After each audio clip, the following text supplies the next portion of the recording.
Treasure Island by Robert Louis Stevenson. Narrated by Joel Frimkin.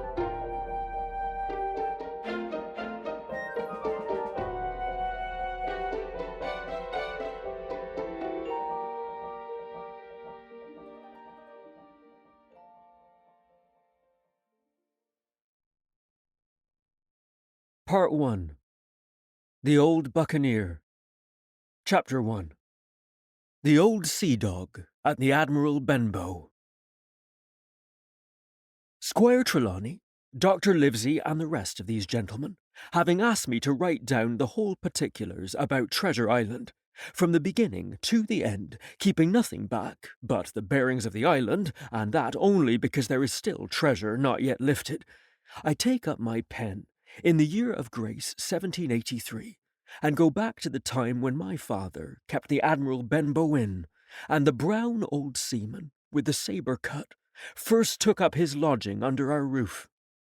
I remember him as if it were yesterday, as he came plodding to the inn door, his sea-chest following behind him in a hand-barrow, a tall, strong, heavy nut-brown man, his tarry pigtail falling over the shoulders of his soiled blue coat, his hands ragged and scarred, with black, broken nails, and the sabre cut across one cheek, a dirty, livid white.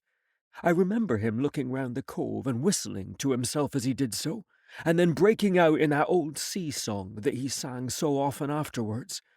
15 men on the dead man's chest, yo-ho-ho, and a bottle of rum, in the high, old tottering voice that seemed to have been tuned and broken at the capstan bars.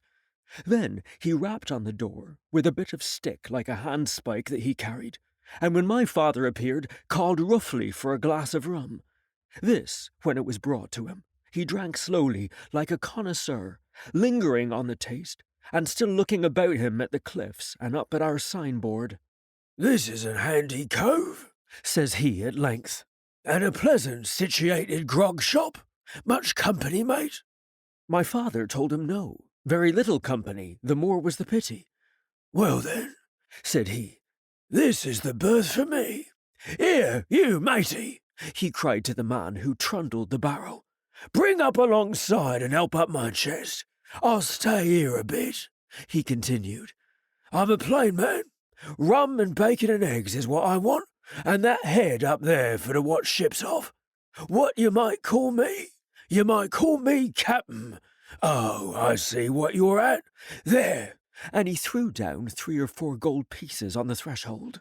"You can tell me when I've worked through that," says he, looking as fierce as a commander. And, indeed, bad as his clothes were, and coarsely as he spoke, he had none of the appearance of a man who sailed before the mast, but seemed like a mate or skipper, accustomed to be obeyed or to strike. The man who came with the barrow told us the mail had set him down the morning before at the Royal George, that he had inquired what inns there were along the coast, and hearing ours well spoken of, I suppose, and described as lonely, had chosen it from the others for his place of residence, and that was all we could learn of our guest. He was a very silent man by custom. All day he hung round the cove or upon the cliffs with a brass telescope. All evening he sat in a corner of the parlour next to the fire, and drank rum and water, very strong. Mostly he would not speak when spoken to, only look up, sudden and fierce, and blow through his nose like a foghorn. And we and the people who came about our house soon learned to let him be. Every day, when he came back from his stroll, he would ask if any seafaring men had gone by along the road. At first we thought it was the want of company of his own kind that made him ask the question, but at last we began to see he was desirous to avoid them. When a seaman put up at the Admiral Benbow, as now and then some did, making by the coast road for Bristol, he would look in at him through the curtained door before he entered the parlour, and he was always sure to be as silent as a mouse when any such was present. For me, at least, there was no secret about the matter, for I was, in a way, a sharer in his alarms.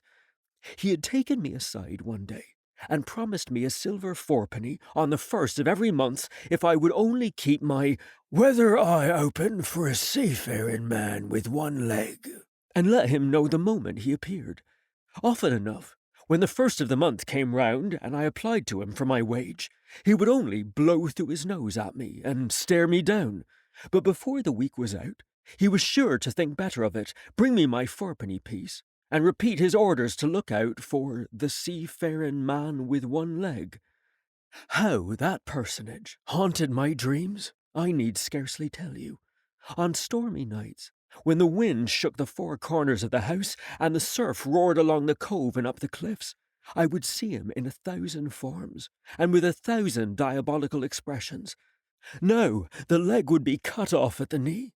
No, at the hip. No, he was a monstrous kind of a creature who had never had but the one leg, and that in the middle of his body. To see him leap and run and pursue me over hedge and ditch was the worst of nightmares. And altogether, I paid pretty dear for my monthly fourpenny piece, in the shape of these abominable fancies. But though I was so terrified by the idea of the seafaring man with one leg, I was far less afraid of the captain himself than anybody else who knew him.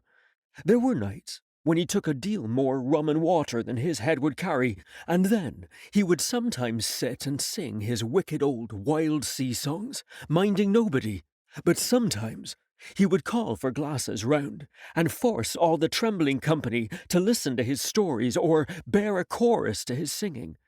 Often I have heard the house shaking with yo-ho-ho and a bottle of rum, all the neighbours joining in for dear life, with the fear of death upon them, and each singing louder than the other to avoid remark.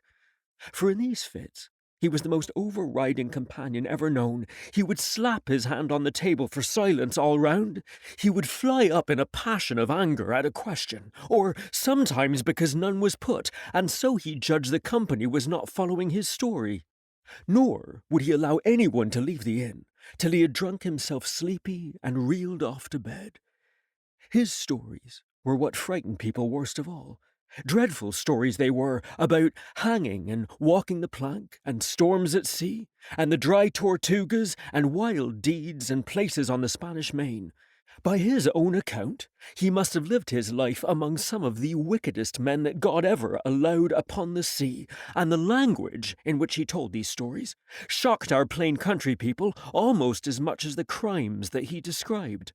My father was always saying the inn would be ruined, for people would soon cease coming there to be tyrannized over and put down, and sent shivering to their beds.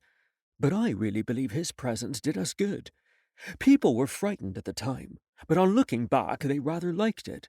It was a fine excitement in a quiet country life, and there was even a party of the younger men who pretended to admire him, calling him a true sea dog and a real old salt and such like names, and saying there was the sort of man that made England terrible at sea.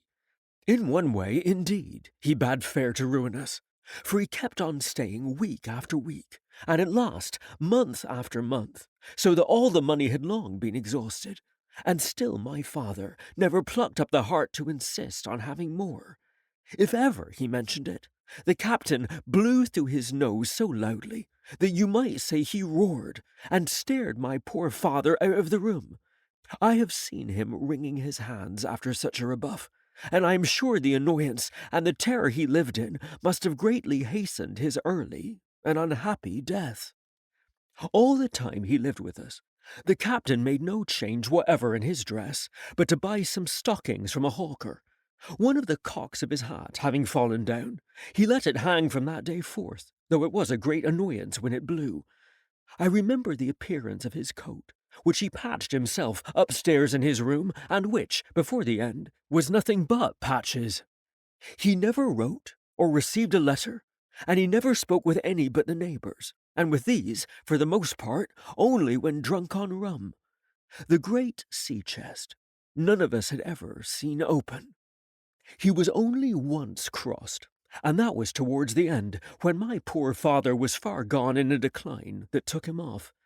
Dr. Livesey came late one afternoon to see the patient, took a bit of dinner from my mother, and went into the parlour to smoke a pipe until his horse should come down from the hamlet, for we had no stabling at the old Benbow. I followed him in, and I remember observing the contrast the neat, bright doctor, with his powder as white as snow, and his bright black eyes and pleasant manners, made with the coltish country folk, And above all, with that filthy, heavy, bleared scarecrow of a pirate of ours sitting far gone in rum, with his arms on the table. Suddenly he, the captain that is, began to pipe up his eternal song. 15 men on the dead man's chest, yo ho ho, and a bottle of rum. Drink and the devil hae done for the rest, yo ho ho, and a bottle of rum. At first, I had supposed the dead man's chest to be that identical big box of his upstairs in the front room, and the thought had been mingled in my nightmares with that of the one-legged seafaring man. But by this time, we had all long ceased to pay any particular notice to the song. It was new that night, to nobody but Dr. Livesey, and on him, I observed, it did not produce an agreeable effect, for he looked up for a moment, quite angrily, before he went on with his talk to old Taylor, the gardener, on a new cure for the rheumatics. In the meantime, the captain gradually brightened up at his own music, and at last flapped his hand upon the table before him, in the way we all knew to mean silence. The voices stopped at once, all but Dr. Livesey's. He went on as before, speaking clear and kind, and drawing briskly at his pipe between every word or two. The captain glared at him for a while, flapped his hand again, glared still harder, and at last broke out with a villainous low oath. "Silence there between decks!" "Were you addressing me, sir?" says the doctor, and when the ruffian had told him, with another oath, that this was so, "I have only one thing to say to you, sir," replies the doctor, "that if you keep on drinking rum, the world will soon be quit of a very dirty scoundrel." The old fellow's fury was awful. He sprang to his feet, drew and opened a sailor's clasp knife, and, balancing it open on the palm of his hand, threatened to pin the doctor to the wall. The doctor never so much as moved. He spoke to him, as before, over his shoulder, and in the same tone of voice, rather high, so that all the room might hear, but perfectly calm and steady. "If you do not put that knife this instant in your pocket, I promise upon my honour you shall hang at the next assizes." Then followed a battle of looks between them, but the captain soon knuckled under, put up his weapon, and resumed his seat, grumbling like a beaten dog.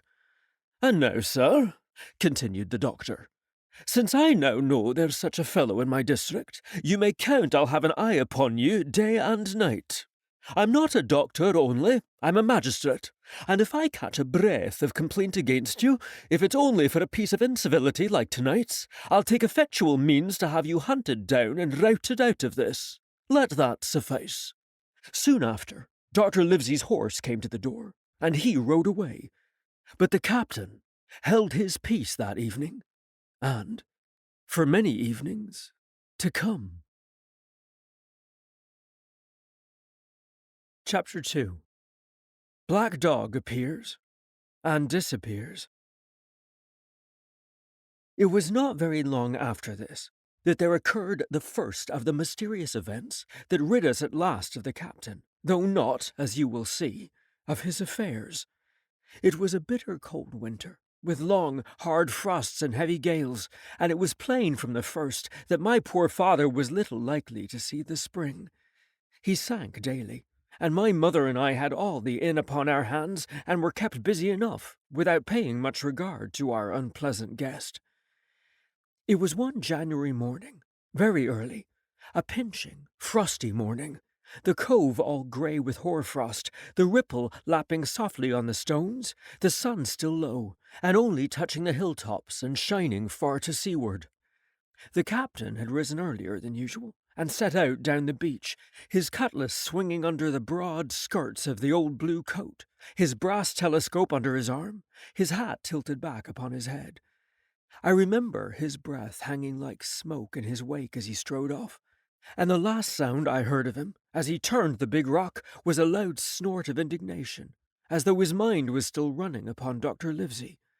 Well, Mother was upstairs with Father, and I was laying the breakfast table against the captain's return, when the parlour door opened, and a man stepped in on whom I had never set my eyes before.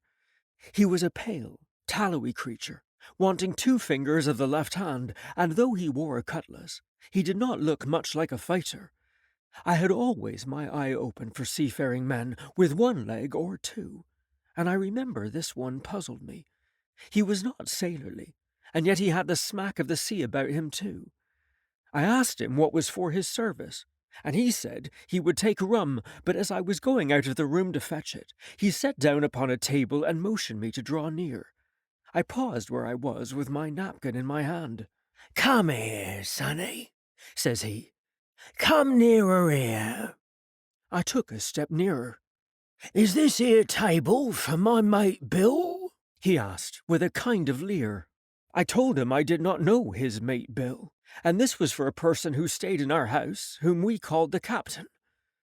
"Well," said he, "my mate Bill would be called the captain as like as not. He has a cut on 1 cheek, and a mighty pleasant way with him, particularly in drink, as my mate Bill. We'll put it, for argument like, that your captain has a cut on 1 cheek, and we'll put it, if you like, that that cheek's the right one. Ah, well, I told you. Now, is my mate Bill in this here house?" I told him he was out walking. "Which way, sonny? Which way has he gone?" And when I had pointed out the rock, and told him how the captain was likely to return, and how soon, and answered a few other questions, "Ah," said he, "this'll be as good as drink to my mate Bill." The expression of his face, as he said these words, was not at all pleasant, and I had my own reasons for thinking that the stranger was mistaken, even supposing he meant what he said. But it was no affair of mine, I thought, and besides, it was difficult to know what to do. The stranger kept hanging about just inside the inn door, peering round the corner like a cat waiting for a mouse. Once I stepped out myself into the road, but he immediately called me back, and, as I did not obey quick enough for his fancy, a most horrible change came over his tallowy face, and he ordered me in with an oath that made me jump. As soon as I was back again, he returned to his former manner, half fawning, half sneering, patted me on the shoulder, told me I was a good boy, and he had taken quite a fancy to me. "I have a son of my own," said he, "as like you as 2 blocks, and he's all the pride of my heart. But the great thing for boys is discipline, sonny, discipline. Now, if you had sailed along of Bill, you wouldn't have stood there to be spoke to twice, not you. That was never Bill's way, nor the way of such as sailed with him. And here, sure enough, is my mate Bill, with a spyglass under his arm, bless his old heart to be sure. You and me'll just go back into the parlour, sonny, and get behind the door, and we'll give Bill a little surprise, bless his heart, I say again." So saying, the stranger backed along with me into the parlour, and put me behind him in the corner, so that we were both hidden by the open door. I was very uneasy and alarmed, as you may fancy, and it rather added to my fears to observe that the stranger was certainly frightened himself. He cleared the hilt of his cutlass, and loosened the blade in its sheath, and all the time we were waiting there, he kept swallowing, as if he felt what we used to call a lump in the throat. At last, in strode the captain, slammed the door behind him without looking to the right or left, and marched straight across the room to where his breakfast awaited him. "Bill," said the stranger in a voice that I thought he had tried to make bold and big. The captain spun around on his heel and fronted us. All the brown had gone out of his face, and even his nose was blue. He had the look of a man who sees a ghost, or the evil one, or something worse, if anything can be. And upon my word, I felt sorry to see him, all in a moment turned so old and sick. "Come, Bill, you know me. You know an old shipmate, Bill, surely," said the stranger. The captain made a sort of gasp. "Black Dog," said he. "And who else?" returned the other, getting more at his ease. "Black Dog as ever was, come for to see his old shipmate Billy at the Admiral Benbow Inn. Ah, Bill, Bill, we have seen a sight of times, us two, since I lost them 2 talons," holding up his mutilated hand. "Now look here," said the captain. "You've run me down. Here I am. Well then, speak up. What is it? That's you, Bill, returned Black Dog. You're in the right of it, Billy. I'll have a glass of rum from this dear child here, as I've took such a liking to, and we'll sit down, if you please, and talk square like old shipmates. When I returned with the rum, they were already seated on either side of the captain's breakfast table, Black Dog next to the door, and sitting sideways so as to have one eye on his old shipmate, and one, as I thought, on his retreat. He bade me go and leave the door wide open. None of your keyholes for me, sonny, he said, and I left them together and retired into the bar. For a long time, though I certainly did my best to listen, I could hear nothing but a low gabbling, but at last the voices began to grow higher, and I could pick up a word or two, mostly oaths from the captain. No, no, no, no, and an end of it, he cried once, and again, if it comes to swinging, swing all, say I.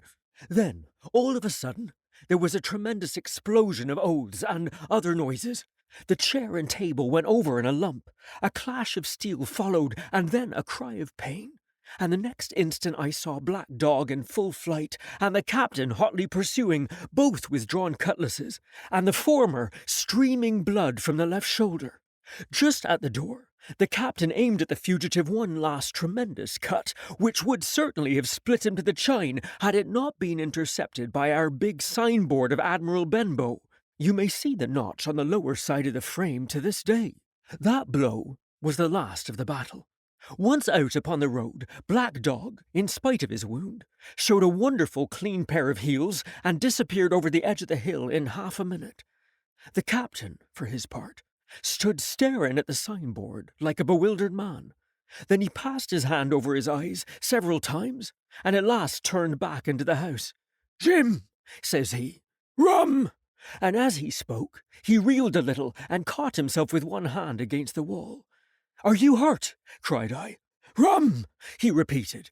"I must get away from here. Rum! Rum!"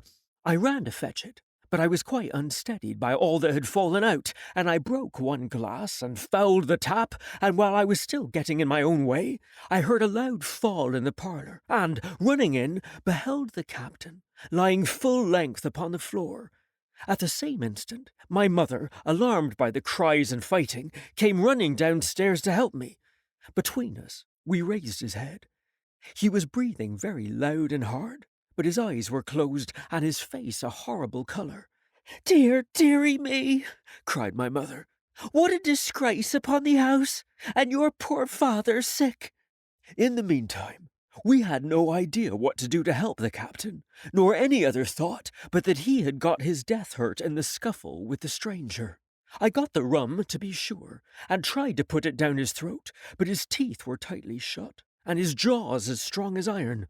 It was a happy relief for us when the door opened and Dr. Livesey came in on his visit to my father. "Oh, doctor," we cried, "what shall we do? Where is he wounded?" "Wounded? A fiddlestick's end," said the doctor. "No more wounded than you or I. The man has had a stroke, as I warned him. Now, Mrs. Hawkins, just you run upstairs to your husband and tell him, if possible, nothing about it. For my part, I must do my best to save this fellow's trebly worthless life, and Jim here will get me a basin." When I got back with the basin, the doctor had already ripped up the captain's sleeve and exposed his great sinewy arm. It was tattooed in several places. "Here's luck, a fair wind, and Billy Bones his fancy" were very neatly and clearly executed on the forearm, and up near the shoulder there was a sketch of a gallows and a man hanging from it, done, as I thought, with great spirit. "Prophetic," said the doctor, touching this picture with his finger. "And now, Master Billy Bones, if that be your name, we'll have a look at the colour of your blood. Jim," he said, "are you afraid of blood?" "No, sir," said I. "Well then," said he, "you hold the basin." And with that he took his lancet and opened a vein. A great deal of blood was taken before the captain opened his eyes and looked mistily about him. First he recognized the doctor with an unmistakable frown. Then his glance fell upon me, and he looked relieved. But suddenly his colour changed, and he tried to raise himself, crying, "Where's Black Dog?" "There is no black dog here," said the doctor, "except what you have on your own back. You have been drinking rum. You have had a stroke, precisely as I told you, and I have just, very much against my own will, dragged you head foremost out of the grave. Now, Mr. Bones—" "That's not my name," he interrupted. "Much I care," returned the doctor. "It's the name of a buccaneer of my acquaintance, and I'll call you by it for the sake of shortness. And what I have to say to you is this. 1 glass of rum won't kill you. But if you take one, you'll take another, and I stake my wig if you don't break off short, you'll die. Do you understand that? Die, and go to your own place like the man in the Bible. Come now, make an effort. I'll help you to your bed for once." Between us, with much trouble, we managed to hoist him upstairs, and laid him on his bed, where his head fell back on the pillow, as if he were almost fainting. "Now, mind you," said the doctor, "I clear my conscience. The name of rum for you is death."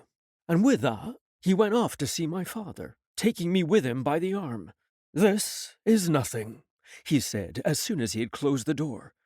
"I have drawn blood enough to keep him quiet a while.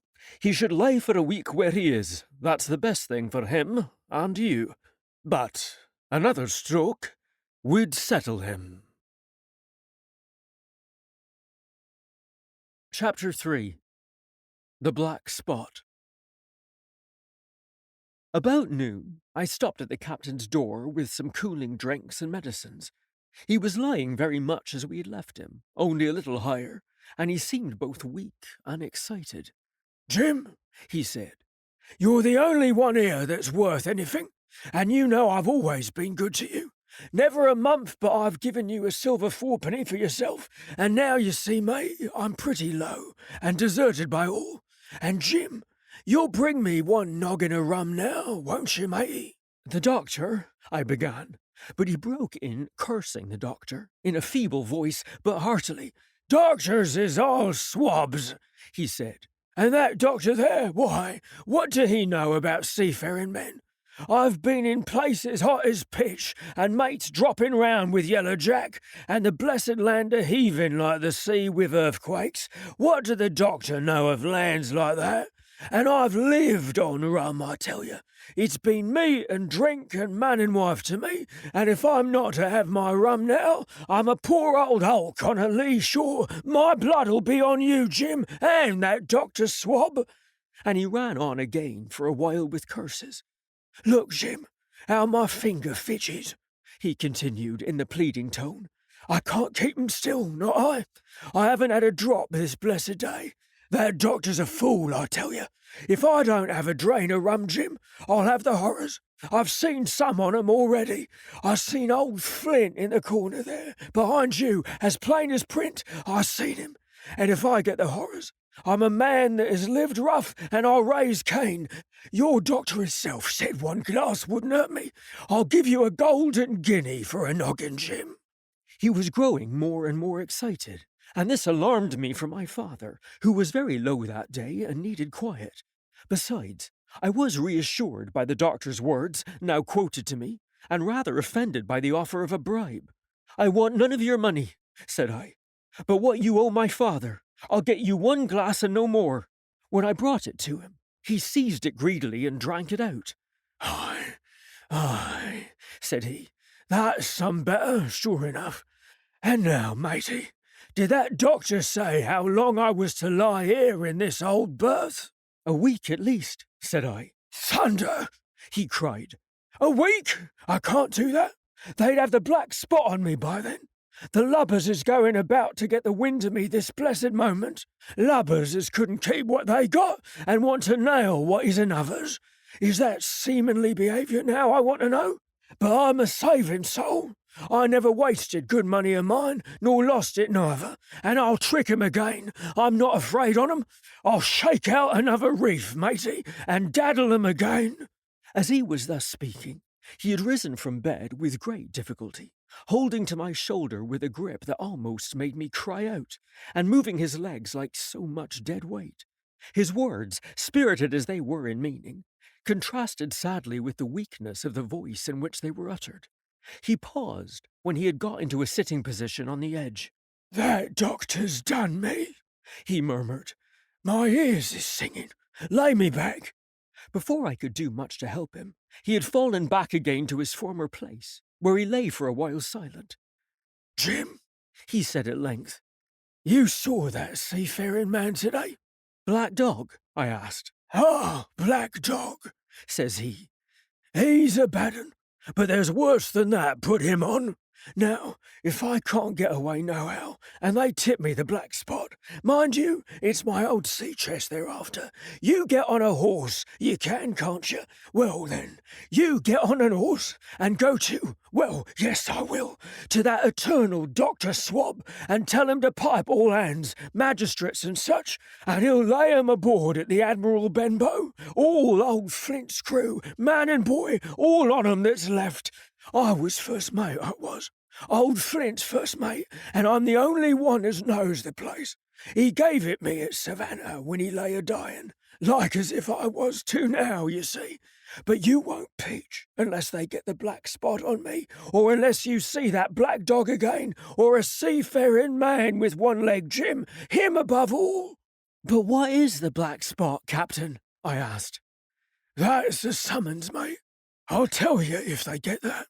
But you keep your weather eye open, Jim, and I'll share with you equals, upon my honour." He wondered a little longer, his voice growing weaker. But soon after I had given him his medicine, which he took like a child, with the remark, "If ever a seaman wanted drugs, it's me." he fell at last into a heavy, swoon-like sleep, in which I left him. What I should have done had all gone well, I do not know. Probably I should have told the whole story to the doctor, for I was in mortal fear lest the captain should repent of his confessions and make an end of me. But as things fell out, my poor father died quite suddenly that evening, which put all other matters on one side.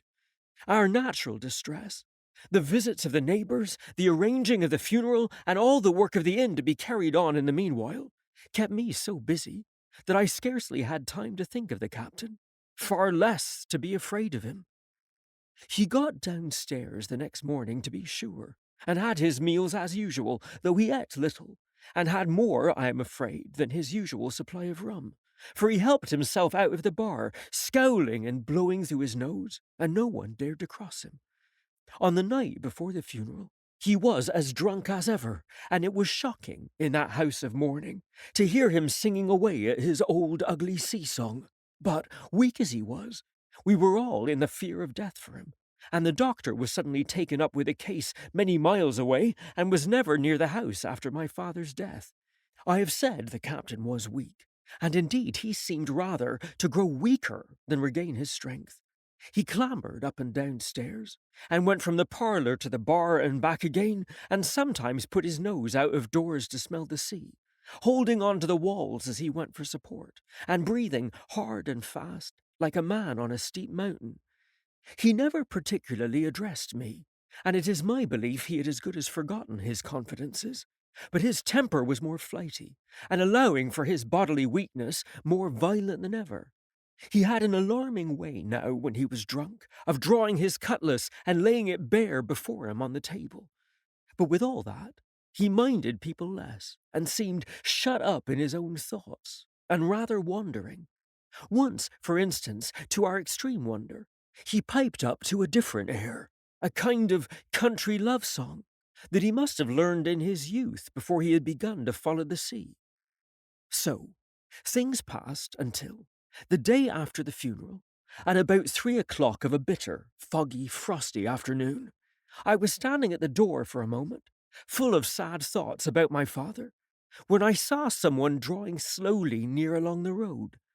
He was plainly blind, for he tapped before him with a stick, and wore a great green shade over his eyes and nose, and he was hunched, as if with age or weakness, and wore a huge old tattered sea cloak with a hood that made him appear positively deformed. I never saw in my life a more dreadful-looking figure. He stopped a little from the inn, and raising his voice in an odd sing-song, addressed the air in front of him. Will any kind friend inform a poor blind man who has lost the precious sight of his eyes in the gracious defence of his native country, England, and God bless King George, where or in what part of the country he may now be? You are at the Admiral Benbow, Black Hill Cove, my good man, said I. I hear a voice, Said he. a young voice. Will you give me your hand, my kind young friend, and lead me in? I held out my hand, and the horrible, soft-spoken, eyeless creature gripped it in a moment like a vice. I was so much startled that I struggled to withdraw, but the blind man pulled me close up to him with a single action of his arm. Now, boy, He said. take me in to the captain. Sir, said I, upon my word I dare not. Oh, He sneered, that's it. Take me in straight or I'll break your arm. and he gave it, as he spoke, a wrench that made me cry out. Sir, said I, it is for yourself I mean. The captain is not what he used to be. He sits with a drawn cutlass. Another gentleman— Come now, march, interrupted he, and I never heard a voice so cruel and cold and ugly as that blind man's. It cowed me more than the pain, and I began to obey him at once, walking straight in at the door and towards the parlour, where our sick old buccaneer was sitting, dazed with rum. The blind man clung close to me, holding me in one iron fist and leaning almost more of his weight on me than I could carry. Lead me straight up to him, and when I'm in view, cry out, here's a friend for you, Bill. If you don't, I'll do this. And with that, he gave me a twitch that I thought would have made me faint. Between this and that, I was so utterly terrified of the blind beggar that I forgot my terror of the captain, and, as I opened the parlour door, cried out the words he had ordered in a trembling voice. The poor captain raised his eyes, and at one look the rum went out of him and left him staring sober. The expression of his face was not so much of terror as of mortal sickness. He made a movement to rise, but I do not believe he had enough force left in his body. Now, Bill, sit where you are, said the beggar. If I can't see, I can hear a finger stirring. Business is business. Hold out your left hand. Boy, take his left hand by the wrist and bring it near to my right. We both obeyed him to the letter, and I saw him pass something from the hollow of the hand that held his stick into the palm of the captain's, which closed upon it instantly. And now, that's done, said the blind man, and at the words he suddenly left hold of me, and with incredible accuracy and nimbleness, skipped out of the parlour and into the road, where, as I still stood motionless, I could hear his stick go tap, tap, tapping into the distance. It was some time before either I or the captain seemed to gather our senses, but at length, and about at the same moment, I released his wrist, which I was still holding, and he drew in his hand and looked sharply into the palm. 10 o'clock, he cried. 6 hours. We'll do them yet. And he sprang to his feet. Even as he did so, he reeled, put his hand to his throat, stood swaying for a moment, and then, with a peculiar sound, fell from his whole height, face foremost to the floor. I ran to him at once, calling to my mother. But haste was all in vain. The captain had been struck dead by thundering apoplexy. It is a curious thing to understand, for I had certainly never liked the man, though of late I had begun to pity him. But as soon as I saw that he was dead, I burst into a flood of tears. It was the second death I had known, and the sorrow of the first was still fresh in my heart. Chapter 4. The Sea Chest. I lost no time, of course, in telling my mother all that I knew, and perhaps should have told her long before, and we saw ourselves at once in a difficult and dangerous position. Some of the man's money, if he had any, was certainly due to us, but it was not likely that our captain's shipmates, above all the two specimens seen by me, Black Dog and the blind beggar, would be inclined to give up their booty in payment of the dead man's debts. The captain's order to mount at once and ride for Dr. Livesey would have left my mother alone and unprotected, which was not to be thought of. Indeed, it seemed impossible for either of us to remain much longer in the house. The fall of coals in the kitchen grate, the very ticking of the clock, filled us with alarms. The neighbourhood, to our ears, seemed haunted by approaching footsteps, and what between the dead body of the captain on the parlour floor and the thought of that detestable blind beggar hovering near at hand and ready to return, there were moments when, as the saying goes, I jumped in my skin for terror. Something must speedily be resolved upon, and it occurred to us at last to go forth together and seek help in the neighbouring hamlet. No sooner said than done. Bareheaded as we were, we ran out at once in the gathering evening and the frosty fog.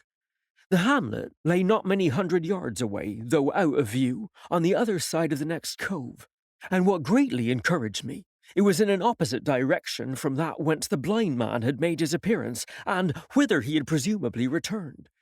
We were not many minutes on the road, though we sometimes stopped to lay hold of each other and hearken, but there was no unusual sound, nothing but the low wash of the ripple and the croaking of the crows in the wood. It was already candlelight when we reached the hamlet, and I shall never forget how much I was cheered to see the yellow shine in doors and windows, but that, as it proved, was the best of the help we were likely to get in that quarter. For you would have thought men would have been ashamed of themselves. No soul would consent to return with us to the Admiral Benbow. The more we told of our troubles, the more, man, woman, and child, they clung to the shelter of their houses. The name of Captain Flint, though it was strange to me, was well enough known to some there, and carried a great weight of terror. Some of the men, who had been to field work on the far side of the Admiral Benbow, remembered, besides, to have seen several strangers on the road, and, taking them to be smugglers, to have bolted away, and one, at least, had seen a little lugger in what we called Kit's Hole. For that matter, anyone who was a comrade of the captain's was enough to frighten them to death. And the short and the long of the matter was that while we could get several who were willing enough to ride to Dr. Livesey's, which lay in another direction, not one would help us to defend the inn. They say cowardice is infectious, but then argument is, on the other hand, a great emboldener, and so when each had said his say, my mother made them a speech. She would not, she declared, lose money that belonged to her fatherless boy. "If none of the rest of you dare," she said, "Jim and I dare. Back we will go the way we came, and small thanks to you, big, hulking, chicken-hearted men. We'll have that chest open if we die for it, and I'll thank you for that bag, Mrs. Crossley, to bring back our lawful money in." Of course, I said I would go with my mother, and of course they all cried out at our foolhardiness, but even then not a man would go along with us. All they would do was give me a loaded pistol, lest we were attacked, and to promise to have horses ready saddled in case we were pursued on our return, while one lad was to ride forward to the doctor's in search of armed assistance. My heart was beating finely when we two set forth on the cold night upon this dangerous venture. A full moon was beginning to rise, and peered redly through the upper edges of the fog, and this increased our haste, for it was plain, before we came forth again, that all would be as bright as day, and our departure exposed to the eyes of any watchers. We slipped along the hedges, noiseless and swift, nor did we see or hear anything to increase our terrors, till, to our huge relief, the door of the Admiral Benbow had closed behind us. I slipped the bolt at once, and we stood and panted for a moment in the dark, alone in the house with the dead captain's body. Then my mother got a candle in the bar, and holding each other's hands, we advanced into the parlour. He lay as we had left him, on his back, with his eyes open and one arm stretched out. "Draw down the blind, Jim," whispered my mother. "They might come and watch outside. And now," said she when I had done so, "we have to get the key off that. And who's to touch it, I should like to know?" And she gave a kind of sob as she said the words. I went down on my knees at once. On the floor, close to his hand, was a little round of paper, blackened on one side. I could not doubt that this was the black spot, and taking it up, I found written on the other side, in a very good clear hand, this short message: "You have till 10 tonight."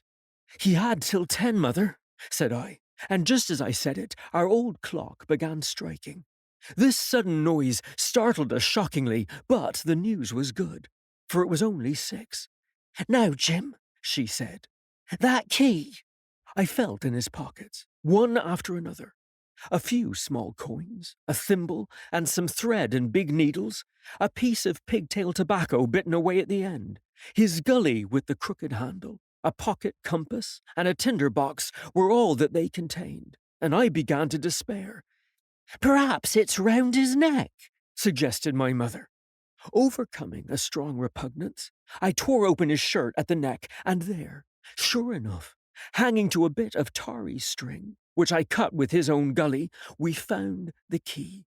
At this triumph, we were filled with hope and hurried upstairs without delay, to the little room where he had slept so long and where his box had stood since the day of his arrival. It was like any other seaman's chest on the outside. The initial B burned on the top of it with a hot iron, and the corners somewhat smashed and broken, as if by long, rough usage.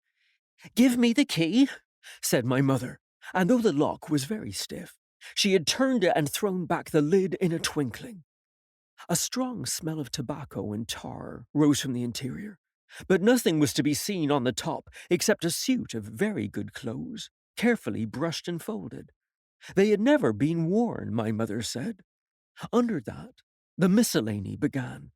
A quadrant, a tin cannikin, several sticks of tobacco, 2 brace of very handsome pistols, a piece of bar silver, an old Spanish watch, and some other trinkets of little value and mostly of foreign make, a pair of compasses mounted with brass, and 5 or 6 curious West Indian shells. It has often sent me thinking since, why that he should have carried about these shells with him in his wandering, guilty, and hunted life. In the meantime, we had found nothing of any value but the silver and trinkets, and neither of these were in our way. Underneath, there was an old boat cloak, whitened with sea salt on many a harbour bar. My mother pulled it up with impatience, and there lay before us the last things in the chest, a bundle tied up in oilcloth, and looking like papers, and a canvas bag that gave forth at a touch the jingle of gold. "I'll show these rogues that I'm an honest woman," said my mother. "I'll have my dues and not a farthing over. Hold Mrs. Crossley's bag." And she began to count over the amount of the captain's score, from the sailor's bag into the one that I was holding. It was a long, difficult business, for the coins were of all countries and sizes, doubloons and louis d'ors and guineas and pieces of 8, and I know not what besides, all shaken together at random. The guineas, too, were about the scarcest, and it was with these only that my mother knew how to make her count. When we were about halfway through, I suddenly put my hand upon her arm, for I had heard in the silent frosty air a sound that brought my heart into my mouth, the tapping of the blind man's stick upon the frozen road. It drew nearer and nearer while we sat holding our breath. Then it struck sharp on the inn door, and then we could hear the handle being turned, and the bolts rattling as the wretched being tried to enter. And then there was a long time of silence both within and without. At last, the tapping recommenced, and, to our indescribable joy and gratitude, died slowly away again till it ceased to be heard. "Mother," said I, "take the whole and let's be going." For I was sure the bolted door must have seemed suspicious, and would bring the whole hornet's nest about our ears, though how thankful I was that I had bolted it. None could tell who had never met that terrible blind man. But my mother, frightened as she was, would not consent to take a fraction more than was due to her, and was obstinately unwilling to be content with less. It was not yet 7, she said, by a long way. She knew her rights, and she would have them, and she was still arguing with me when a little low whistle sounded a good way off upon the hill. That was enough, and more than enough, for both of us. "I'll take what I have," she said, jumping to her feet. "And I'll take this to square the count," said I, picking up the oilskin packet. Next moment, we were both groping downstairs, leaving the candle by the empty chest, and the next we had opened the door and were in full retreat. We had not started a moment too soon. The fog was rapidly dispersing.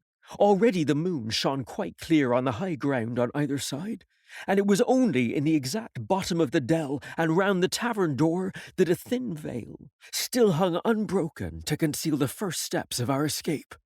Far less than halfway to the hamlet, very little beyond the bottom of the hill, we must come forth into the moonlight. Nor was this all, for the sound of several footsteps running came already to our ears, and as we looked back in their direction, a light tossing to and fro and still rapidly advancing showed that one of the newcomers carried a lantern. "My dear," said my mother suddenly, "take the money and run on. I am going to faint." This was certainly the end for both of us, I thought. How I cursed the cowardice of the neighbours. How I blamed my poor mother for her honesty and her greed, for her past foolhardiness and present weakness. We were just at the little bridge, by good fortune, and I helped her, tottering as she was, to the edge of the bank where, sure enough, she gave a sigh and fell on my shoulder. I do not know how I found the strength to do it at all, and I am afraid it was roughly done. But I managed to drag her down the bank and a little way under the arch. Farther I could not move her, for the bridge was too low to let me do more than crawl below it. So there we had to stay, my mother almost entirely exposed, and both of us within earshot of the inn. Chapter 5. The Last of the Blind Man. My curiosity, in a sense, was stronger than my fear, for I could not remain where I was, but crept back to the bank again, whence, sheltering my head behind a bush of broom, I might command the road before our door. I was scarcely in position ere my enemies began to arrive, 7 or 8 of them, running hard, their feet beating out of time along the road, and the man with the lantern some paces in front. 3 men ran together, hand in hand, and I made out, even through the mist, that the middle man of this trio was the blind beggar. The next moment, his voice showed me that I was right. "Down with the door!" he cried. Aye, aye, sir, Answered 2 or 3, and a rush was made upon the Admiral Benbow, the lantern-bearer following, and then I could see them pause and hear speeches passed in a lower key, as if they were surprised to find the door open. But the pause was brief, for the blind man again issued his commands. His voice sounded louder and higher, as if he were afire with eagerness and rage. "In! In! In!" He shouted, and cursed them for their delay. 4 or 5 of them obeyed at once, 2 remaining on the road with the formidable beggar. There was a pause, then a cry of surprise, and then a voice shouting from the house, Bill's dead! but the blind man swore at them again for their delay. "Search him, some of you shirking lubbers, and the rest of you aloft and get the chest!" He cried. I could hear their feet rattling up our old stairs, so that the house must have shook with it.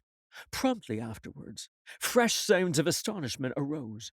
The window of the captain's room was thrown open with a slam and a jingle of broken glass, and a man leaned out into the moonlight, head and shoulders, and addressed the blind beggar on the road below him.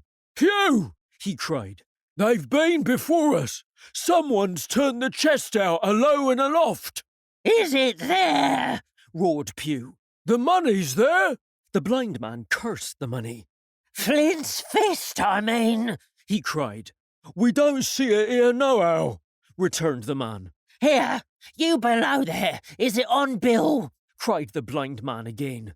At that, another fellow, probably he who had remained below to search the captain's body, came to the door of the inn. Bill's been overhauled already, said he.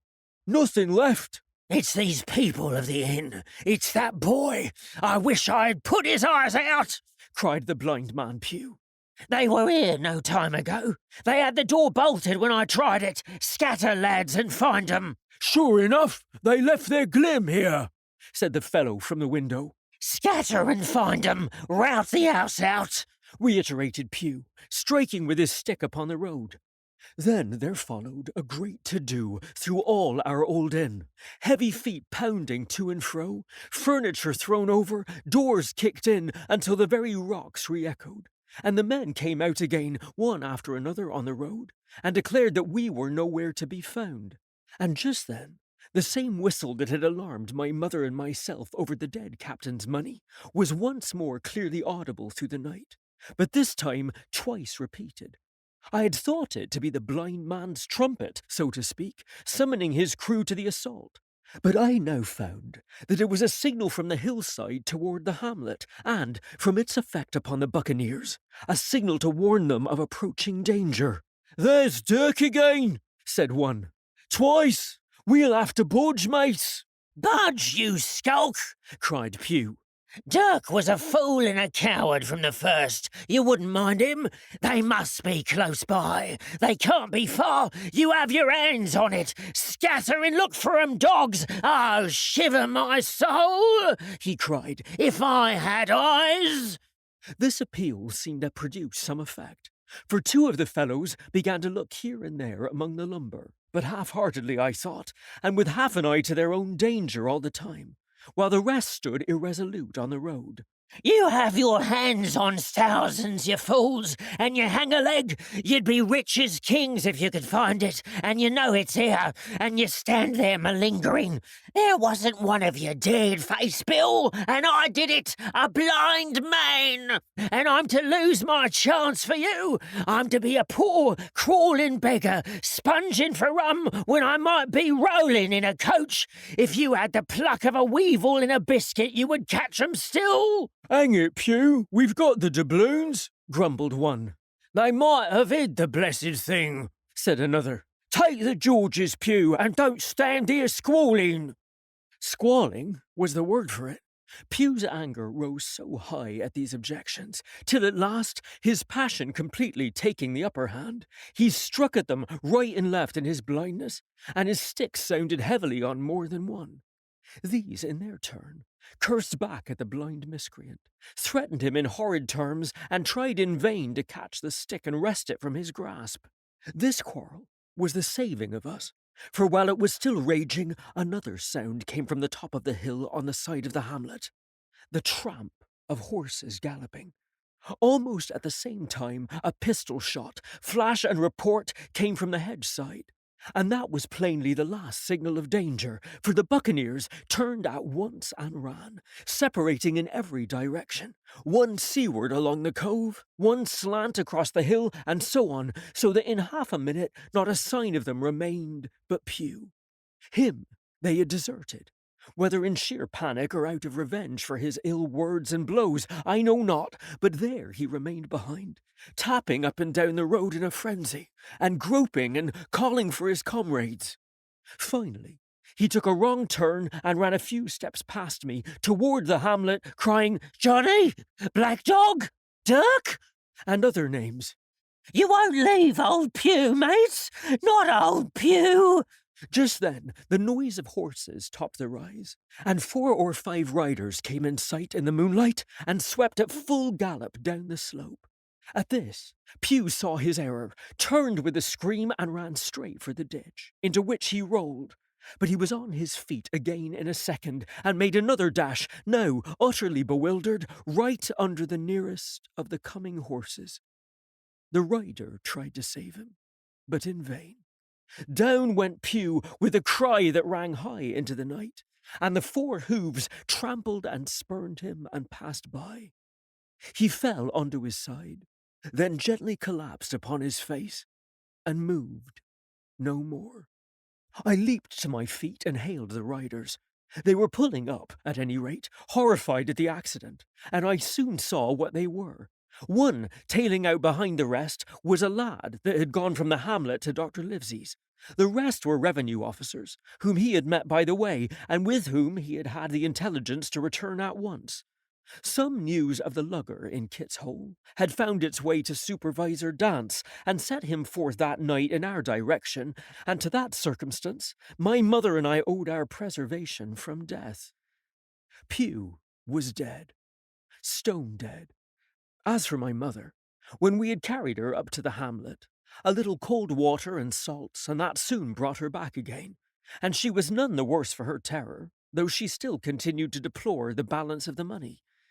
In the meantime, the supervisor rode on as fast as he could to Kit's Hole, but his men had to dismount and grope down the dingle, leading and sometimes supporting their horses, and in continual fear of ambushes.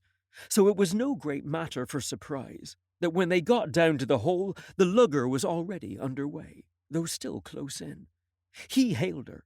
A voice replied, telling him to keep out of the moonlight or he would get some lead in him, and at the same time a bullet whistled close by his arm. Soon after, the lugger doubled the point and disappeared. Mr. Dance stood there, as he said, like a fish out of water, and all he could do was to dispatch a man to Burnham to warn the cutter. And that, said he, is just about as good as nothing. They've got off clean, and there's an end. Only, he added, I'm glad I trod on Master Pugh's corns, for by this time he had heard my story. I went back with him to the Admiral Benbow, and you cannot imagine a house in such a state of smash. The very clock had been thrown down by these fellows in their furious hunt after my mother and myself, and though nothing had actually been taken except the captain's money bag and a little silver from the till, I could see at once that we were ruined. Mr. Dance could make nothing of the scene. They got the money, you say? Well then, Hawkins, what in fortune were they after? More money, I suppose? No, sir, not money, I think, replied I. In fact, sir, I believe I have the thing in my breast pocket, and to tell you the truth, I should like to get it put in safety. To be sure, boy, quite right, said he. I'll take it if you like. I thought perhaps Dr. Livesey, I began. Perfectly right, he interrupted very cheerily. Perfectly right, a gentleman and a magistrate. And now I come to think of it, I might as well ride round there myself and report to him or Squire. Master Pugh's dead, when all's done. Not that I regret it, but he's dead, you see, and people will make it out against an officer of His Majesty's revenue if make it out they can. Now, I'll tell you, Hawkins, if you like, I'll take you along. I thanked him heartily for the offer, and we walked back to the hamlet where the horses were. By the time I had told Mother of my purpose, they were all in the saddle. Dogger, said Mr. Dance, you have a good horse. Take up this lad behind you. As soon as I was mounted, holding on to Dogger's belt, the supervisor gave the word, and the party struck out at a bouncing trot on the road to Dr. Livesey's house. Chapter 6. The Captain's Papers. We rode hard all the way, till we drew up before Dr. Livesey's door. The house was all dark to the front. Mr. Dance told me to jump down and knock, and Dogger gave me a stirrup to descend by. The door was opened almost at once by the maid. Is Dr. Livesey in? I asked. No, she said. He had come home in the afternoon, but had gone up to the hall to dine and pass the evening with the squire. So, there we go, boys, said Mr. Dance. This time, as the distance was short, I did not mount, but ran with Dogger's stirrup leather to the lodge gates, and up the long, leafless, moonlit avenue, to where the white line of the hall buildings looked out on either hand on grey old gardens. Here Mr. Dance dismounted, and taking me along with him, was admitted at a word into the house. The servant led us down a matted passage, and showed us at the end into a great library, all lined with bookcases and busts upon the top of them, where the squire and Dr. Livesey sat, pipe in hand, on either side of a bright fire.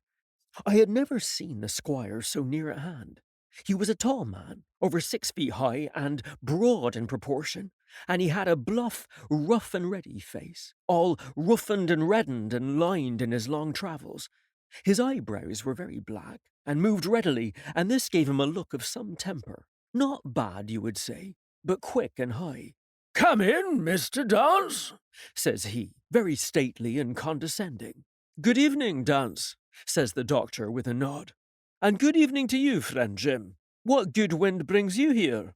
The supervisor stood up straight and stiff, and told his story like a lesson, and you should have seen how the two gentlemen leaned forward and looked at each other, and forgot to smoke in their surprise and interest. When they heard how my mother went back to the inn, Dr. Livesey fairly slapped his thigh, and the squire cried, Bravo! and broke his long pipe against the grate. Long before it was done, Mr. Trelawney, that you will remember was the squire's name, had got up from his seat and was striding about the room, and the doctor, as if to hear the better, had taken off his powdered wig and sat there, looking very strange indeed with his own close-cropped black poll. At last, Mr. Dance finished the story. Mr. Dance, said the squire, you are a very noble fellow. And as for riding down that black, atrocious miscreant, I regard it as an act of virtue, sir, like stamping on a cockroach.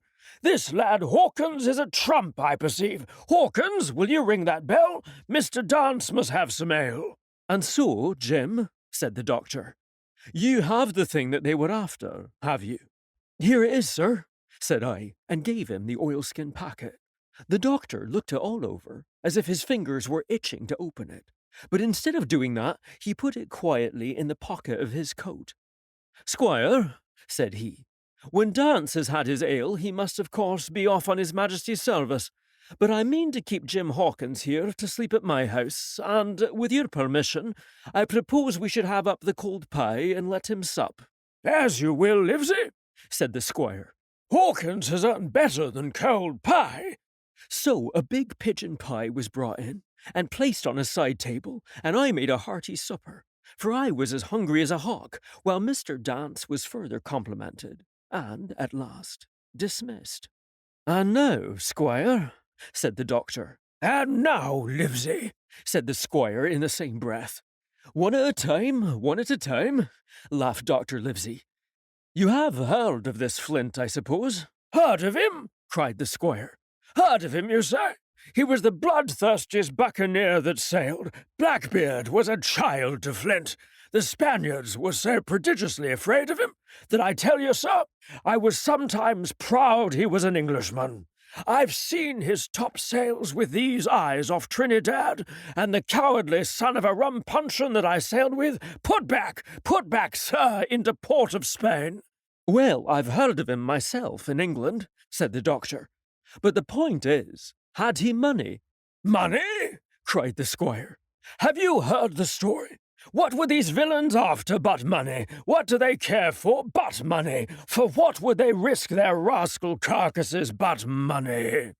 That we shall soon know, replied the doctor. But you are so confoundedly hot-headed and exclamatory that I cannot get a word in. What I want to know is this. Supposing that I have here in my pocket some clue to where Flint buried his treasure, will that treasure amount to much? Amount, sir? Cried the squire. It will amount to this. If we have the clue you talk about, I fit out a ship in Bristol dock, and take you and Hawkins here along, and I'll have that treasure if I search a year. Very well, said the doctor. Now then, if Jim is agreeable, we'll open the packet. And he laid it before him on the table. The bundle was sewn together, and the doctor had to get out his instrument case and cut the stitches with his medical scissors. It contained two things, a book and a sealed paper. First of all, we'll try the book, observed the doctor. The squire and I were both peering over his shoulder as he opened it, for Dr. Livesey had kindly motioned me to come round from the side table, where I had been eating, to enjoy the sport of the search. On the first page, there were only some scraps of writing, such as a man with a pen in his hand might make for idleness or practice. One was the same as the tattoo mark. Billy Bones his fancy, then there was Mr. W. Bones mate. No more rum. Off Palm Key he got it, and some other snatches, mostly single words and unintelligible. I could not help wondering who it was that had got it, and what it was that he got. A knife in his back, as like as not. Not much instruction there, said Dr. Livesey as he passed on. The next 10 or 12 pages were filled with a curious series of entries. There was a date at one end of the line, and at the other a sum of money, as in common account books. But instead of explanatory writing, only a varying number of crosses between the two. On the 12th of June, 1745, for instance, a sum of £70 had plainly become due to someone, and there was nothing but 6 crosses to explain the cause. In a few cases, to be sure, the name of a place would be added, as off Caracas, or a mere entry of latitude and longitude, as 62 degrees, 17 minutes, 20 seconds, 19 degrees, 2 minutes, 40 seconds. The record lasted over nearly 20 years, the amount of the separate entries growing larger as time went on, and at the end a grand total had been made out after 5 or 6 wrong additions, and these words appended: Bones, his pile. "I can't make heads or tails of this," said Dr. Livesey. "The thing is as clear as noonday," cried the squire. "This is the Black-Hearted Hound's account book. These crosses stand for the names of ships or towns that they sank or plundered. The sums the scoundrel's share, and where he feared an ambiguity, you see he added something clearer. Off Caracas. Now, you see, here was some unhappy vessel boarded off that coast. God help the poor souls that manned her. Coral long ago." "Right," said the doctor. "See what it is to be a traveller, right. And the amounts increase, you see, as he rose in rank." There was little else in the volume, but a few bearings of places noted in the blank leaves towards the end, and a table for reducing French, English, and Spanish moneys to a common value. "Thrifty man," cried the doctor.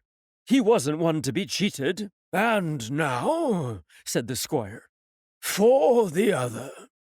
The paper had been sealed in several places with a thimble by way of a seal, the very thimble, perhaps, that I had found in the captain's pocket.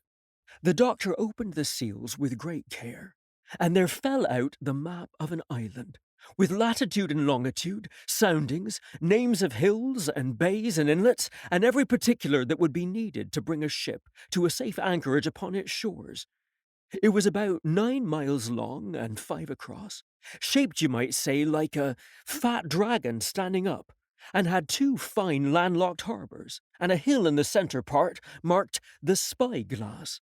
There were several editions of a later date, but above all, 3 crosses of red ink, 2 on the north part of the island, 1 in the southwest, and beside this last, in the same red ink, and in a small, neat hand, very different from the captain's tottery characters, these words: "Bulk of treasure here." Over on the back, the same hand had written this further information: "Tall tree, spyglass shoulder, bearing a point to the N of NNE. Skeleton Island, ESE, and by E. 10 feet. The bar silver is in the north cache. You can find it by the trend of the east hummock, 10 fathoms south of the black crag with a face on it. The arms are easy found in the sand hill N, point of North Inlet Cape, bearing E and a quarter N. J.F." That was all. But brief as it was, and to me incomprehensible, it filled the squire and Dr. Livesey with delight. "Livesey," said the squire, "you will give up this wretched practice at once. Tomorrow I start for Bristol. In 3 weeks' time, 3 weeks, 2 weeks, 10 days, we'll have the best ship, sir, and the choicest crew in England. Hawkins shall come as cabin boy. You'll make a famous cabin boy, Hawkins. You, Livesey, are ship's doctor. I am admiral. We'll take Red Ruth, Joyce, and Hunter. We'll have favourable winds, a quick passage, and not the least difficulty in finding the spot. And money to eat, to roll in, to play duck and drake with ever after." "Trelawney," said the doctor, "I'll go with you, and I'll go bail for it. So will Jim, and be a credit to the undertaking. There's only one man I'm afraid of." "And who's that?" cried the squire. "Name the dog, sir." "You," replied the doctor, "for you cannot hold your tongue. We are not the only men who know of this paper. These fellows who attacked the inn tonight, bold, desperate blades for sure, and the rest who stayed aboard that lugger, and more, I dare say, not far off, are, one and all, through thick and thin, bound that they'll get that money. We must none of us go alone till we get to sea. Jim and I shall stick together in the meanwhile. You'll take Joyce and Hunter when you ride to Bristol, and, from first to last, not one of us must breathe a word of what we've found." "Livesey," returned the squire, You are always in the right of it. I'll be as silent as the grave. Part 2. The Sea Cook. Chapter 7. I Go to Bristol.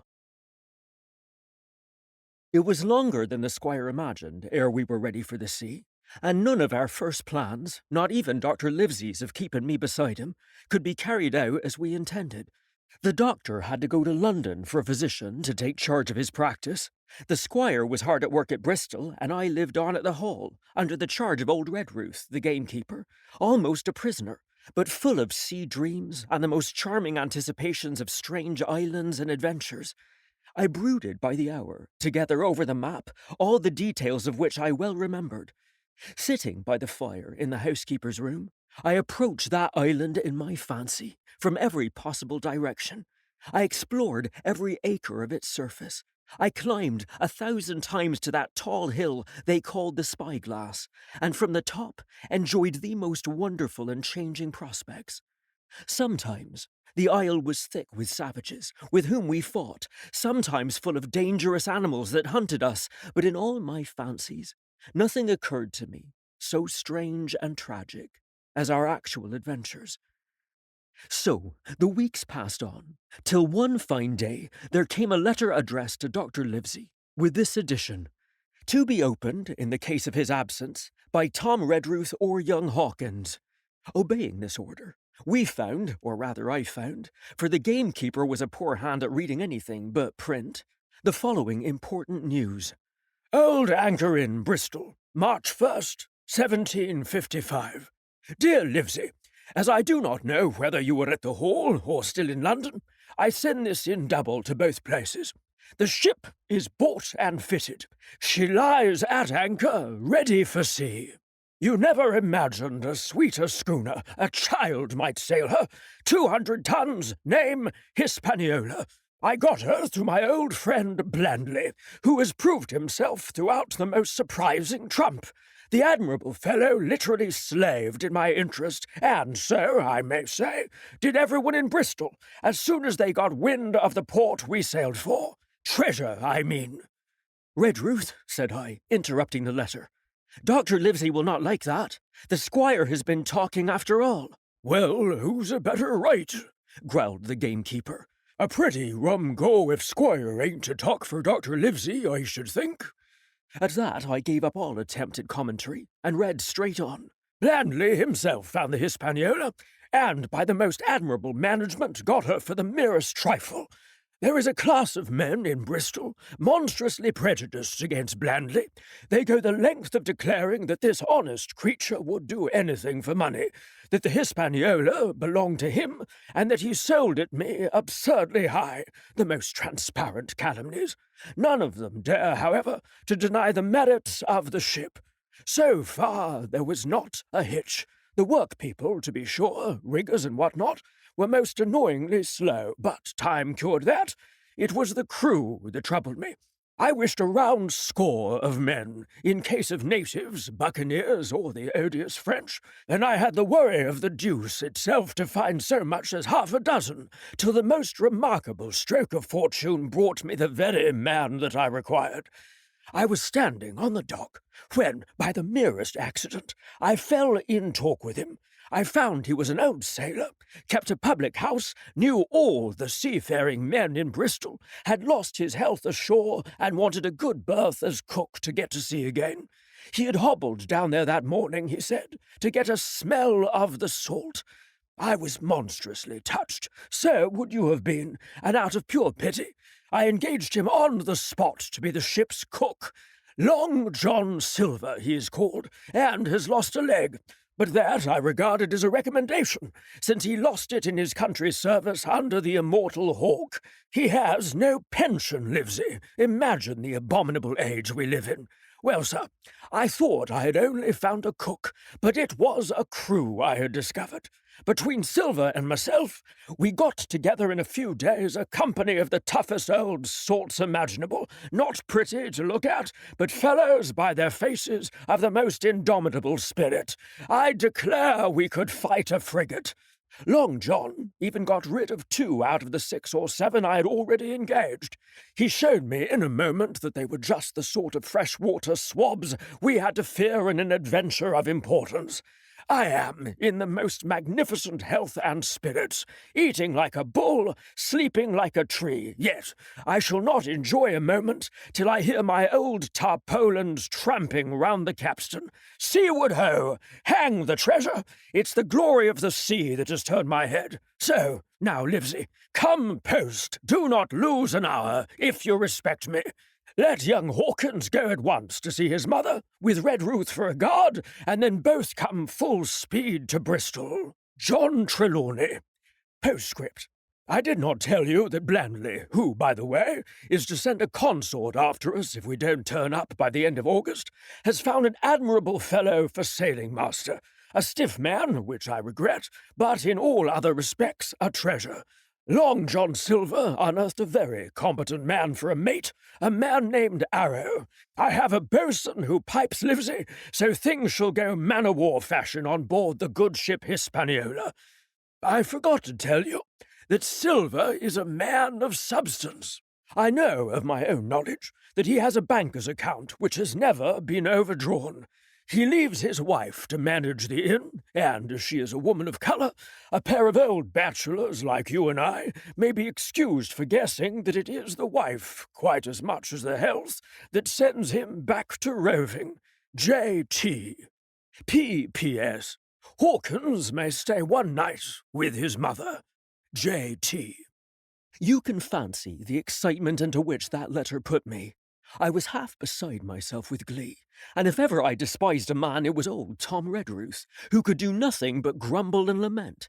Any of the under gamekeepers would gladly have changed places with him, but such was not the squire's pleasure, and the squire's pleasure was like law among them all. Nobody but old Redruth would have dared so much as even to grumble. The next morning, he and I set out on foot for the Admiral Benbow, and there I found my mother in good health and spirits. The captain, who had so long been a cause of so much discomfort, was gone where the wicked cease from troubling. The squire had had everything repaired, and the public rooms and the sign repainted, and had added some furniture. Above all, a beautiful armchair for mother in the bar. He had found her a boy as an apprentice also, so that she should not want help while I was gone. It was on seeing that boy that I understood for the first time my situation. I had thought up to that moment of the adventures before me, not at all of the home I was leaving. And now, at the sight of this clumsy stranger who was to stay here in my place beside my mother, I had my first attack of tears. I am afraid I led that boy a dog's life, for as he was new to the work, I had 100 opportunities of setting him right and putting him down, and I was not slow to profit by them. The night passed, and the next day, after dinner, Redruth and I were afoot again and on the road. I said goodbye to mother, and the cove where I had lived since I was born, and the dear old Admiral Benbow, since he was repainted, no longer quite so dear. One of my last thoughts was of the captain, who had so often strode along the beach with his cocked hat, his sabre-cut cheek, and his old brass telescope. Next moment, we had turned the corner, and my home was out of sight. The mail picked us up about dusk at the Royal George on the Heath. I was wedged in between Redruth and a stout old gentleman, and in spite of the swift motion and the cold night air, I must have dozed a great deal from the very first, and then slept like a log up hill and down dale through stage after stage. For when I was awakened, at last it was by a punch in the ribs, and I opened my eyes to find that we were standing still before a large building in a city street, and that the day had already broken a long time. Where are we? I asked. Bristol, said Tom. Get down. Mr. Trelawney had taken up his residence at an inn far down the docks to superintend the work upon the schooner. Thither we had now to walk, and our way, to my great delight, lay along the quays and beside the great multitude of ships of all sizes and rigs and nations. In one, sailors were singing at their work. In another, there were men aloft high over my head, hanging to threads that seemed no thicker than a spider's.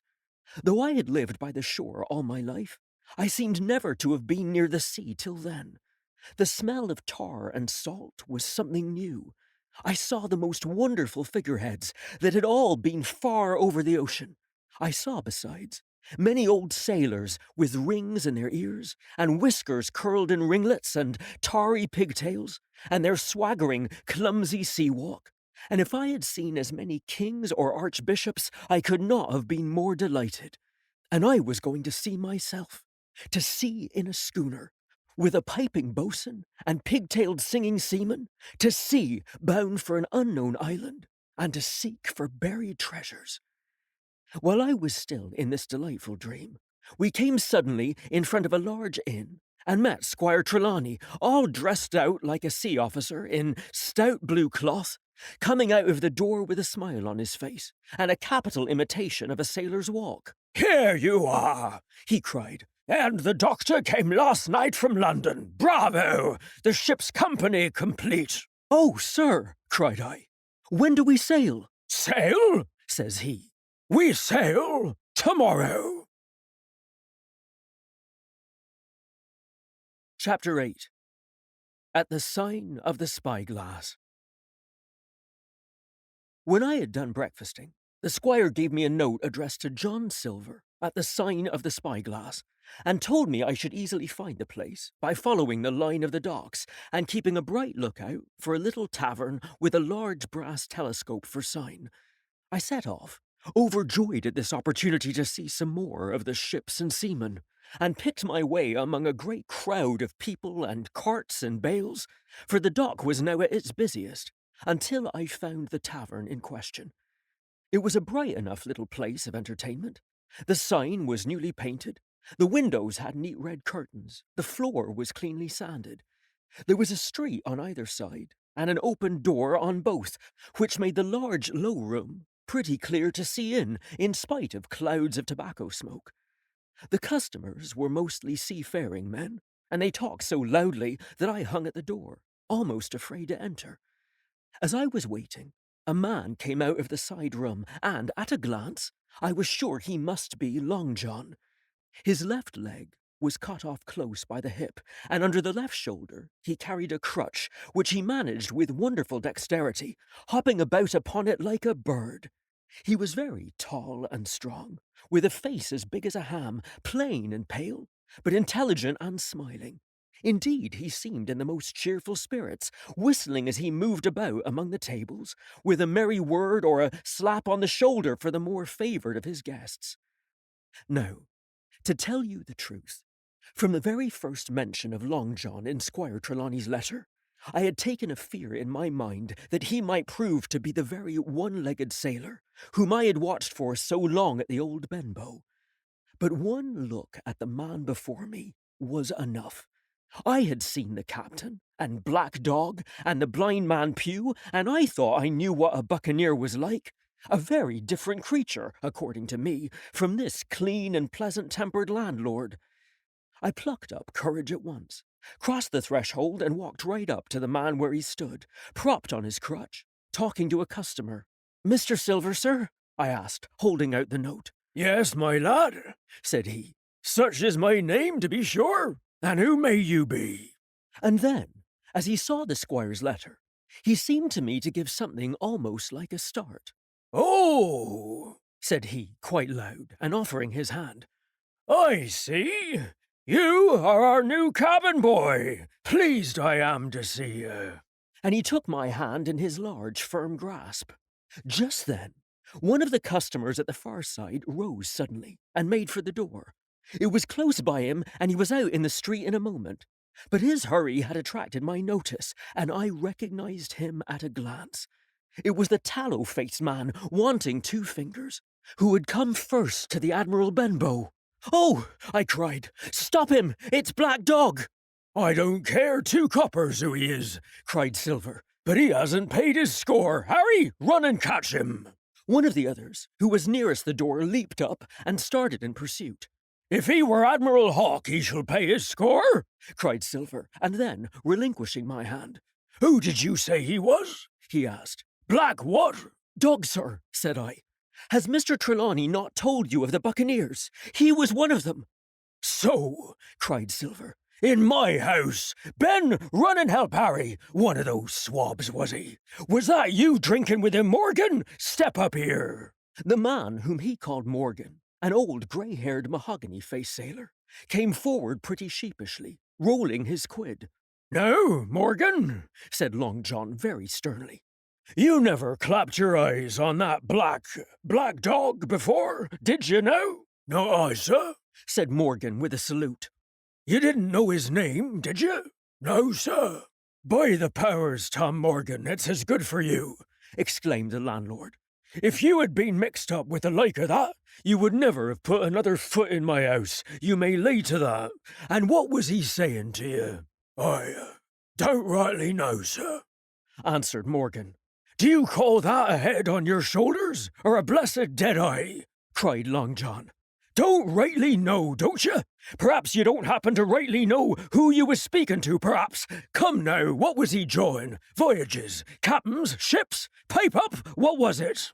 "We was talking of keel-hauling," answered Morgan. "Keel-hauling, was you? And a mighty suitable thing, too, and you may lay to that. Get back to your place for a lubber, Tom." And then, as Morgan rolled back to his seat, Silver added to me in a confidential whisper that was very flattering, as I thought. "He's quite an honest man, Tom Morgan, only stupid.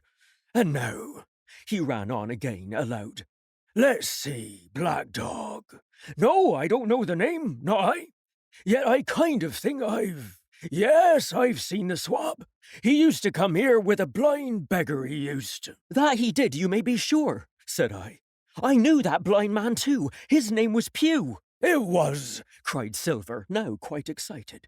"Pew, that was his name for certain. Ah, he looked a shark, he did. If we run down this Black Dog now, there'll be news for Captain Trelawney. Ben's a good runner. Few seamen run better than Ben. He should run him down hand over hand by the powers. He talked to keel-hauling, did he? I'll keel-haul him." All the time he was jerking out these phrases, he was stumping up and down the tavern on his crutch, slapping tables with his hand, and giving such a show of excitement as would have convinced an Old Bailey judge or a Bow Street runner. My suspicions had been thoroughly reawakened on finding Black Dog at the spyglass, and I watched the cook narrowly. But he was too deep, and too ready, and too clever for me, and by the time the two men had come back out of breath and confessed that they had lost the track in a crowd and been scolded like thieves, I would have gone bail for the innocence of Long John Silver. "See here now, Hawkins," said he. "Here's a blessed hard thing on a man like me now, ain't it? There's Captain Trelawney. What's he to think? Here I have this confounded son of a Dutchman sitting in my own house, drinking of my own rum. Here you comes and tells me of it plain, and here I let him give us all the slip before my blessed deadlight. Now, Harkins, you do me justice with the captain. You're a lad, you are, but you're as smart as paint. I see that when you first came in. Now, here it is. What could I do with this old timber I hobble on? When I was an A.B. master mariner, I'd have come up alongside him, hand over hand, and broached him to in a brace of old shakes, I would. But now—" And then, all of a sudden, he stopped, and his jaw dropped as though he had remembered something. "The score!" he burst out. "3 goes of rum! Why, shiver my timbers, if I hadn't forgotten my score!" And, falling on a bench, he laughed until the tears ran down his cheeks. I could not help joining, and we laughed together, peal after peal, until the tavern rang again. "Why, what a precious old sea-calf I am," he said at last, wiping his cheeks. "You and me should get on well, Hawkins, for I'll take my Davy I should be rated ship's boy. But come now, stand by to go about. This won't do. Duty is duty, messmates. I'll put on my old cocked hat and step along of you to Captain Trelawney and report this here affair. For, mind you, it's serious, young Harkins, and neither you nor me's come out of it with what I should make so bold as to call credit. Nor you neither, says you, not smart. None the pair of us smart. But dash my buttons, that was a good un about my score." And he began to laugh again, and that so heartily that though I did not see the joke as he did, I was again obliged to join him in his mirth.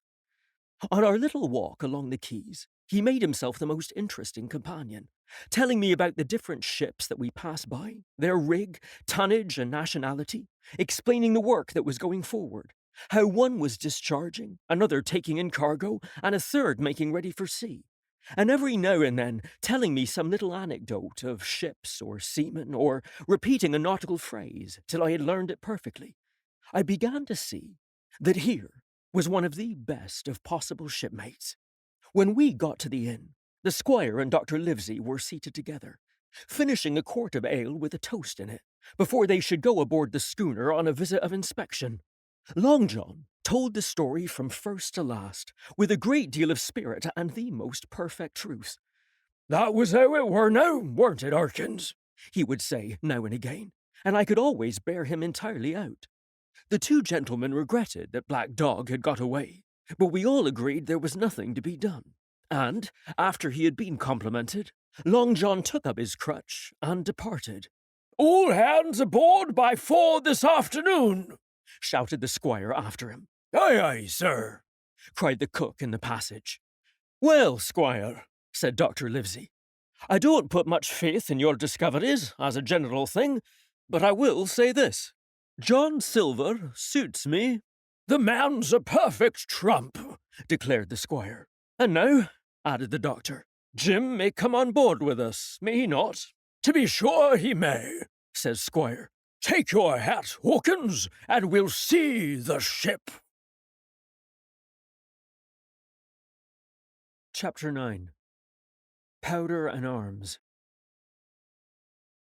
The Hispaniola lay some way out, and we went under the figureheads and round the sterns of many other ships, and their cables sometimes grated underneath our keel, and sometimes swung above us.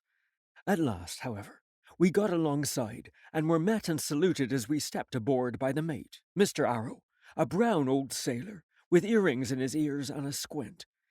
He and the squire were very thick and friendly, but I soon observed that things were not the same between Mr. Trelawney and the captain. The last was a sharp-looking man, who seemed angry with everything on board, and was soon to tell us why, for we had hardly got down into the cabin when a sailor followed us.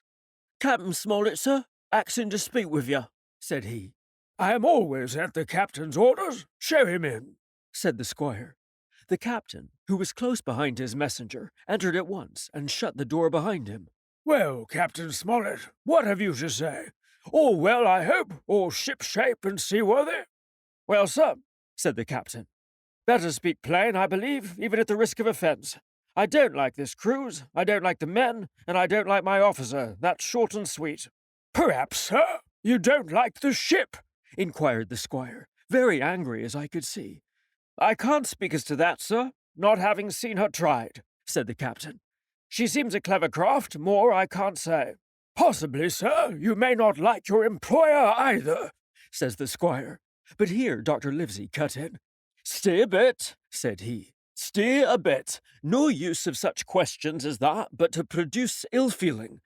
The captain has said too much, or he has said too little, and I'm bound to say that I require an explanation of his words. You don't, you say, like this cruise. Now, why?" "I was engaged, sir, on what we call sealed orders, to sail this ship for that gentleman where he should bid me," said the captain. "So far, so good. But now I find that every man before the mast knows more than I do. I don't call that fair now, do you?" "No," said Dr. Livesey, "I don't." "Next," said the captain, "I learn we are going after treasure. Hear it from my own hands, mind you. Now, treasure is ticklish work. I don't like treasure voyages on any account, and I don't like them above all when they are secret, and when, begging your pardon, Mr. Trelawney, the secret's been told to the parrot." "Silver's parrot?" asked the squire. "It's a way of speaking," said the captain. "Blabbed, I mean. It's my belief that neither of you gentlemen know what you're about, but I'll tell you my way of it. Life or death, and a close run." "That is all clear, and I dare say true enough," replied Dr. Livesey. "We take the risk, but we are not so ignorant as you believe us. Next, you say you don't like the crew. Are they not good seamen?" "I don't like them, sir," returned Captain Smollett. "and I think I should have had the choosing of my own hands, if you go to that." "Perhaps you should," replied the doctor. My friend should, perhaps, have taken you along with him, but the slight, if there be one, was unintentional. And you don't like Mr. Arrow? I don't, sir. I believe he's a good seaman, but he's too free with the crew to be a good officer. A mate should keep himself to himself, shouldn't drink with the men before the mast. Do you mean he drinks? Cried the squire. No, sir, replied the captain. Only that he's too familiar. Well, now, and the short and long of it, Captain? Asked the doctor. Tell us what you want. Well, gentlemen, are you determined to go on this cruise? Like iron, answered the squire. Very good, said the captain. Then, as you've heard me very patiently, saying things that I could not prove, hear me a few words more. They are putting the powder and the arms in the forehold. Now, you have a good place under the cabin. Why not put them there? First point. Then you are bringing 4 of your own people with you, and they tell me some of them are to be berthed forward. Why not give them the berths here beside the cabin? Second point. Any more? Asked Mr. Trelawney. One more, said the captain. There's been too much blabbing already. Far too much, agreed the doctor. I'll tell you what I've heard myself, continued Captain Smollett, that you have a map of an island, that there's crosses on the map to show where treasure is, and that island lies. And then he named the latitude and longitude exactly. I never told that, cried the squire, to a soul. The hands know it, sir, returned the captain. Livesey, that must have been you or Hawkins, cried the squire. It doesn't much matter who it was, replied the doctor, and I could see that neither he nor the captain paid much regard to Mr. Trelawney's protestations. Neither did I, to be sure. He was so loose a talker. Yet in this case, I believe he was really right, and that nobody had told the situation of the island. Well, gentlemen, continued the captain, I don't know who has this map, but I make it a point. It shall be kept secret even from me and Mr. Arrow. Otherwise, I would ask you to let me resign. I see, said the doctor. You wish us to keep this matter dark, and to make a garrison of the stern part of the ship, manned with my friend's own people, and provided with all the arms and powder on board. In other words, you fear a mutiny. Sir, said Captain Smollett, with no intention to take offence, I deny your right to put words into my mouth. No captain, sir, would be justified in going to sea at all if he had grounds enough to say that. As for Mr. Arrow, I believe him to be thoroughly honest. Some of the men are the same. All may be, for what I know. But I am responsible for the ship's safety and the life of every man jack aboard of her. I see things going, as I think, not quite right, and I ask you to take certain precautions or let me resign my berth, and that's all. Captain Smollett, began the doctor with a smile, did ever you hear the fable of the mountain and the mouse? You'll excuse me, I dare say, but you remind me of that fable. When you came in here, I'll stake my wig you meant more than this. Doctor, said the captain, you are smart. When I came in here, I meant to get discharged. I had no thought that Mr. Trelawney would hear a word. No more I would, cried the squire. Had Livesey not been here, I should have seen you to the deuce. As it is, I have heard you. I will do as you desire, but I think the worse of you. That's as you please, sir, said the captain. You'll find I do my duty. And with that he took his leave. Trelawney, said the doctor, contrary to all my notions, I believe you have managed to get 2 honest men on board with you. That man and John Silver. Silver, if you like, cried the squire. But as for that intolerable humbug, I declare I think his conduct unmanly, unsailorly, and downright un-English. Well, says the doctor, we shall see. When we came on deck, the men had already begun to take out the arms and powder, yo-hoing at their work, while the captain and Mr. Arrow stood by superintending. The new arrangement was quite to my liking. The whole schooner had been overhauled. 6 berths had been made astern, out of what had been the after part of the main hold, and this set of cabins was only joined to the galley and forecastle by a sparred passage on the port side. It had been originally meant that the captain, Mr. Arrow, Hunter, Joyce, the doctor, and the squire were to occupy these 6 berths. Now Redruth and I were to get 2 of them, and Mr. Arrow and the captain were to sleep on deck in the companion, which had been enlarged on each side, till you might almost have called it a roundhouse. Very low it was still, of course, But there was room to swing 2 hammocks, and even the mate seemed pleased with the arrangement. Even he, perhaps, had been doubtful as to the crew, but that is only a guess, for, as you shall hear, we had not long the benefit of his opinion. We were all hard at work, changing the powder and the berths, when the last man or two, and Long John along with them, came off in a shore boat. The cook came up the side like a monkey for cleverness, and as soon as he saw what was doing, "So, mates," says he, "what's this?" "We're a changing of the powder, Jack," answers one. "Why, by the powers," cried Long John, "if we do, we'll miss the morning tide." "My orders," said the captain shortly. "You may go below, my man. Hands will want supper." "Aye, aye, sir," answered the cook, and, touching his forelock, he disappeared at once in the direction of his galley. "That's a good man, Captain," said the doctor. "Very likely, sir," replied Captain Smollett. "Easy with that, men, easy." He ran on to the fellows who were shifting the powder, and then suddenly, observing me examining the swivel we carried amidships, a long brass 9, "Here, you, ship's boy," he cried. "Out of that! Off with you to the cook and get some work." And then, as I was hurrying off, I heard him say, quite loudly to the doctor, "I'll have no favourites on my ship." I assure you, I was quite of the squire's way of thinking, and hated the captain deeply. Chapter 10. The Voyage. All that night, we were in a great bustle getting things stowed in their place, and boatfuls of the squire's friends, Mr. Blandley and the like, coming off to wish him a good voyage and a safe return. We never had a night at the Admiral Benbow when I had half the work, and I was dog-tired when, a little before dawn, the boatswain sounded his pipe, and the crew began to man the capstan bars. I might have been twice as weary, yet I would not have left the deck. All was so new and interesting to me. The brief commands, the shrill note of the whistle, the men bustling to their places in the glimmer of the ship's lanterns. "Now, barbecue, tip us a stave," cried one voice. "The old one," cried another. "Aye, aye, mates," said Long John, who was standing by, with his crutch under his arm, and at once broke out in the air and words I knew so well. 15 men on the dead man's chest." And then the whole crew bore chorus. "Yo ho ho and a bottle of rum." And at the third ho, drove the bars before them with a will. Even at that exciting moment, it carried me back to the old Admiral Benbow in a second, and I seemed to hear the voice of the captain piping in the chorus. But soon the anchor was short up.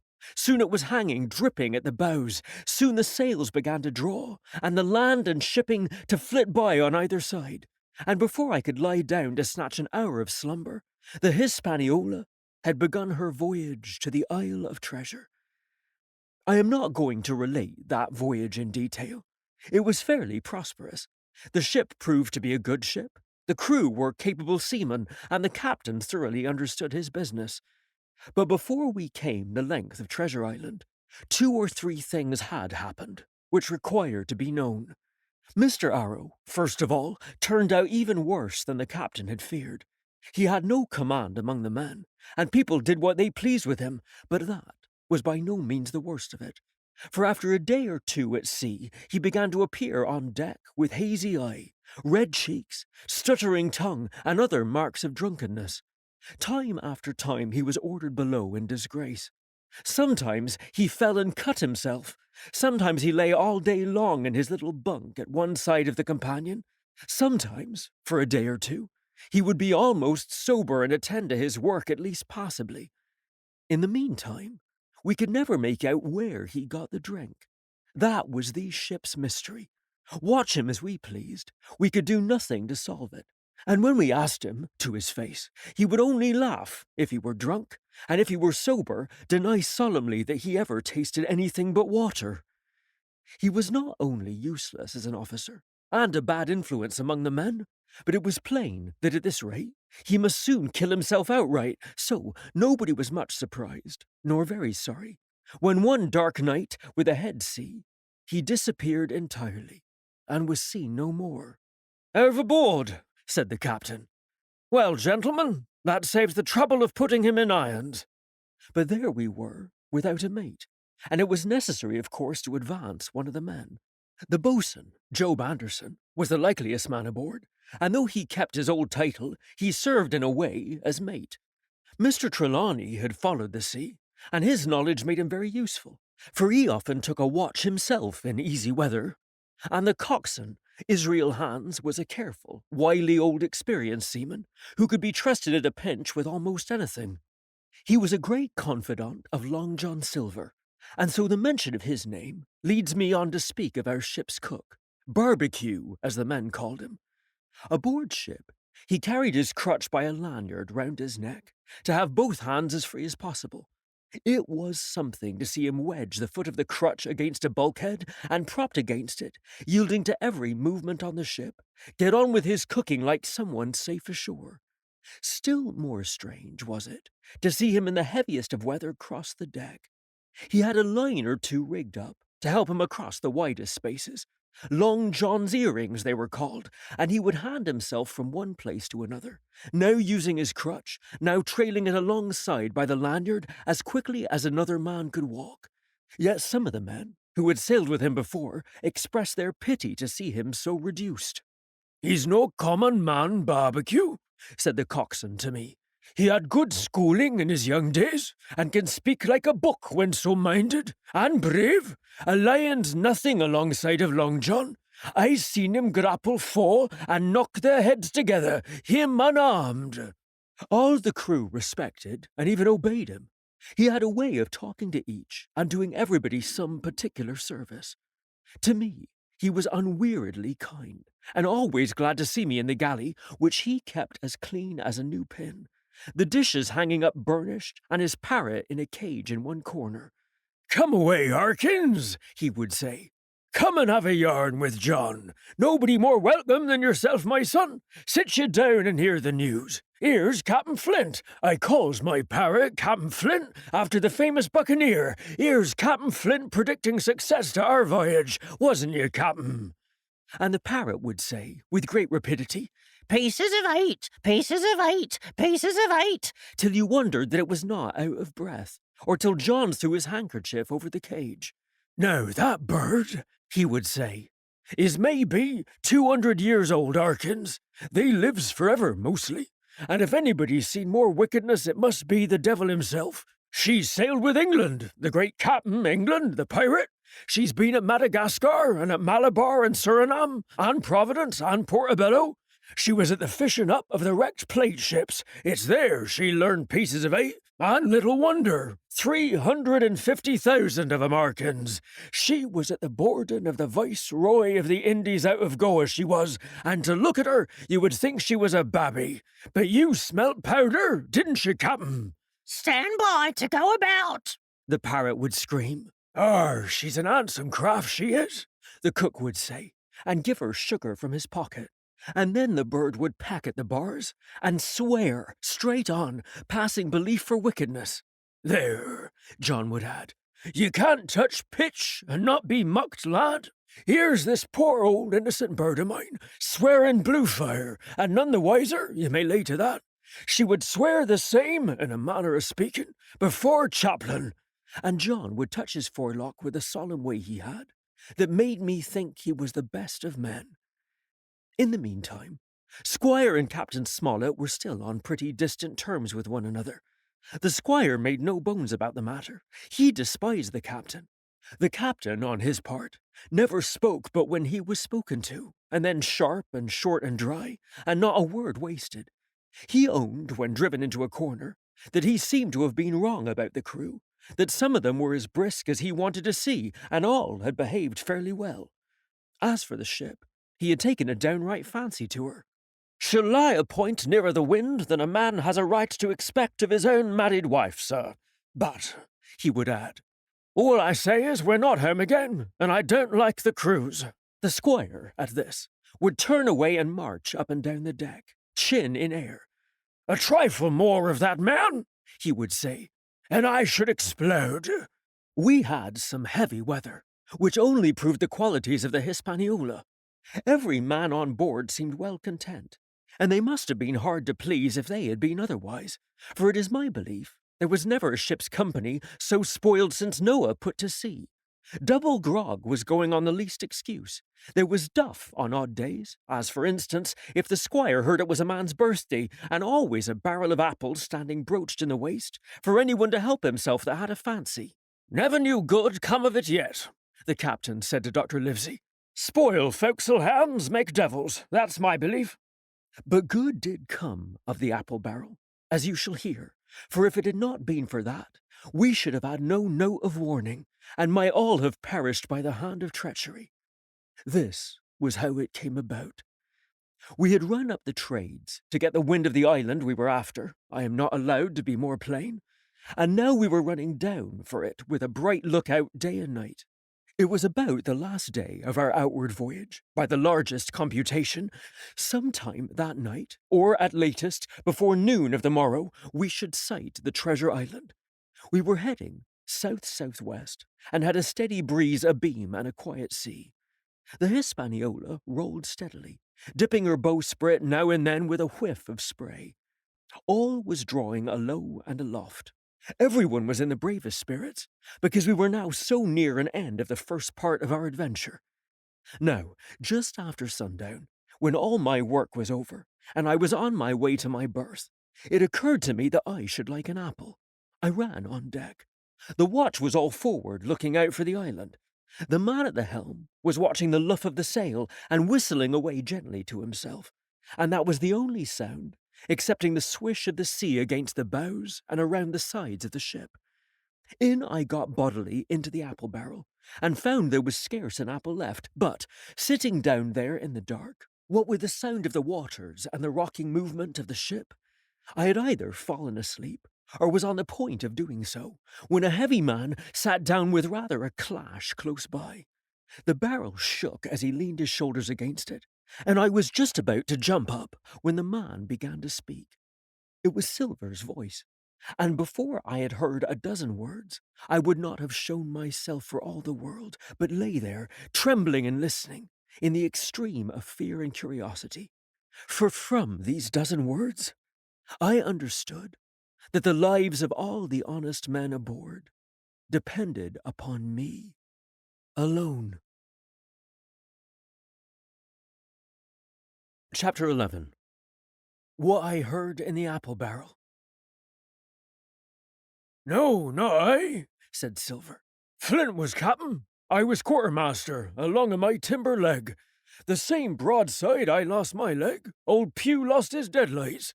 It was a master surgeon, him that amputated me, out of college and all, Latin by the bucket and what not. But he was hanged like a dog, and sun-dried like the rest at Corso Castle. That was Robert's men, that was, and comed of changing names to their ships, Royal Fortune and so on. Now, what a ship was christened, so let her stay, I says.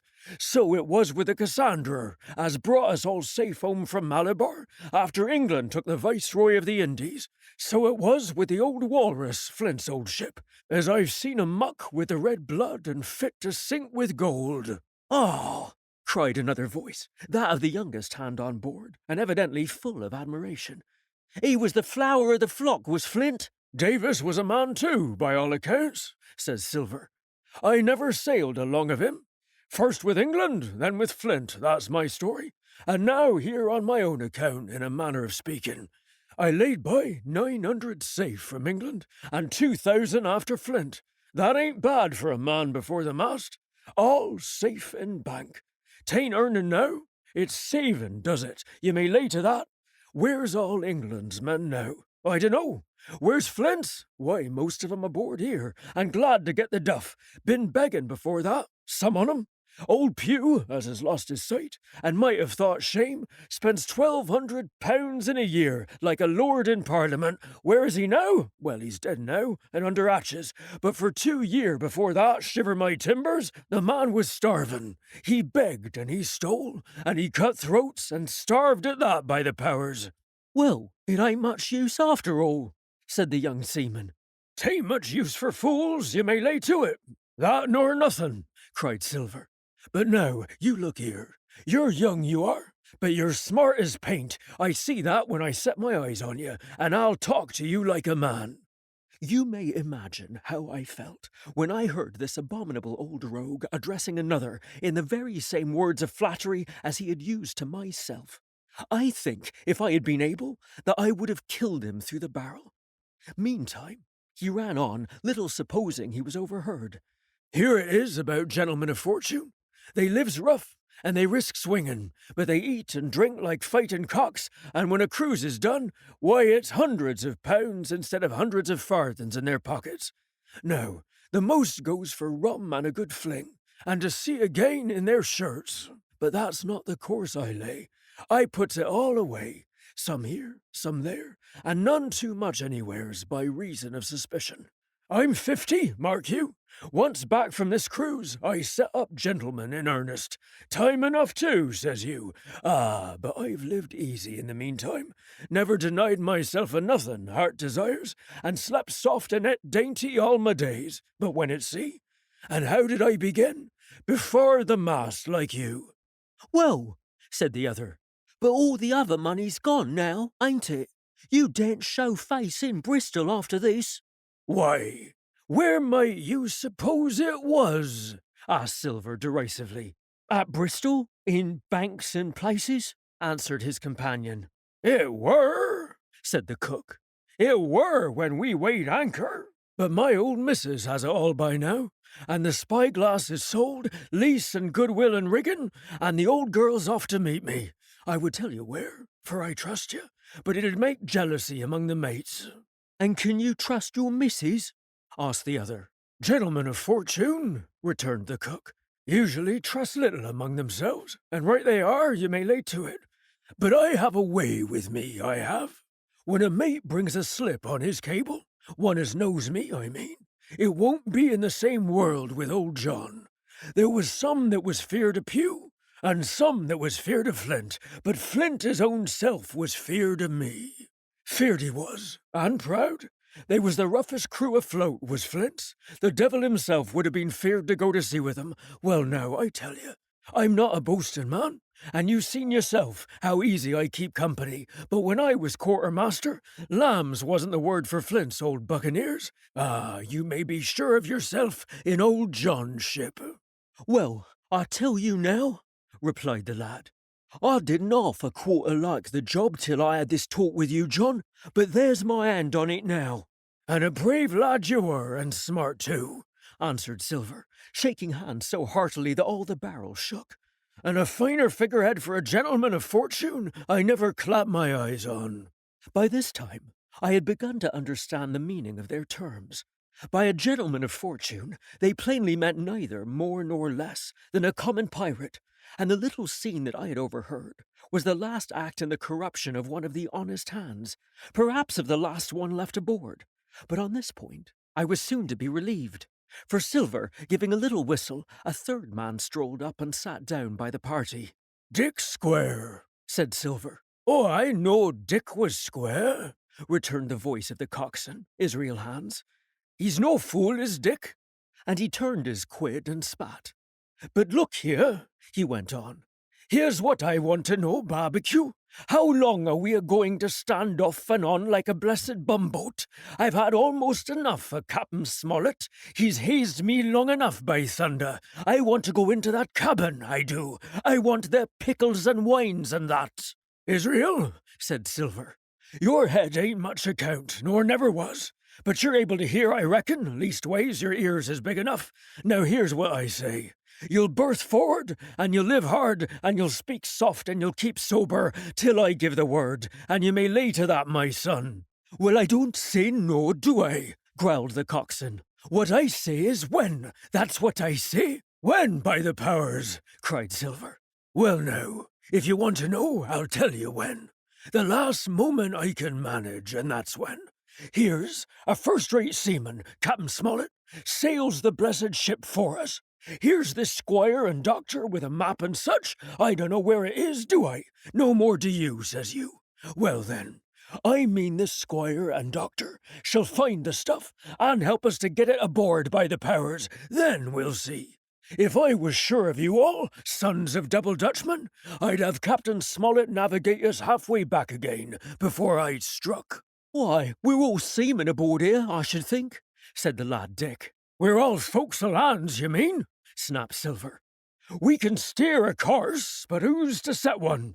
That's what all you gentlemen split on first and last. If I had my way, I'd have Captain Smollett work us back into the trades at least. Then we'd have no blessed miscalculations and a spoonful of water a day. But I know the sort you are. I'll finish with 'em at the island as soon as the blunt's on board, and a pity it is. But you're never happy till you're drunk, split my sides. I've a sick heart to sail with the likes of you. Easy all, Long John, cried Israel. Who's a crossing of you? Why, how many tall ships, think ye now, have I seen laid aboard? And how many brisk lads drying in the sun of execution dock? Cried Silver. And all for this same hurry and hurry and hurry. You hear me? I seen a thing or two at sea, I have. If you would only lay your course and a pint to windward, you would ride in carriages, you would. But not you. I know you. You'll have your mouthful of rum tomorrow and go hang. Everybody knowed you was a kind of chaplain, John, but there's others as could hand and steer as well as you, said Israel. They liked a bit of fun, they did. They wasn't so high and dry, nohow, but took their fling like jolly companions, every one.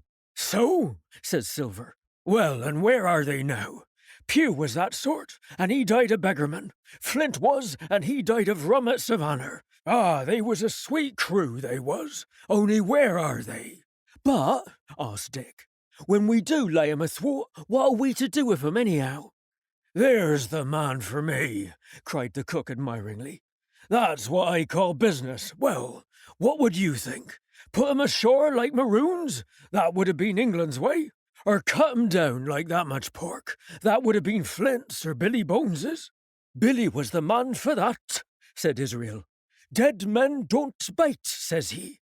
Well, he's dead now hisself. He knows the long and short on it now, and if ever a rough hand come to port, it was Billy. Right you are, said Silver. Rough hand, ready. But mark you here, I'm an easy man. I'm quite the gentleman, says you, but this time it's serious. Duty is duty, mates. I give my vote. Death. When I'm in Parliament and riding in my coach, I don't want none of these sea lawyers in the cabin a coming home unlooked for like the devil at prayers. Wait is what I say, but when the time comes, why let her rip. John, cries the coxswain, you're a man. You'll say so, Israel, when you see, said Silver. Only one thing I claim.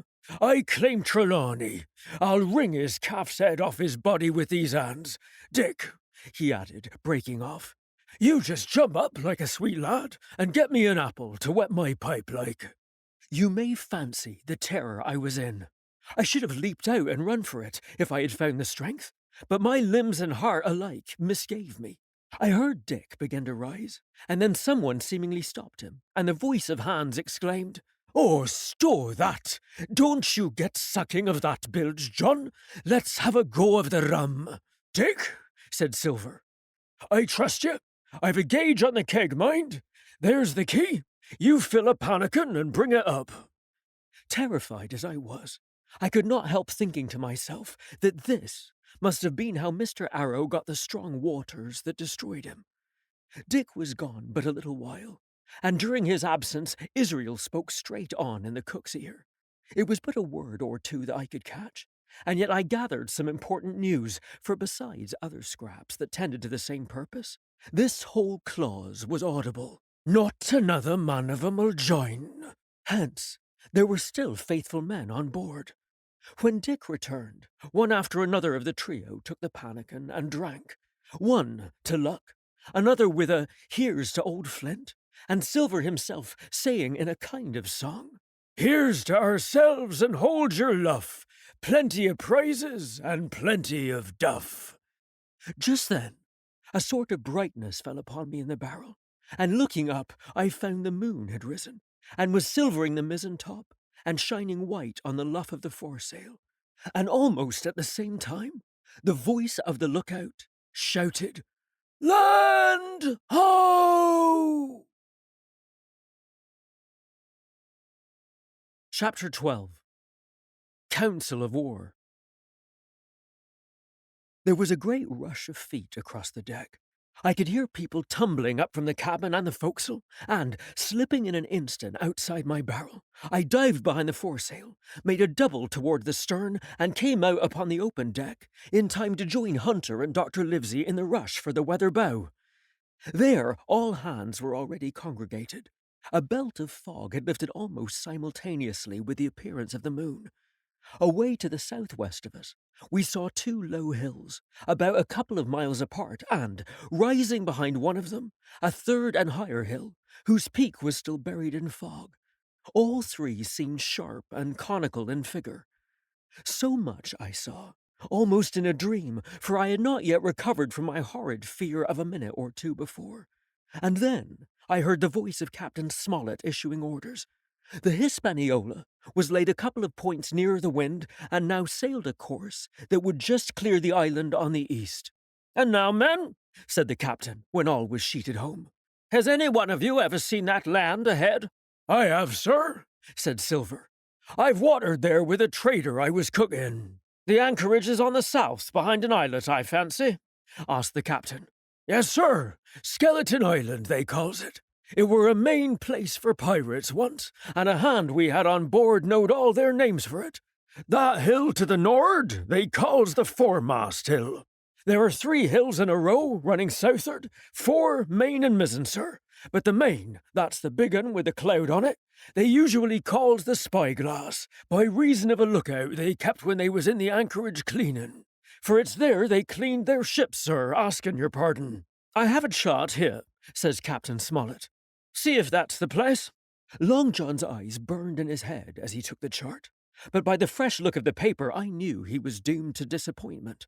This was not the map we found in Billy Bones' chest, but an accurate copy, complete in all things, names and heights and soundings, with the single exception of the red crosses and the written notes. Sharp as must have been his annoyance, Silver had the strength of mind to hide it. "Yes, sir," said he. "This is the spot to be sure, and very prettily drawed out. Who might have done that, I wonder? The pirates were too ignorant, I reckon. Aye, here it is, Captain Kidd's anchorage, just the name my shipmate called it. There's a strong current runs along the south, and then away nor'ard, up the west coast.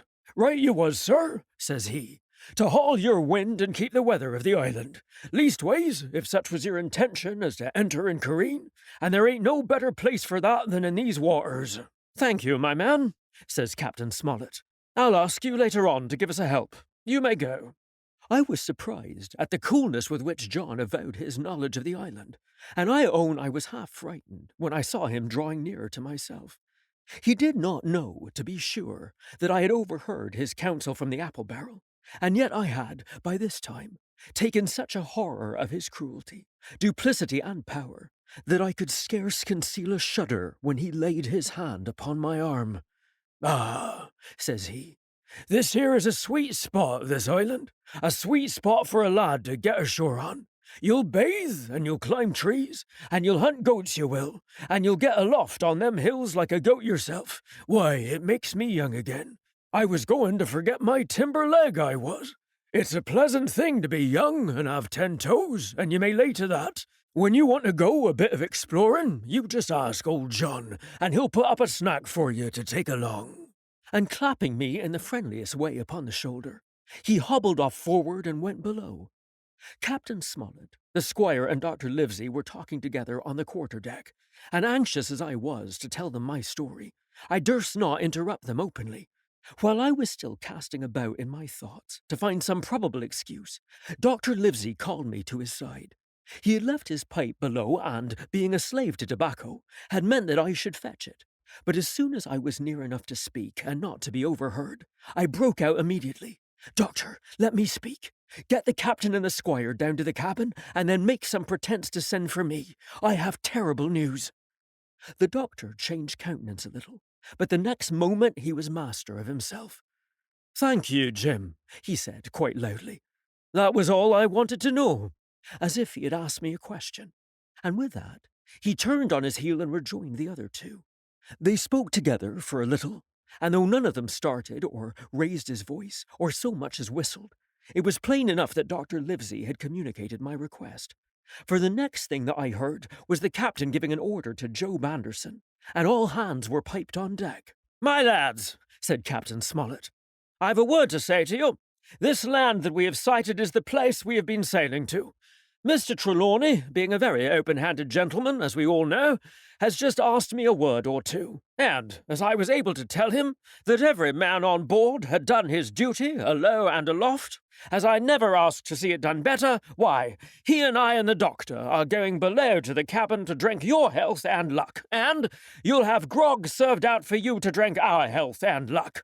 I'll tell you what I think of this. I think it's handsome, and if you think as I do, you'll give a good sea cheer for the gentleman that does it." The cheer followed. That was a matter of course, but it rang out so full and hearty that I confess I could hardly believe these same men were plotting for our blood. "One more cheer for Captain Smollett!" cried Long John when the first had subsided, and this also was given with a will. On the top of that, the three gentlemen went below, and not long after, word was sent forward that Jim Hawkins was wanted in the cabin. I found them all three seated round the table, a bottle of Spanish wine and some raisins before them, and the doctor smoking away with his wig on his lap, and that, I knew, was a sign that he was agitated. The stern window was open, for it was a warm night, and you could see the moon shining behind on the ship's wake. "Now, Hawkins," said the squire, "you have something to say? Speak up." I did as I was bid, and as short as I could make it, told the whole details of Silver's conversation. Nobody interrupted me till I was done, nor did any one of the three of them make so much as a movement, but they kept their eyes upon my face from first to last. "Jim," said Dr. Livesey, "take a seat."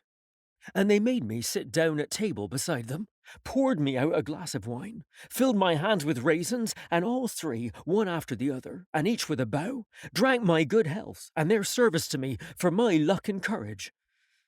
"Now, Captain," said the squire, "you were right and I was wrong. I own myself an ass, and I await your orders." "No more an ass than I, sir," returned the captain.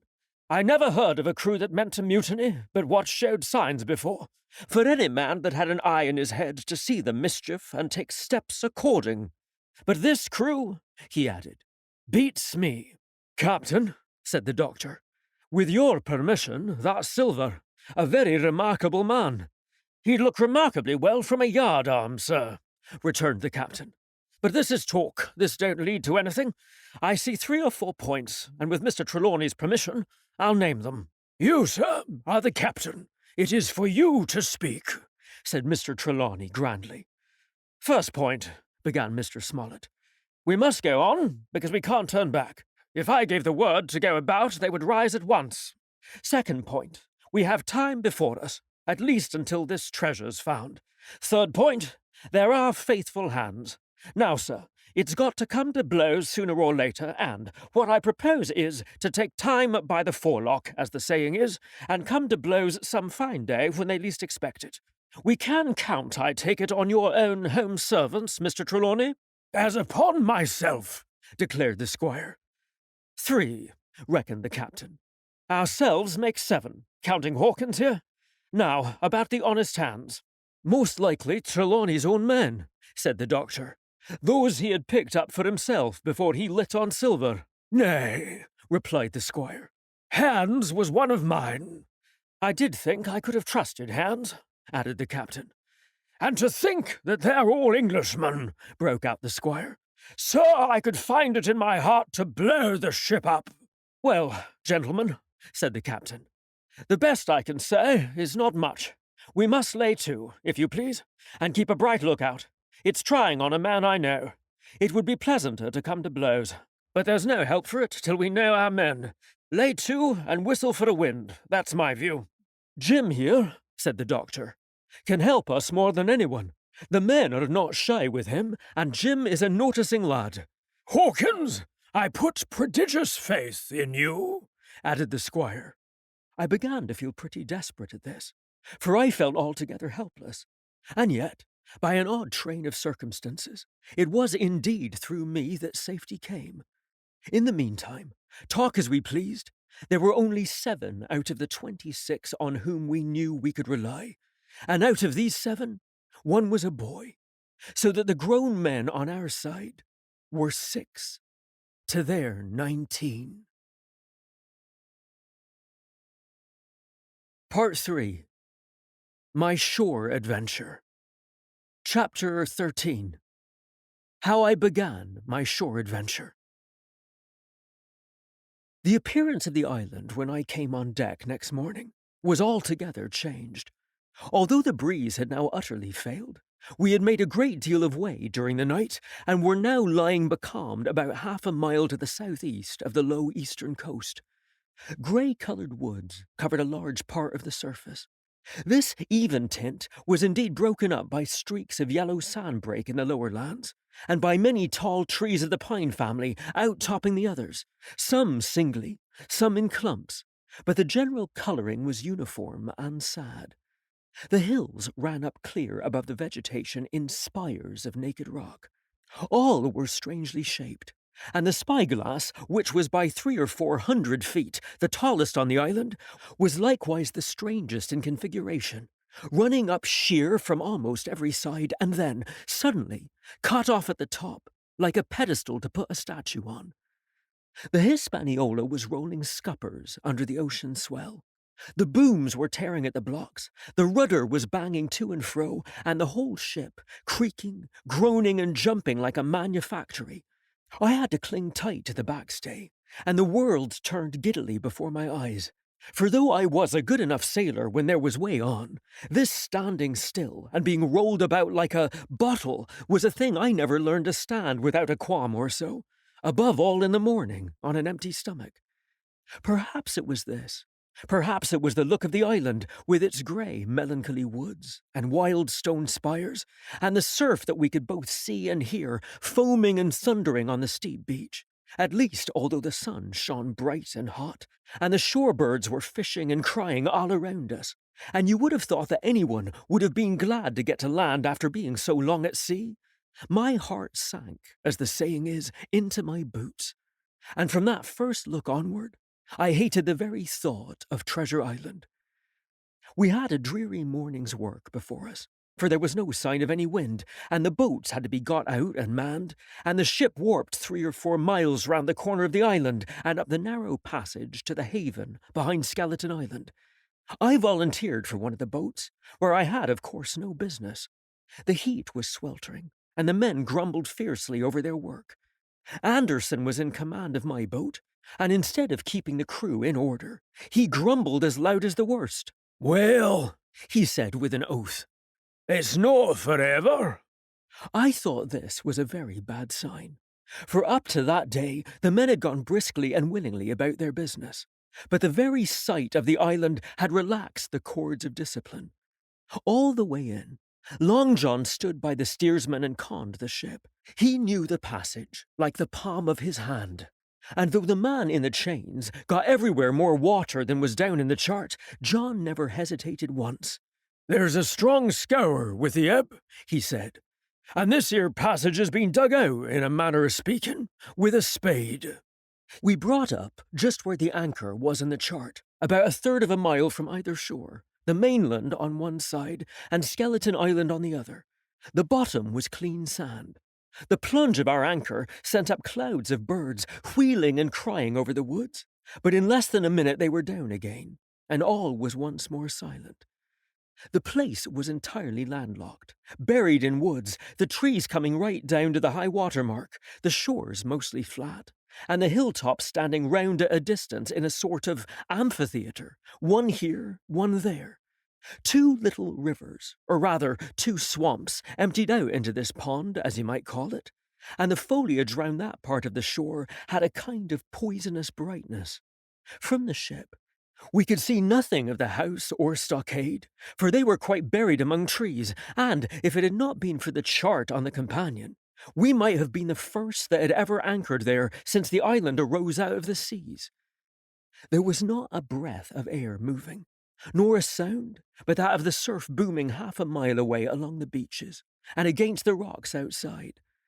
A peculiar stagnant smell hung over the anchorage, a smell of sodden leaves and rotting tree trunks. I observed the doctor sniffing and sniffing, like someone tasting a bad egg.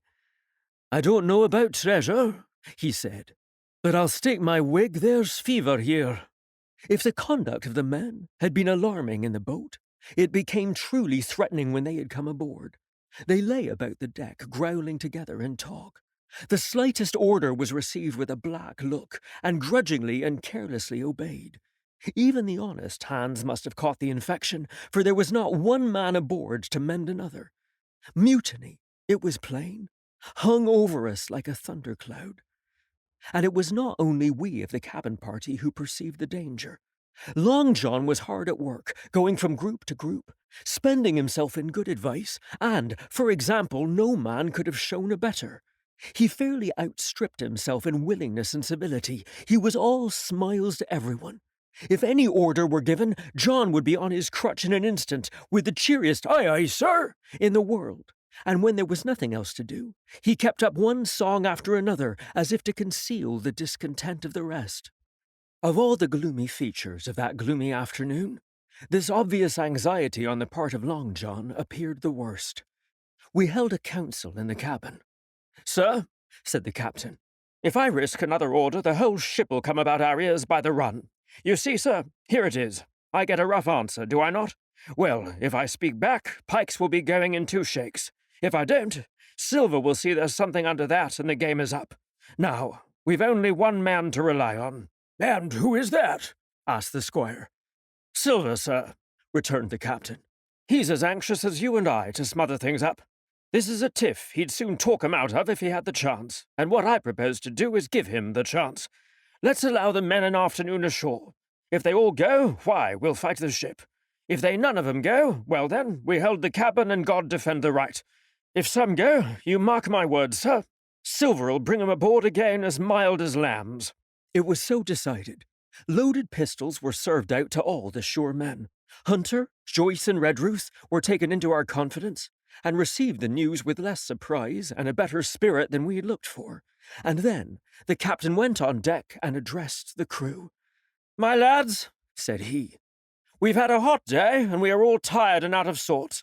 A turn ashore will hurt nobody. The boats are still in the water. You can take the gigs, and as many as please can go ashore for the afternoon. I'll fire a gun half an hour before sundown." I believe the silly fellows must have thought they would break their shins over treasure as soon as they were landed, for they all came out of their sulks in a moment, and gave a cheer that started to echo in the faraway hill, and sent the birds once more flying and squalling round the anchorage. The captain was too bright to be in the way. He whipped out of sight in a moment, leaving Silver to arrange the party, and I fancy it was well he did so. Had he been on deck, he could no longer so much as have pretended not to understand the situation. It was as plain as day. Silver was the captain, and a mighty rebellious crew he had of it. The honest hands, and I was soon to see it proved that there were such on board, must have been very stupid fellows, or rather, I suppose the truth was this, that all hands were disaffected by the example of the ringleaders, only some more, some less, and a few, being good fellows in the main, could neither be led nor driven any further. It is one thing to be idle and sulk, and quite another to take a ship and murder a number of innocent men. At last, however, the party was made up. 6 fellows were to stay on board, and the remaining 13, including Silver, began to embark. Then it was that there came into my head the first of the mad notions that contributed so much to save our lives. If 6 men were left by Silver, it was plain our party could not take and fight the ship, and since only 6 were left, it was equally plain that the cabin party had no present need of my assistance. It occurred to me at once to go ashore. In a jiffy, I had slipped over the side and curled up in the fore sheets of the nearest boat, and almost at the same moment she shoved off. No one took notice of me, only the bow oar saying, "Is that you, Jim? Keep your head down." But Silver, from the other boat, looked sharply over and called out to know if that were me, and from that moment I began to regret what I had done. The crews raced for the beach, But the boat I was in, having some start, and being at once the lighter and better manned, shot far ahead of her consort, and the bow had struck among the shoreside trees, and I had caught a branch and swung myself out and plunged into the nearest thicket, while Silver and the rest were still 100 yards behind. "Jim! Jim!" I heard him shouting. But you may suppose I paid no heed. Jumping, ducking, and breaking through, I ran straight before my nose, till I could run no longer. Chapter 14. The First Blow. I was so pleased at having given the slip to Long John that I began to enjoy myself and look around me with some interest on the strange land that I was in. I had crossed a marshy tract full of willows, bulrushes, and odd, outlandish swampy trees, and had now come out upon the skirts of an open piece of undulating sandy country, about a mile long, dotted with a few pines and a great number of contorted trees, not unlike the oak in growth, but pale in the foliage, like willows. On the far side of the open stood one of the hills, with two quaint, craggy peaks shining vividly in the sun. I now felt for the first time the joy of exploration. The isle was uninhabited, my shipmates I had left behind, and nothing lived in front of me but dumb brutes and fowls. I turned hither and thither among the trees. Here and there were flowering plants unknown to me. Here and there I saw snakes, and one raised his head from a ledge of rock and hissed at me with a noise not unlike the spinning of a top. Little did I suppose that he was a deadly enemy, and that the noise was the famous rattle. Then I came to a long thicket of these oak-like trees, live or evergreen oaks, I heard afterwards they should be called, which grew low along the sand like brambles, the boughs curiously twisted, the foliage compact like thatch. The thicket stretched down from the top of one of the sandy knolls, spreading and growing taller as it went, until it reached the margin of the broad, reedy fen, through which the nearest of the little rivers soaked its way into the anchorage. The marsh was steaming in the strong sun, and the outline of the spyglass trembled through the haze. All at once, there began to go a sort of bustle among the bulrushes. A wild duck flew up with a quack, another followed, and soon over the whole surface of the marsh a great cloud of birds hung screaming and circling in the air. I judged at once that some of my shipmates must be drawing near along the borders of the fen. Nor was I deceived, for soon I heard the very distant and low tones of a human voice, which, as I continued to give ear, grew steadily louder and nearer.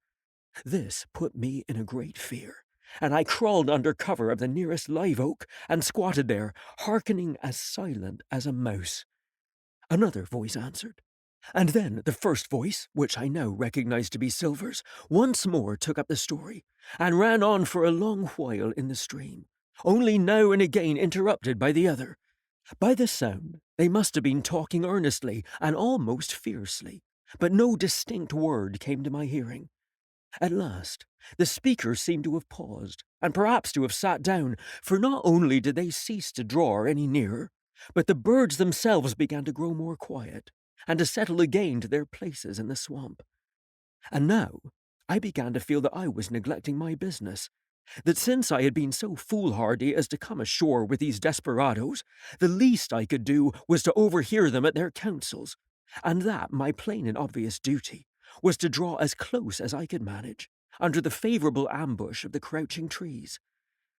I could tell the direction of the speakers pretty exactly, not only by the sound of their voices, but by the behaviour of the few birds that still hung in alarm above the heads of the intruders. Crawling on all fours, I made steadily but slowly towards them, till at last, raising my head to an aperture among the leaves, I could see clear down into a little green dell beside the marsh, and closely set about with trees, where Long John Silver and another of the crew stood face to face in conversation. The sun beat full upon them. Silver had thrown his hat beside him on the ground, and his great, smooth, blond face, all shining with heat, was lifted to the other man's in a kind of appeal. "Mate," he was saying, "it's because I thinks gold dust of you. Gold dust, and you may lay to that. If I hadn't took to you like pitch, do you think I'd have been here a warning of you? All's up. You can't make nor mend. It's to save your neck that I'm a-speaking, and if one of the wild uns knew it, where'd I be, Tom? Now tell me, where'd I be? Silver, said the other man, and I observed he was not only red in the face, but spoke as hoarse as a crow, and his voice shook too, like a taut rope. Silver, says he, you're old, and you're honest, or as the name for it, and you've money too, which lots of poor sailors hasn't, and you're brave, or I'm mistook. And will you tell me you'll let yourself be led away with that kind of a mess of swabs? Not you! As sure as God sees me, I'd sooner lose my hand if I turn against my duty. And then, all of a sudden, he was interrupted by a noise. I had found one of the honest hands. Well, here at the same moment came news of another. Far away out in the marsh, there arose, all of a sudden, a sound like a cry of anger, then another on the back of it, and then one horrid, long-drawn scream. The rocks of the spyglass re-echoed it a score of times. The whole troop of marsh birds rose again, darkening heaven with a simultaneous whir, and long after, that death yell was still ringing in my brain. Silence had re-established its empire, and only the rustle of the redescending birds and the boom of the distant surges disturbed the languor of the afternoon. Tom had leaped at the sound, like a horse at the spur, but Silver had not winked an eye. He stood where he was, resting lightly on his crutch, watching his companion like a snake about to spring. John, said the sailor, stretching out his hand. Hands off, cried Silver, leaping back a yard, as it seemed to me, with the speed and security of a trained gymnast. Hands off, if you like, John Silver, said the other. It's a black conscience that can make you feared of me, but in heaven's name, tell me what was that? That?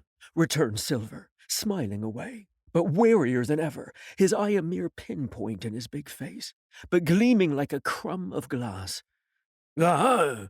Oh, I reckon that'll be Alan. And at this, poor Tom flashed out like a hero. Alan, he cried, then rest his soul for a true seaman. And as for you, John Silver, long you've been a mate of mine, but you're mate of mine no more. If I die like a dog, I'll die in my duty. You've killed Alan, have you? Kill me too if you can, but I defies you. And with that, this brave fellow turned his back directly on the cook and set off walking for the beach. But he was not destined to go far. With a cry, John seized the branch of a tree, whipped the crutch out of his armpit, and sent that uncouth missile hurtling through the air. It struck poor Tom, point foremost, and with stunning violence, right between the shoulders and the middle of his back. His hands flew up, and he gave a sort of gasp and fell. Whether he were injured much or little, none could ever tell.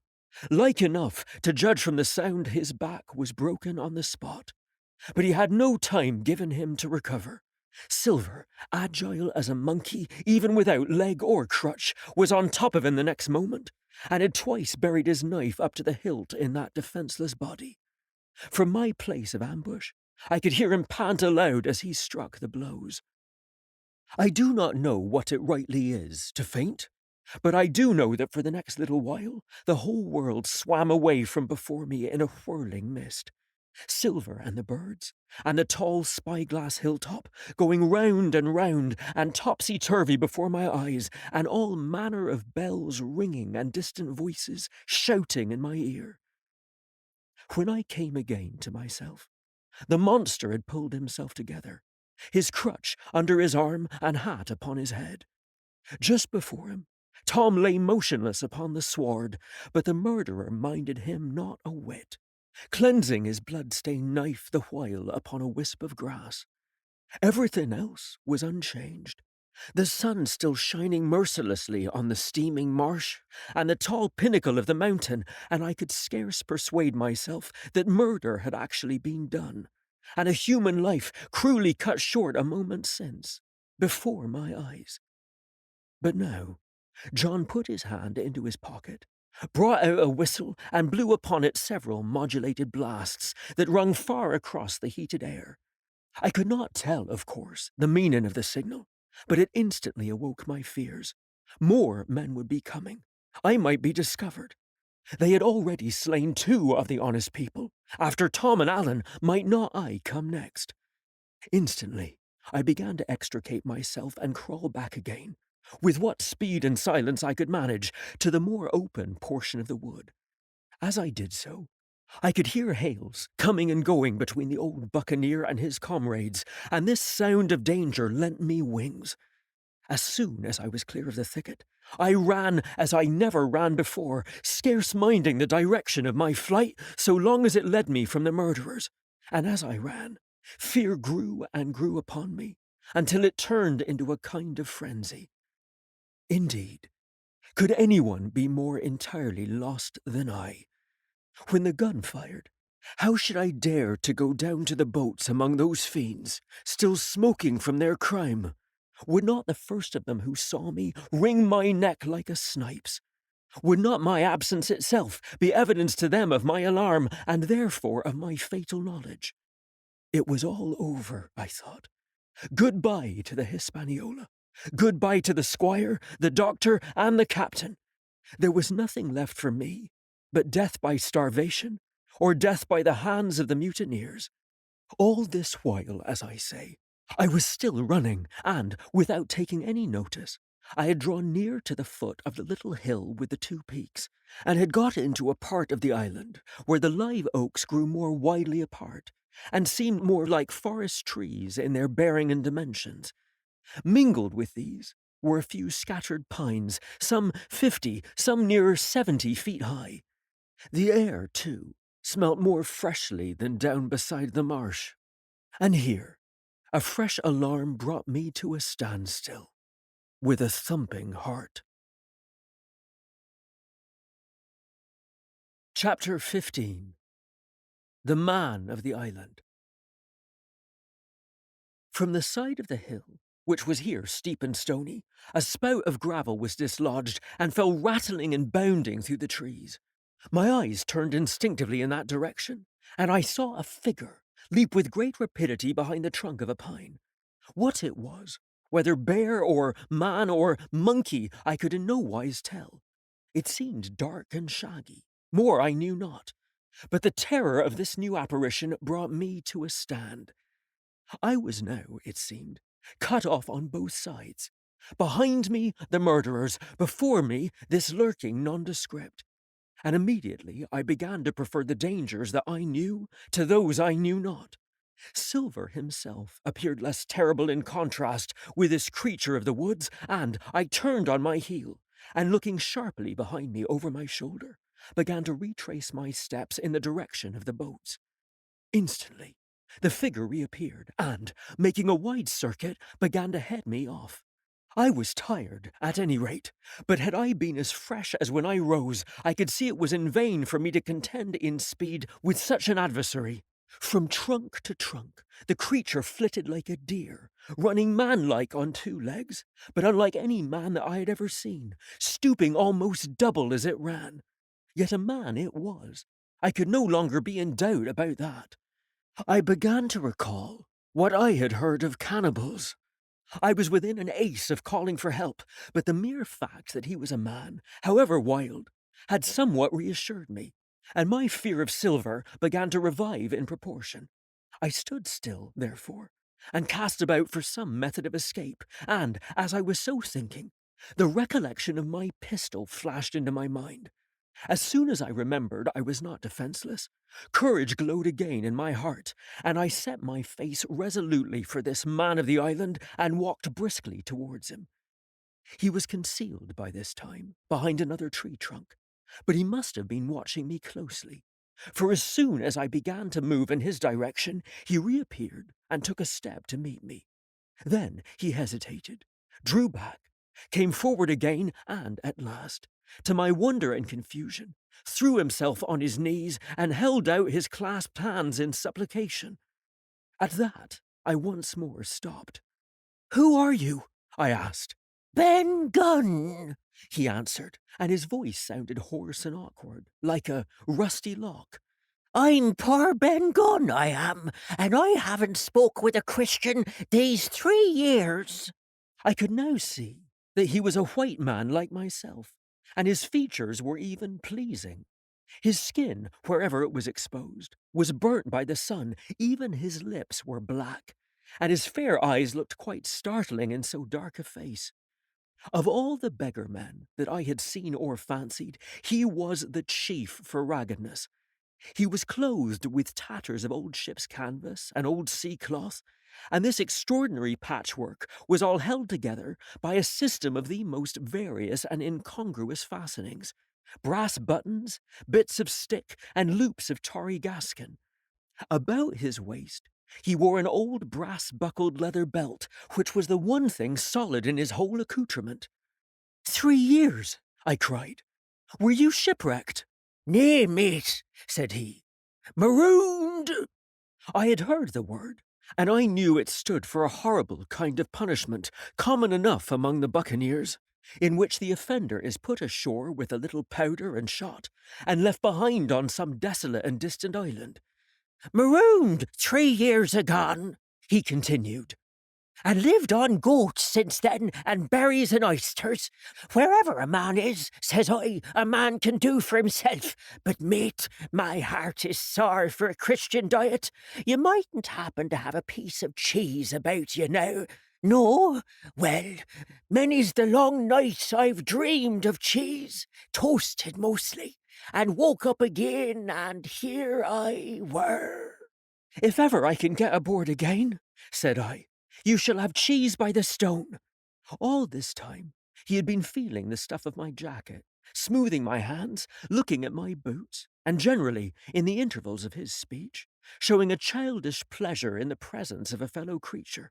But at my last words he perked up into a kind of startled slyness. If ever you can get aboard again, says you, he repeated. Why now, who's to hinder you? Not you, I know, was my reply. And right you was, he cried. Now, you, what do you call yourself, mate? Jim, I told him.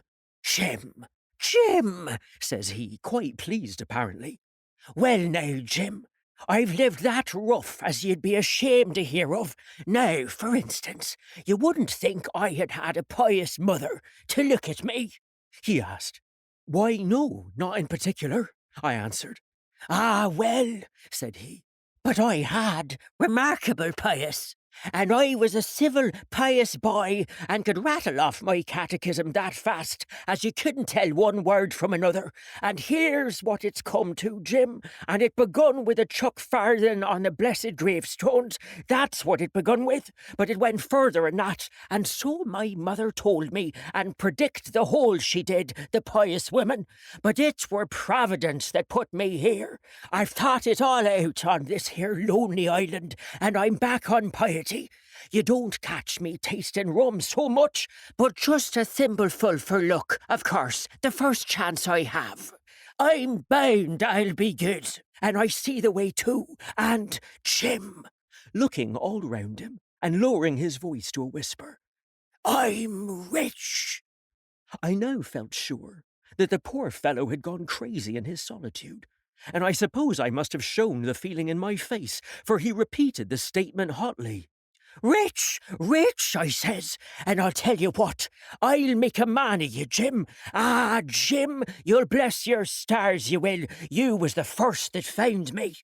And at this, there came suddenly a lowering shadow over his face, and he tightened his grip upon my hand and raised a forefinger threateningly before my eyes.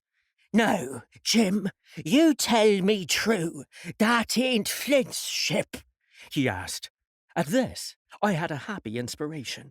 I began to believe that I had found an ally, and I answered him at once. It's not Flint's ship, and Flint is dead, but I'll tell you true, as you ask me. There are some of Flint's hands aboard, worse luck for the rest of us. Not a man with one leg? He gasped. Silver? I asked. Ah, Silver, says he. That's where his name. He's the cook, and the ringleader too. He was still holding me by the wrist, and at that he gave it quite a wring. If ye was sent by Long John, he said, I'm as good as pork, and I know it. But where was ye, do you suppose? I had made my mind up in a moment, and by way of answer told him the whole story of our voyage and the predicament in which we found ourselves. He heard me with the keenest interest, and when I had done, he patted me on the head. "You're a good lad, Jim," he said, "and you're all in a clove hitch, ain't you? Well, you just put your trust in Ben Gunn. Ben Gunn's the man to do it. Would you think it likely now that your squire would prove a liberal-minded one in case of help, him being in a clove hitch, as you remark?" I told him the squire was the most liberal of men. "Aye, but you see," returned Ben Gunn, "I didn't mean giving me a gate to keep and a suit of livery clothes and such. That's not my mark, Jim. What I mean is, would he be likely to come down to the tune of, say, £1,000 out of money that's as good as a man's already?" "I am sure he would," said I. "As it was, all hands were to share." "And a passage home?" he added with a look of great shrewdness. "Why," I cried, "the squire's a gentleman, and besides, if we got rid of the others, we should want you to help work the vessel home." "Ah," said he, "so you would," and he seemed very much relieved. "Now, I'll tell you what," he went on. "So much I'll tell you and no more. I were in Flint's ship when he buried the treasure. He and 6 along, 6 strong seamen. They were ashore nigh on a week, and us standing off and on in the old walrus. One fine day, up went the signal, and here comes Flint by himself in a little boat, and his head done up in a blue scarf. The sun was getting up, and mortal white he looked about the cutwater. But there he was, you mind, and the 6 all dead, dead and buried. How he done it, not a man aboard us could make out. It was battle, murder, and sudden death leastways, him against 6. Billy Bones was the mate. Long John, he was quartermaster, and they asked him where the treasure was. "Ah," says he, "you can go ashore if you like and stay," he says. "But as for the ship, she'll beat up for more, by thunder." That's what he said. Well, I was in another ship 3 years back, and we sighted this island. "Boys," said I, "here's Flint's treasure. Let's land and find it." The captain was displeased at that, but my messmates were all of a mind and landed. 12 days they looked for it, and every day they had the worse word for me, until one fine morning all hands went aboard. "As for you, Benjamin Gunn," says they, "here's a musket," they says, "and a spade and a pickaxe. You can stay here and find Flint's money for yourself," they says. Well, Jim, 3 years have I been here, and not a bite of Christian diet from that day to this. But now, you look here, look at me. Do I look like a man before the mast? No, says you, nor I weren't neither, I says. And with that, he winked and pinched me hard. "Just you mention them words to your squire, Jim," he went on. "Nor he weren't neither, that's the words. 3 years he were a man at this island, light and dark, fair and rain, and sometimes he would, maybe, think upon prayer, says you, and sometimes he would, maybe, think of his old mother, so be as she's alive, you'll say. But the most part of Gunn's time, this is what you'll say, the most part of his time was took up with another matter, and then you'll give him a nip, like I do." And then he pinched me again in the most confidential manner. "Then," he continued, "then you'll up and you'll say this.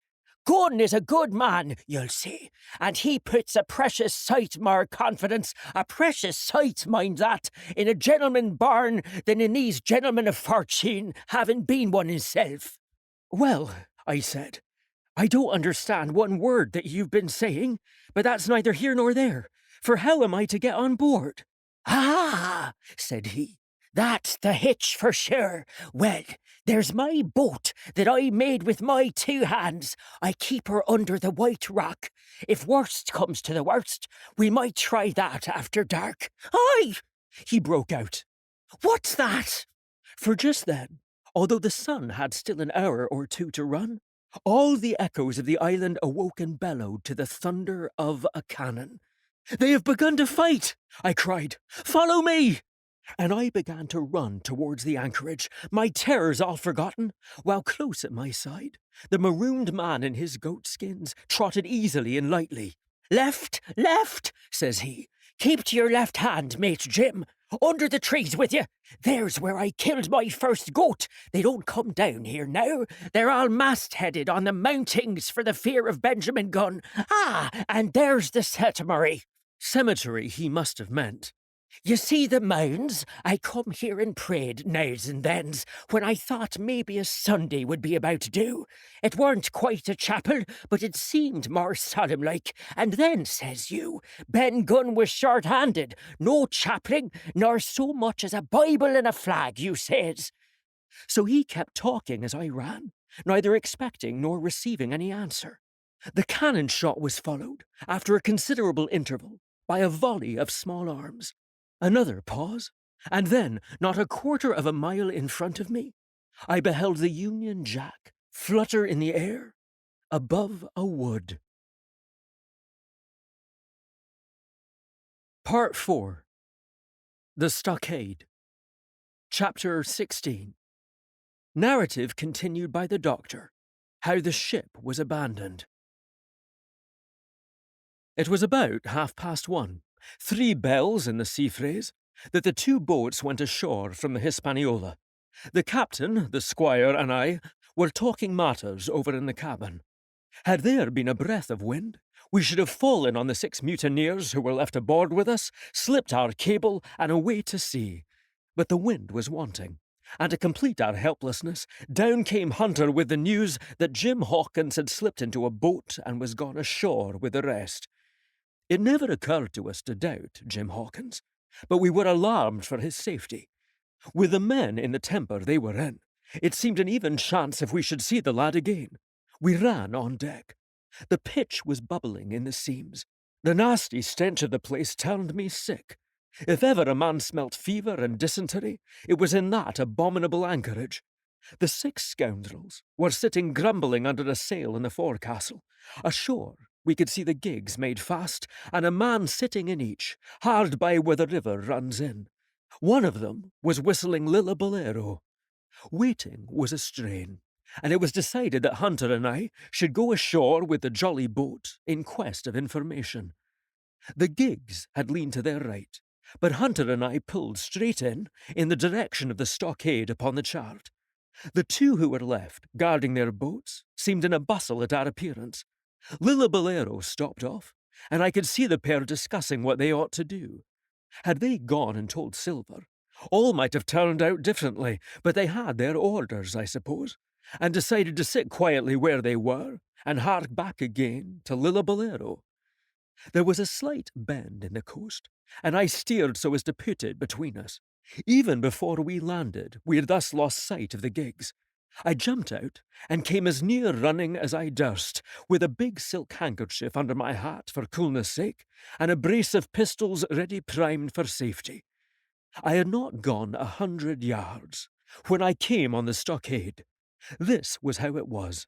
A spring of clear water rose almost at the top of a knoll. Well, on the knoll, and enclosing the spring, they had clapped a stout log-house, fit to hold 20 people on a pinch, and loopholed for musketry on every side.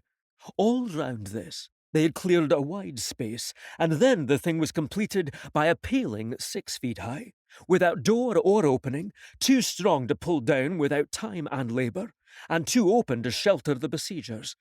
The people in the log-house had them in every way. They stood quiet in shelter, and shot the others like partridges. All they wanted was a good watch and food, for short of a complete surprise, they might have held the place against a regiment. What particularly took my fancy was the spring, for though we had a good enough place of it in the cabin of the Hispaniola, with plenty of arms and ammunition, and things to eat, and excellent wines, there had been one thing overlooked. We had no water. I was thinking this over, when there came ringing over the island the cry of a man at the point of death. I was not new to violent death. I have served His Royal Highness the Duke of Cumberland, and got a wound myself at Fontenoy, but I know my pulse went dot and carry one. Jim Hawkins is gone, was my first thought. It is something to have been an old soldier, but more still to have been a doctor. There is no time to dilly-dally in our work, and so now I made up my mind instantly, and with no time lost returned to the shore and jumped on board the jolly boat. By good fortune, Hunter pulled a good oar. We made the water fly, and the boat was soon alongside, and I aboard the schooner. I found them all shaken, as was natural. The squire was sitting down, as white as a sheet, thinking of the harm he had led us to, the good soul, and one of the 6 forecastle hands was little better. "There's a man," said Captain Smollett, nodding towards him. "new to this work. He came nigh-hand fainting, Doctor, when he heard the cry. Another touch of the rudder, and that man would join us." I told my plan to the captain, and between us we settled on the details of its accomplishment. We put old Redruth in the gallery, between the cabin and the forecastle, with 3 or 4 loaded muskets and a mattress for protection. Hunter brought the boat round under the stern port, and Joyce and I set to work loading her with powder tins, muskets, bags of biscuits, kegs of pork, a cask of cognac, and my invaluable medicine chest. In the meantime, the squire and the captain stayed on deck, and the latter hailed the coxswain, who was the principal man aboard. "Mr. Hands," he said, "here are 2 of us with a brace of pistols each. If any one of you 6 make a signal of any description, that man's dead." They were a good deal taken aback, and after a little consultation, one and all tumbled down the fore companion, thinking no doubt to take us on the rear. But when they saw Redruth waiting for them in the spar gallery, they went about ship at once, and a head popped out again on deck. "Down, dog!" cries the captain, and the head popped back again, and we heard no more, for the time, of these 6 very faint-hearted seamen. By this time, tumbling things in as they came, we had the jolly boat loaded as much as we dared. Joyce and I got out through the stern port, and we made for shore again as fast as our oars could take us. This second trip fairly aroused the watchers along shore. Lily Bolero was dropped again, and just before we lost sight of them behind the little point, one of them whipped ashore and disappeared. I had half a mind to change my plan and destroy their boats, but I feared that Silver and the others might be close at hand, and all might very well be lost by trying for too much. We had soon touched land in the same place as before, and set to provision the blockhouse. All 3 made the first journey, heavily laden, and tossed our stores over the palisade. Then, leaving Joyce to guard them, 1 man to be sure, but with half a dozen muskets, Hunter and I returned to the jolly boat, and loaded ourselves once more.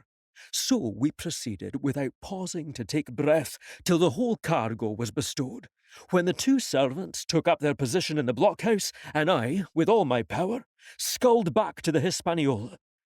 That we should have risked a second boatload seems more daring than it really was. They had the advantage of numbers, of course, but we had the advantage of arms. Not one of the men ashore had a musket, and before they could get within range for pistol shooting, we flattered ourselves we should be able to give a good account of a half-dozen at least. The squire was waiting for me at the stern window, all his faintness gone from him. He caught the painter and made it fast, and we fell to loading the boat for our very lives. Pork, powder, and biscuit was the cargo, with only a musket and a cutlass apiece for Squire and me, and Redruth and the captain. The rest of the arms and powder we dropped overboard in 2 fathoms and a half of water, so that we could see the bright steel shining far below us in the sun, on the clean sandy bottom. By this time, the tide was beginning to ebb, and the ship was swinging round to her anchor. Voices were heard faintly, hallooing in the direction of the 2 gigs, and though this reassured us for Joyce and Hunter, who were well to the eastward, it warned our party to be off. Redruth retreated from his place in the gallery, and dropped into the boat, which we then brought round to the ship's counter, to be handier for Captain Smollett. "Now, men," said he, "do you hear me?" There was no answer from the forecastle. "It's up to you, Abraham Gray. It is to you I am speaking." Still no reply. "Gray," resumed Mr. Smollett, a little louder, "I am leaving this ship, and I order you to follow your captain. I know you are a good man at bottom, and I dare say not one of the lot of you's as bad as he makes out. I have my watch here in my hand. I give you 30 seconds to join me in." There was a pause. "Come, my fine fellow," continued the captain. "Don't hang so long in stays. I'm risking my life and the lives of these good gentlemen every second."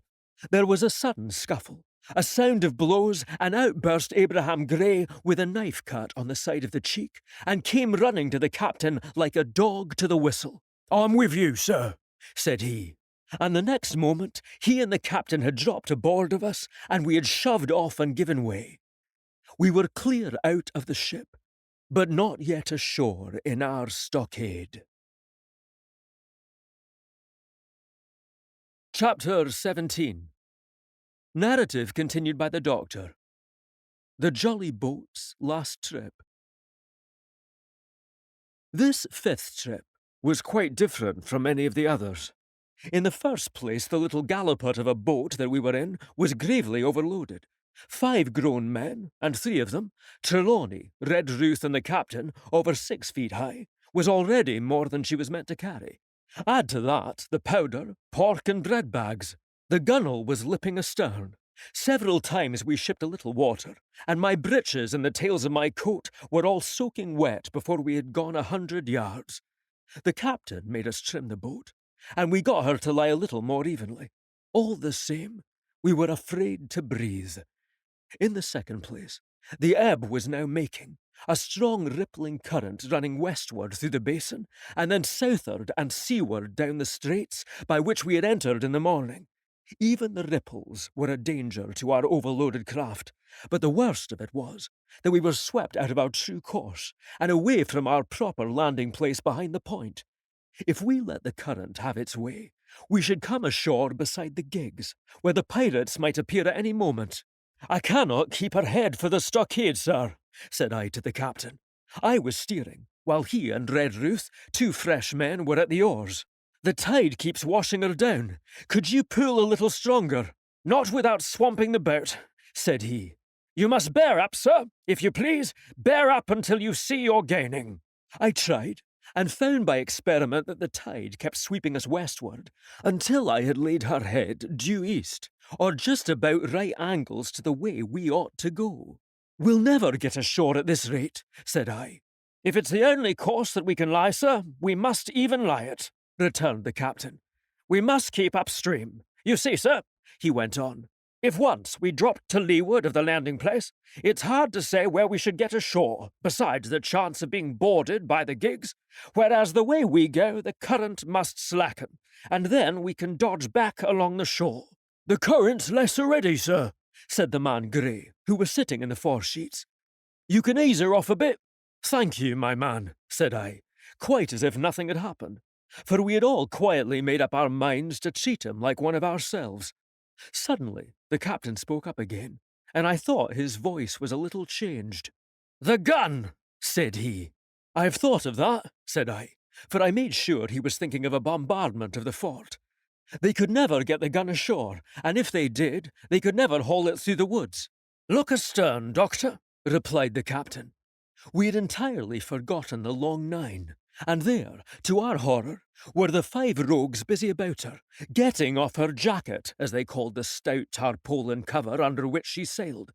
Not only that, but it flashed into my mind at the same moment that the round shot and the powder for the gun had been left behind, and a stroke with an axe would put it all into the possession of the evil ones aboard. "Israel was Flint's gunner," said Gray hoarsely. At any risk, we put the boat's head direct for the landing place.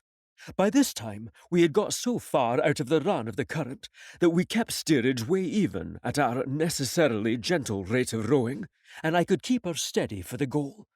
But the worst of it was that with the course I now held, we turned our broadside instead of our stern to the Hispaniola, and offered a target like a barn door. I could hear, as well as see, that brandy-faced rascal Israel Hands plumping down a round shot on the deck. "Who's the best shot?" asked the captain. "Mr. Trelawney out and away," said I. "Mr. Trelawney, will you please pick me off one of those men, sir? Hands, if possible," said the captain. Trelawney was as cool as steel. He looked to the priming of his gun. "Now," cried the captain, "easy with that gun, sir, or you'll swamp the boat. All hands stand by to trim her when he aims." The squire raised his gun, The rowing ceased, and we leaned over to the other side to keep the balance, and all was so nicely contrived that we did not ship a drop. They had the gun, by this time, slewed round on the swivel, and Hans, who was at the muzzle with the rammer, was in consequence the most exposed. However, we had no luck, for just as Trelawney fired, down he stooped, the ball whistled over him, and it was one of the other 4 who fell. The cry he gave was echoed, not only by his companions on board, but by a great number of voices from the shore, and looking in that direction, I saw the other pirates trooping out from among the trees and tumbling into their places in the boats. "Here come the gigs, sir," said I. "Give way, then," cried the captain. "We mustn't mind if we swamp her now. If we can't get ashore, all's up." "Only one of the gigs is being manned, sir," I added. "The crew of the other most likely going round by shore to cut us off." "They'll have a hot run, sir," returned the captain. "Jack ashore, you know. It's not them I mind, it's the round shot. Carpet bells. My lady's maid couldn't miss. Tell her, squire, when you see the match and we'll hold water." In the meanwhile, we had been making headway at a good pace for a boat so overloaded, and we had shipped but little water in the process. We were now close in, 30 or 40 strokes, and we should beach her, for the ebb had already disclosed a narrow belt of sand below the clustering trees. The gig was no longer to be feared. The little point had already concealed it from our eyes. The ebb tide, which had so cruelly delayed us, was now making reparation and delaying our assailants. The one source of danger was the gun. "If I durst," said the captain, "I'd stop and pick off another man." But it was plain that they meant nothing should delay their shot. They had never so much as looked at their fallen comrade, though he was not dead, and I could see him trying to crawl away. "Ready!" cried the squire. "Hold!" cried the captain, quick as an echo. And he and Redruth backed with a great heave that sent her stern bodily under water. The report fell in at the same instant of time. This was the first that Jim heard, the sound of the squire's shot not having reached him. Where the ball passed, not one of us precisely knew, but I fancy it must have been over our heads, and that the wind of it may have contributed to our disaster. At any rate, the boat sank by the stern, quite gently in 3 feet of water, leaving the captain and myself facing each other on our feet. The other 3 took complete headers and came up again drenched and bubbling. So far, there was no great harm. No lives were lost, and we could wade ashore in safety. But there were all our stores at the bottom, and to make things worse, only 2 guns out of 5 remained in a state for service. Mine I had snatched from my knees and held over my head by a sort of instinct. As for the captain, he had carried his over his shoulder by a bandolier, and, like a wise man, lock uppermost. The other 3 had gone down with the boat. To add to our concern, we heard voices already drawing near us in the woods along shore, and we had not only the danger of being cut off from the stockade in our half-crippled state, but the fear before us whether, if Hunter and Joyce were attacked by half a dozen, they would have the sense and conduct to stand firm. Hunter was steady, that we knew. Joyce was a doubtful case, a pleasant, polite man for a valet and to brush one's clothes, but not entirely fitted for a man of war. With all this in our minds, we waded ashore as fast as we could, leaving behind us the poor jolly boat and a good half of all our powder and provisions. Chapter 18. Narrative continued by the Doctor. End of the first day's fighting. We made our best speed across the strip of wood that now divided us from the stockade, and at every step we took the voices of the buccaneers rang nearer. Soon we could hear their footfalls as they ran, and the cracking of the branches as they breasted across a bit of thicket. I began to see we should have a brush for it in earnest, and looked to my priming. "Captain," said I, "Trelawney is the dead shot. Give him your gun, his own is useless." They exchanged guns, and Trelawney, silent and cool as he had been since the beginning of the bustle, hung a moment on his heel to see that all was fit for service. At the same time, observing Grey to be unarmed, I handed him my cutlass. It did all our hearts good to see him spit in his hand, knit his brows, and make the blades sing through the air. It was plain from every line of his body that our new hand was worth his salt. 40 paces farther, we came to the edge of the wood and saw the stockade in front of us. We struck the enclosure about the middle of the south side, and almost at the same time, 7 mutineers, Job Anderson, the boatswain at their head, appeared in full cry at the southwestern corner. They paused, as if taken aback, and before they recovered, not only the squire and I, but Hunter and Joyce from the blockhouse had time to fire. The 4 shots came in rather a scattering volley, but they did the business. One of the enemy actually fell, and the rest, without hesitation, turned and plunged into the trees. After reloading, we walked down the outside of the palisade to see to the fallen enemy. He was stone dead, shot through the heart.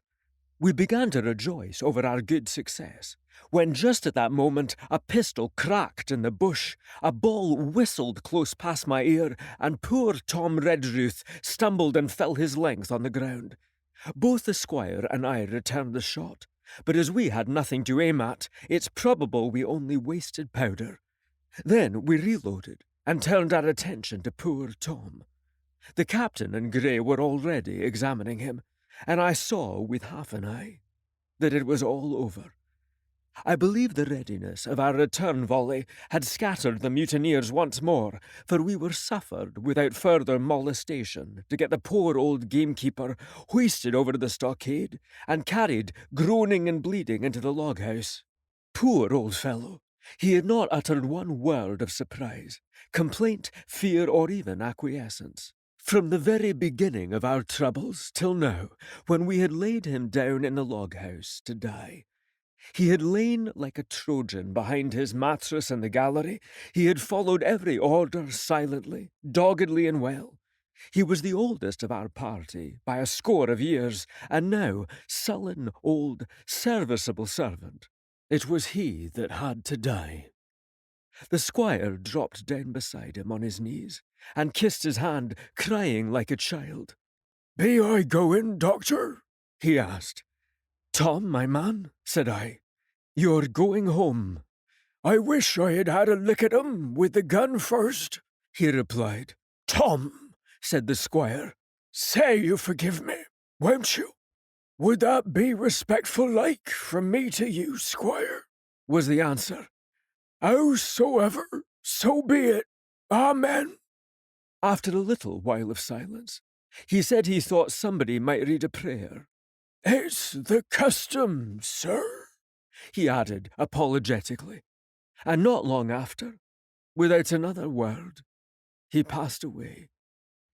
In the meantime, the captain, whom I had observed to be wonderfully swollen about the chest and pockets, had turned out a great many various stores, the British colours, a Bible, a coil of stoutish rope, pen, ink, the log-book, and pounds of tobacco.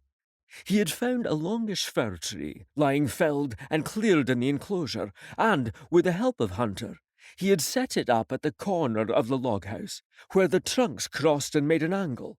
Then, climbing on the roof, he had with his own hand bent and run up the colours. This seemed mightily to relieve him. He re-entered the log-house, and set about counting up the stores as if nothing else existed. But he had an eye on Tom's passage for all that, and as soon as all was over, came forward with another flag, and reverently spread it on the body. "Don't you take on, sir," he said, shaking the squire's hand. "All's well with him. No fear for a hand that's been shot down in his duty to captain and owner. It mayn't be a good divinity, but it's a fact." Then he pulled me aside. "Dr. Livesey," he said, "in how many weeks do you and Squire expect the consort?" I told him it was a question, not of weeks, but of months, that if we were not back by the end of August, Blandley was to send to find us, but neither sooner nor later. "You can calculate for yourself," I said. "Why, yes," returned the captain, scratching his head. "And making a large allowance, sir, for all the gifts of Providence, I should say we were pretty close hauled." "How do you mean?" I asked.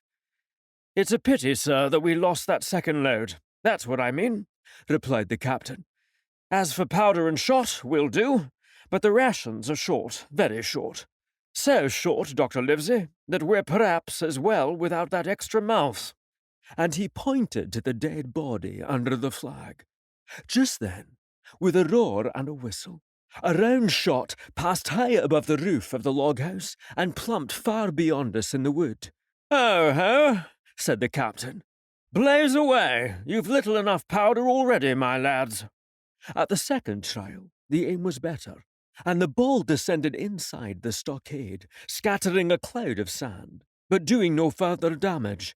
"Captain," said the squire, "the house is quite invisible from the ship. It must be the flag they're aiming at. Would it not be wiser to take it in?" "Strike my colours," cried the captain. "No, sir, not I." And as soon as he had said the words, I think we all agreed with him. For it was not only a piece of stout, seemingly good feeling, it was good policy besides, and showed our enemies that we despised their cannonade. All through the evening they kept thundering away. Ball after ball flew over or fell short, or kicked up the sand in the enclosure, but they had to fire so high that the shot fell dead and buried itself in the soft sand. We had no ricochet to fear, and though one popped in through the roof of the log house and out again through the floor, we soon got used to that sort of horseplay, and minded it no more than cricket. "There is one good thing about all this," observed the captain. "The wood in front of us is likely clear. The ebb has made a good while. Our stores should be uncovered. Volunteers to go and bring in pork." Gray and Hunter were the first to come forward. Well armed, they stole out of the stockade, but it proved a useless mission. The mutineers were bolder than we fancied, or they put more trust in Israel's gunnery, for 4 or 5 of them were busy carrying off our stores and wading out with them to one of the gigs that lay close by, pulling an oar or so to hold her steady against the current. Silver was in the stern sheets in command, and every man of them was now provided with a musket from some secret magazine of their own. The captain sat down to his log, and here in the beginning of the entry: "Alexander Smollett, master; David Livesey, ship's doctor; Abraham Gray, carpenter's mate; John Trelawney, owner; John Hunter and Richard Joyce, owners, servants, landsmen, being all that is left faithful of the ship's company, with stores for 10 days at short rations, came ashore this day, and flew British colours on the log house in Treasure Island. Thomas Redruth, owner's servant, landsman, shot by the mutineers. James Hawkins, cabin boy." And at the same time, I was wondering over poor Jim Hawkins' fate. A hail on the land side. "Somebody's hailing us," said Hunter, who was on guard. "Doctor! Squire! Captain! Hello, Hunter, is that you?"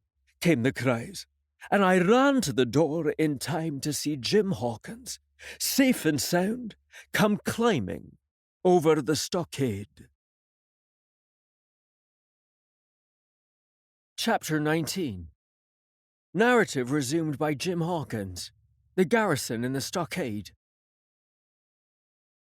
As soon as Ben Gunn saw the colours, he came to a halt, stopped me by the arm and sat down. "Now," said he, "there's your friends, sure enough." "Far more likely it's the mutineers," I answered. "That," he cried. "Why, in a place like this, where nobody pits in but gentlemen of fortune, silver would fly the Jolly Roger. You don't make no doubt of that. No, that's your friends. There's been blows, too, and I reckon your friends has had the best of it. And here they are ashore in the old stockade, as was made years and years ago by Flint. God, he was a man to have a headpiece, was Flint. Barring rum, his match were never seen. He were afraid of none, not he. Only silver. Silver was that genteel." "Well," said I, "that may be so, and so be it. All the more reason that I should hurry on and join my friends." "Nay, mate," returned Ben. Not you.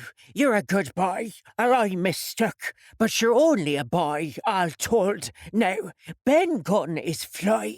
Rum wouldn't bring me there where you're going. Not rum wouldn't, till I see your born gentleman and gets it on his word of honour. And you won't forget my words. A precious sight, that's what you'll say. A precious sight, more confidence, and then nips him. And he pinched me the third time with the same air of cleverness. And when Ben Gunn is wanted, you know where to find him, Jim, just where you found him today. And him that comes is to have a white thing in his hand, and he's to come alone. Oh, and you'll say this. Ben Gunn, says you, has reasons of his own. Well, said I believe I understand. You have something to propose, and you wish to see the squire or the doctor, and you're to be found where I found you. Is that all? And when, says you, he added.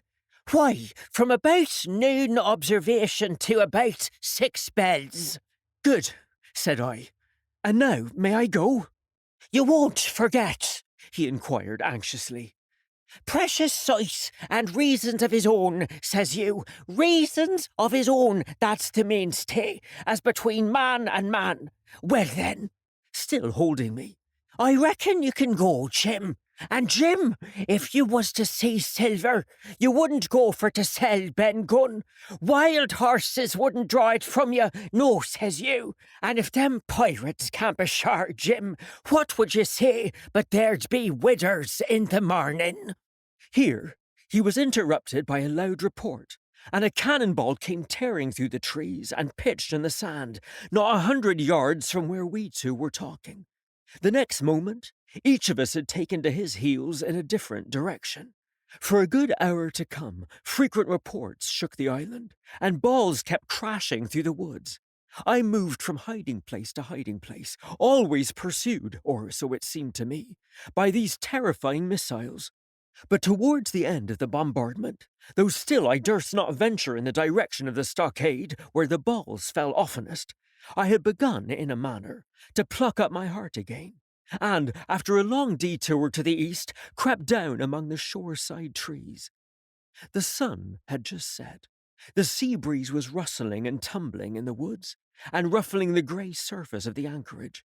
The tide, too, was far out, and grey tracts of sand lay uncovered. The air, after the heat of the day, chilled me through my jacket. The Hispaniola still lay where she had anchored, but sure enough there was the Jolly Roger, the black flag of piracy flying from her peak.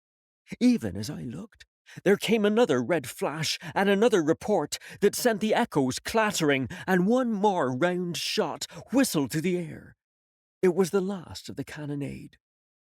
I lay for some time, watching the bustle which succeeded the attack. Men were demolishing something with axes on the beach near the stockade, the poor jolly boat I afterwards discovered. Away, near the mouth of the river, a great fire was glowing among the trees, and between that point and the ship, one of the gigs kept coming and going, the men whom I had seen so gloomy, shouting at the oars like children. But there was a sound in their voices which suggested rum. At length, I thought I might return towards the stockade. I was pretty far down on the low sandy spit that encloses the anchorage to the east, and is joined at half water to Skeleton Island, and now, as I rose to my feet, I saw, some distance further down the spit, and rising from among low bushes, an isolated rock, pretty high and peculiarly white in colour. It occurred to me that this might be the white rock of which Ben Gunn had spoken, and that some day or other a boat might be wanted, and I should know where to look for one. Then I skirted among the woods until I had regained the rear or shoreward side of the stockade, and was soon warmly welcomed by the faithful party. I had soon told my story, and began to look about me. The log house was made of unsquared trunks of pine, roof, walls, and floor. The latter stood in several places as much as a foot or a foot and a half above the surface of the sand. There was a porch at the door, And under this porch, the little spring welled up into an artificial basin of a rather odd kind. No other than a great ship's kettle of iron with the bottom knocked out and sunk to her bearings, as the captain said, among the sand. Little had been left beside the framework of the house, but in one corner there was a stone slab laid down by way of hearth, and an old rusty iron basket to contain the fire. The slopes of the knoll and all the inside of the stockade had been cleared of timber to build the house, and we could see by the stumps what a fine and lofty grove had been destroyed.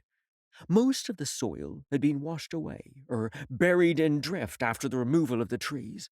Only where the streamlet ran down from the kettle, a thick bed of moss and some ferns and little creeping bushes were still green among the sand. Very close around the stockade, too close for defence, they said, the wood still flourished high and dense, all of fir on the land side, but towards the sea with a large admixture of live oaks. The cold evening breeze, of which I have spoken, whistled through every chink of the rude building, and sprinkled the floor with a continual rain of fine sand. There was sand in our eyes, sand in our teeth, sand in our suppers, sand dancing in the spring at the bottom of the kettle, for all the world like porridge beginning to boil. Our chimney was a square hole in the roof. It was but a little part of the smoke that found its way out, and the rest eddied about the house, and kept us coughing and piping the eye. Add to this that Gray, the new man, had his face tied up in a bandage for a cut he had got in breaking away from the mutineers, and that poor old Tom Redruth, still unburied, lay along the wall, stiff and stark, under the Union Jack. If we had been allowed to sit idle, we should all have fallen in the blues, but Captain Smollett was never a man for that. All hands were called up before him, and he divided us into watches. The doctor and Gray and I for one, the squire, Hunter and Joyce upon the other. Tired as we all were, 2 were sent out for firewood, 2 more were sent to dig a grave for Redruth. The doctor was named cook, I was put sentry at the door, and the captain himself went from one to another, keeping up our spirits and lending a hand wherever it was wanted. From time to time, the doctor came to the door for a little air, and to rest his eyes, which were almost smoked out of his head, and whenever he did so, he had a word for me. "That man Smollett," he said once, "is a better man than I am, and when I say that, it means a deal, Jim." Another time, he came and was silent for a while. Then he put his head on one side and looked at me. "Is this Ben Gunn a man?" he asked. "I do not know, sir," said I. "I am not very sure whether he's sane." "If there's any doubt about the matter, he is," returned the doctor. "A man who has been 3 years biting his nails on a desert island, Jim, can't expect to appear as sane as you or me. It doesn't lie in human nature. Was it cheese you said he had a fancy for?" "Yes, sir, cheese," I answered.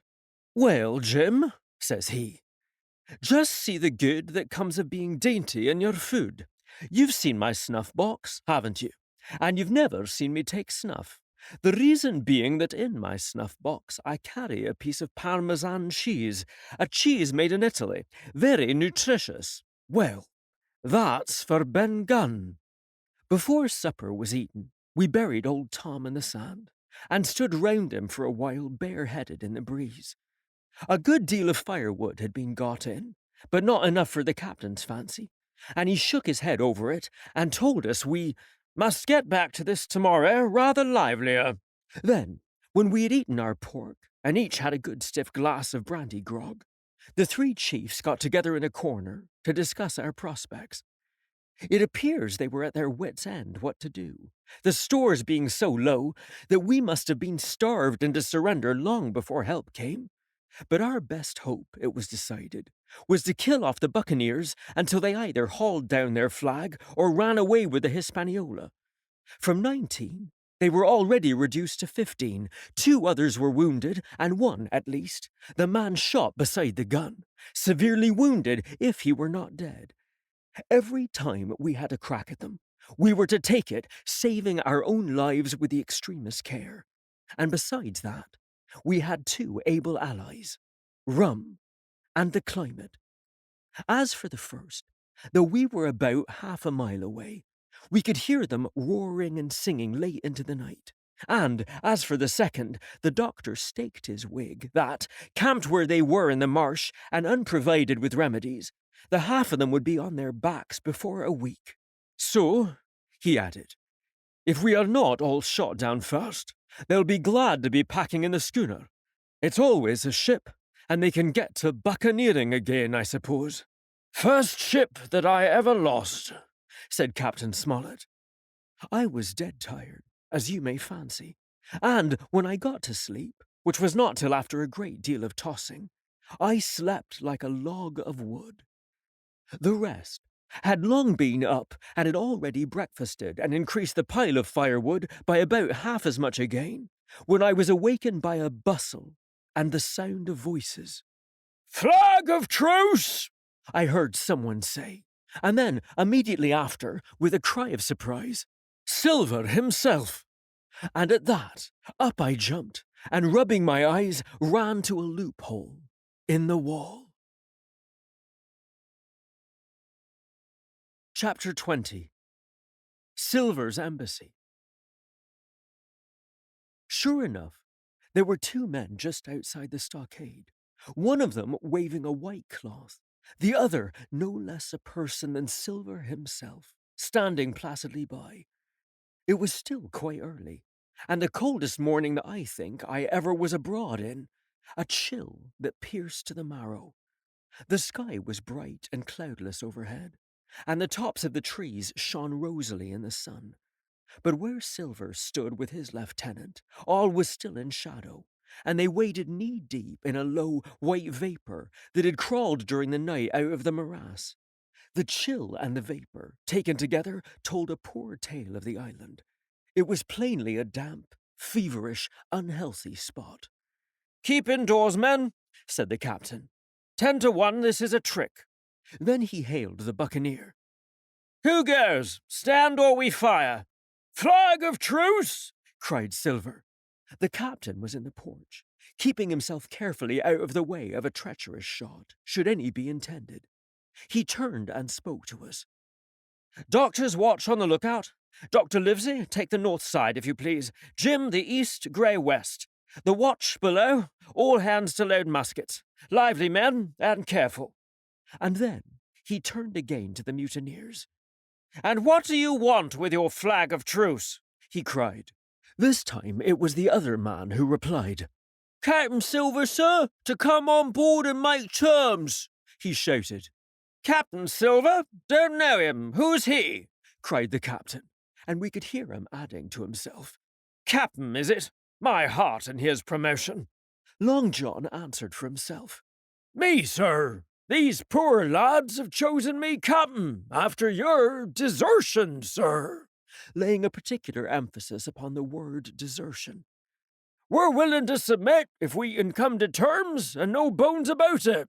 All I ask is your word, Captain Smollett, to let me safe and sound out of this here stockade, and 1 minute to get out a shot before a gun is fired.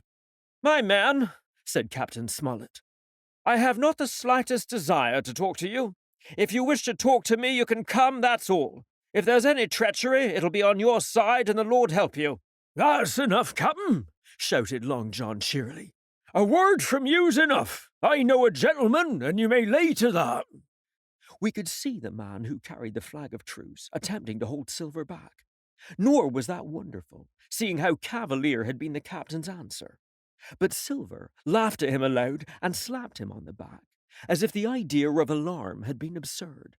Then he advanced to the stockade, threw over his crutch, got a leg up, and with great vigour and skill succeeded in surmounting the fence and dropping safely to the other side. I will confess that I was too much taken up with what was going on to be of the slightest use as sentry. Indeed, I had already deserted my eastern loophole and crept up behind the captain, who had now seated himself on the threshold, with his elbows on his knees, his head in his hands, and his eyes fixed on the water, as it bubbled out of the old iron kettle in the sand. He was whistling to himself, "Come, lasses and lads." Silver had terrible hard work getting up the knoll. What with the steepness of the incline, the thick tree stumps, and the soft sand, he and his crutch were as helpless as a ship in stays. But he stuck to it like a man in silence, and at last arrived before the captain, whom he saluted in the handsomest style. He was tricked out in his best. An immense blue coat, thick with brass buttons, hung as low as to his knees, and a fine laced hat was set on the back of his head. "Here you are, my man," said the captain, raising his head. "You had better sit down." You ain't a-going to let me inside, Captain, complained Long John. It's a main cold morning, to be sure, sir, to sit outside upon the sand. "Why, Silver," said the captain, "if you had pleased to be an honest man, you might have been sitting in your galley. It's your own doing. You're either my ship's cook, and then you were treated handsome, or Captain Silver, a common mutineer and pirate, and then you can go hang." Well, well, Captain, returned the sea cook, sitting down as he was bidden upon the sand. You'll have to give me a hand up again, that's all. A sweet, pretty place you have of it here. Ah, there's Jim. The top of the morning to you, Jim. Doctor, here's my service. Why, there you all are together like an happy family, in a manner of speaking. "If you have anything to say, my man, better say it," said the captain. Right you were, Captain Smollett, replied Silver. Duty is duty, to be sure. Well, now, you look here. That was a good lay of yours last night. I don't deny it was a good lay. Some of ye pretty handy with an handspike's end, and I'll not deny neither but what some of my people was shook. Maybe all was shook. Maybe I was shook myself. Maybe that's why I'm here for terms. But you mark me, Captain, it won't do twice, by thunder. We'll have to do sentry go, and ease off a point or so in the rum. Maybe you think we were all a sheet in the wind's eye, but I'll tell you I was sober. I was only dog-tired, and if I awoke a second sooner, I'd have caught ye at the act, I would.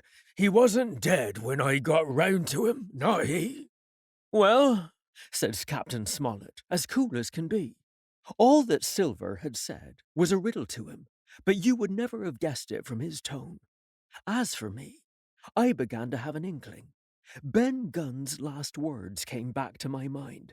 I began to suppose that he had paid the buccaneers a visit while they all lay drunk together round their fire, and I reckoned up with glee that we had only 14 enemies to deal with. Well, here it is, said Silver. We want that treasure, and we'll have it. That's our point. You would just as soon save your lives, I reckon, and that's yours. You have a chart, haven't you?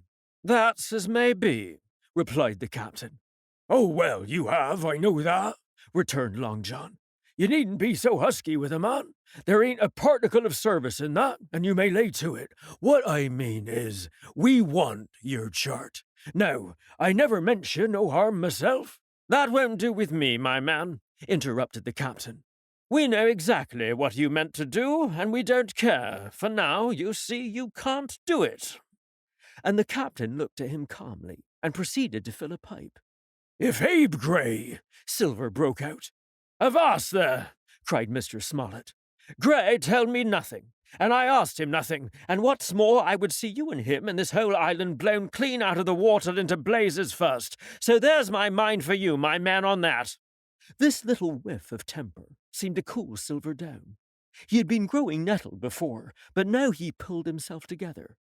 Like enough, said he. I would set no limits to what a gentleman might consider ship-shape, or might not, as the case were. And seeing as how you are about to take a pipe, Captain, I'll make so free as to do likewise.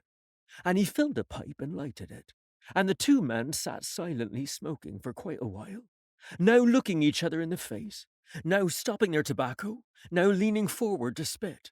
It was as good as the play to see them. Now, resumed Silver, here it is. You give us the chart to get the treasure by, and drop shooting poor seamen and stoving of their heads in while asleep. You do that, and we'll offer you a choice. Either you come aboard along of us once the treasure's shipped, and then I'll give you my affy-davy, upon my word of honour, to clap you somewhere safe ashore. Or, if that ain't to your fancy, some of my hands being rough and having old scores on account of hazing, then you can stay here, you can. We'll divide stars with you, man for man, and I'll give you my affidavy, as before, to speak the first ship I sight and send 'em here to pick you up. Now, you'll own that's talking. Handsomer you couldn't look to get, not you, and I hope," raising his voice, "that all hands in this here blockhouse will overhaul my words, for what is spoke to one is spoke to all." Captain Smollett rose from his seat and knocked out the ashes of his pipe in the palm of his left hand. "Is that all?" he asked. "Every last word, by thunder," answered John. "Refuse that, and you've seen the last of me but musket balls." "Very good," said the captain. "Now you'll hear me. If you'll come up one by one unarmed, I'll engage to clap you all in irons and take you home to a fair trial in England. If you won't, my name is Alexander Smollett. I've flown my sovereign's colours, and I'll see you all to Davy Jones. You can't find the treasure. You can't sail the ship. There's not a man among you fit to sail the ship. You can't fight us. Grey there got away from 5 of you. Your ship's in irons, Master Silver. You're on a lee shore, and so you'll find. I stand here and tell you so. And they're the last good words you'll get from me, for in the name of heaven, I'll put a bullet in your back when next I meet you. Tramp, my lad. Bundle out of this, please, hand over hand, and double quick." Silver's face was a picture. His eyes started in his head with wrath. He shook the fire out of his pipe. "Give me an hand up," he cried. "Not I," returned the captain. "Who'll give me an hand up?" he roared. Not a man among us moved. Growling the foulest imprecations, he crawled along the sand till he got hold of the porch and could hoist himself again upon his crutch. Then he spat into the spring. "There," he cried. "That's what I think of you. Before an hour's out, I'll stove in your old blockhouse like a rum puncheon. Laugh, by thunder, laugh! Before an hour's out, you'll laugh on the other side. Them that die'll be the lucky ones." And with a dreadful oath, he stumbled off, ploughed down the sand, was helped across the stockade, after 4 or 5 failures, by the man with the flag of truce, and disappeared in an instant afterwards among the trees. Chapter 21. The Attack. As soon as Silver disappeared, the captain, who had been closely watching him, turned towards the interior of the house and found not a man of us at his post but Grey. It was the first time we had ever seen him angry. "Quarters!" he roared, and then, as we all slunk back to our places, "Grey," he said, "I'll put your name in the log. You've stood by your duty like a seaman. Mr. Trelawney, I'm surprised at you, sir. Doctor, I thought you had worn the king's coat. If that's how you served at Fontenoy, sir, you'd have been better in your berth." The doctor's watch were all back at their loopholes, and the rest were busy loading the spare muskets, and everyone with a red face, you may be certain, and a flea in his ear, as the saying is. The captain looked on for a while in silence. Then he spoke. "My lads," said he, "I've given Silver a broadside. I pitched it in red hot on purpose, and before the hour's out, as he said, we shall be boarded. We're outnumbered, I needn't tell you that, but we fight in shelter, and, a minute ago, I should have said we fought with discipline. I've no manner of doubt that we can drub them if you choose." Then he went the rounds, and saw, as he said, that all was clear. On the 2 short sides of the house, east and west, there were only 2 loopholes. On the south side, where the porch was, 2 again, and on the north side 5. There was a round score of muskets for the 7 of us.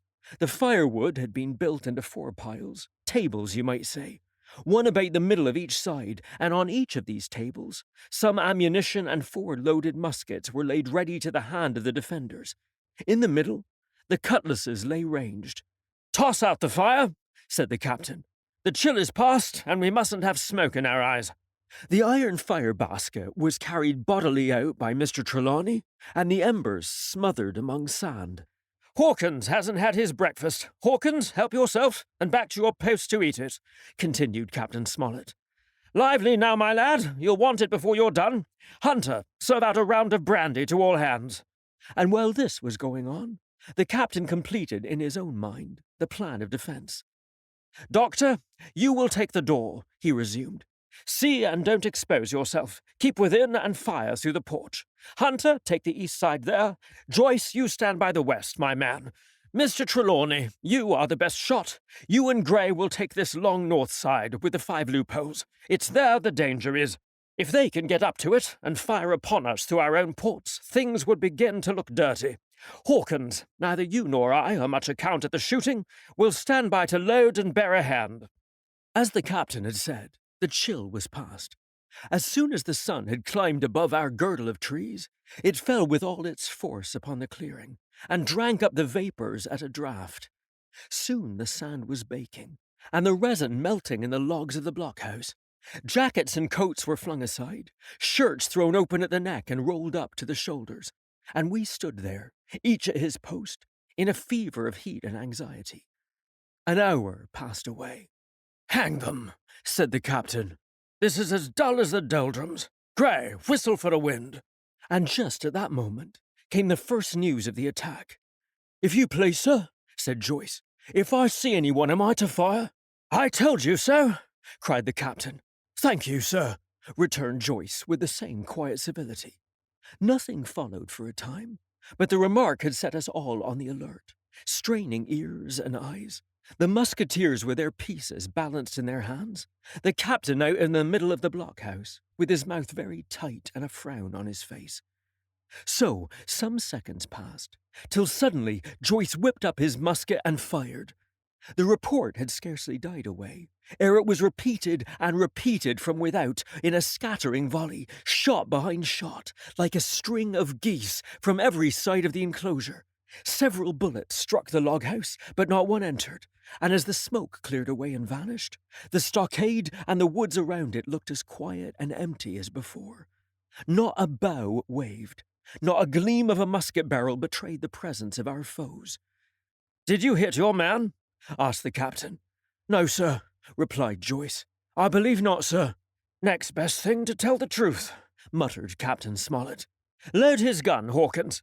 How many should you say there were on your side, Doctor?" "I know precisely," said Dr. Livesey. 3 shots were fired on this side.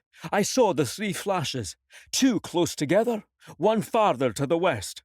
"3," repeated the captain. "And how many on yours, Mr. Trelawney?" But this was not so easily answered. There had come many from the north, 7 by the squire's computation, 8 or 9 according to Gray. From the east and west only a single shot had been fired. It was plain, therefore, that the attack would be developed from the north, and that on the other 3 sides we were only to be annoyed by a show of hostilities. But Captain Smollett made no change in his arrangements. If the mutineers succeeded in crossing the stockade, he argued, they would take possession of any unprotected loophole and shoot us down like rats in our own stronghold. Nor had we much time left to us for thought. Suddenly, with a loud huzzah, a little cloud of pirates leaped from the woods on the north side and ran straight on the stockade. At the same moment, the fire was once more opened from the woods, and a rifle ball sang through the doorway and knocked the doctor's musket into bits. The boarders swarmed over the fence like monkeys. Squire and Gray fired again and yet again. 3 men fell, 1 forwards into the enclosure, 2 back on the outside. But of these, 1 was evidently more frightened than hurt, for he was on his feet again in a crack and instantly disappeared among the trees. 2 had bit the dust. 1 had fled. 4 had made good their footing inside our defences, while, from the shelter of the woods, 7 or 8 men, each evidently supplied with several muskets, kept up a hot, though useless fire on the log-house. The 4 who had boarded made straight before them for the building, shouting as they ran, and the men among the trees shouted back to encourage them. Several shots were fired, but such was the hurry of the marksmen that not one appears to have taken effect. In a moment, the 4 pirates had swarmed up the mound and were upon us. The head of Job Anderson, the boatswain, appeared at the middle loophole. "At 'em! All hands! All hands!" he roared in a voice of thunder. At the same moment, another pirate grasped Hunter's musket by the muzzle, wrenched it from his hands, plucked it through the loophole, and, with one stunning blow, laid the poor fellow senseless on the floor. Meanwhile, a third, running unharmed all round the house, appeared suddenly in the doorway and fell with his cutlass on the doctor. Our position was utterly reversed. A moment since, we were firing under cover at an exposed enemy. Now it was we who lay uncovered and could not return a blow. The log house was full of smoke, to which we owed our comparative safety. Cries and confusion, the flashes and reports of pistol shots, and one loud groan rang in my ears. "Out, lads, out, and fight 'em in the open! Cutlasses!" cried the captain. I snatched a cutlass from the pile, and someone, at the same time snatching another, gave me a cut across the knuckles which I hardly felt. I dashed out of the door into the clear sunlight. Someone was close behind. I knew not whom. Right in front, the doctor was pursuing his assailant down the hill, and just as my eyes fell upon him, beat down his guard and sent him sprawling on his back with a great slash across his face. "Round the house, lads! Round the house!" cried the captain, and even in the hurly-burly I perceived a change in his voice. Mechanically I obeyed, turned eastwards, and with my cutlass raised, ran round the corner of the house. Next moment, I was face to face with Anderson.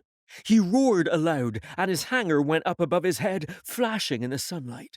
I had not time to be afraid, but, as the blow still hung impending, leaped in a trice upon one side, and, missing my foot in the soft sand, rolled headlong down the slope. When I had first sallied from the door, the other mutineers had already been swarming up the palisade to make an end of us. One man, in a red nightcap with his cutlass in his mouth, had even got upon the top and thrown a leg across. Well, so short had been the interval that when I found my feet again, all was in the same posture. The fellow with the red nightcap still halfway over, another still just showing his head above the top of the stockade. And yet, in this breath of time, the fight was over and the victory was ours. Gray, following close behind me, had cut down the big boatswain ere he had time to recover from his lost blow.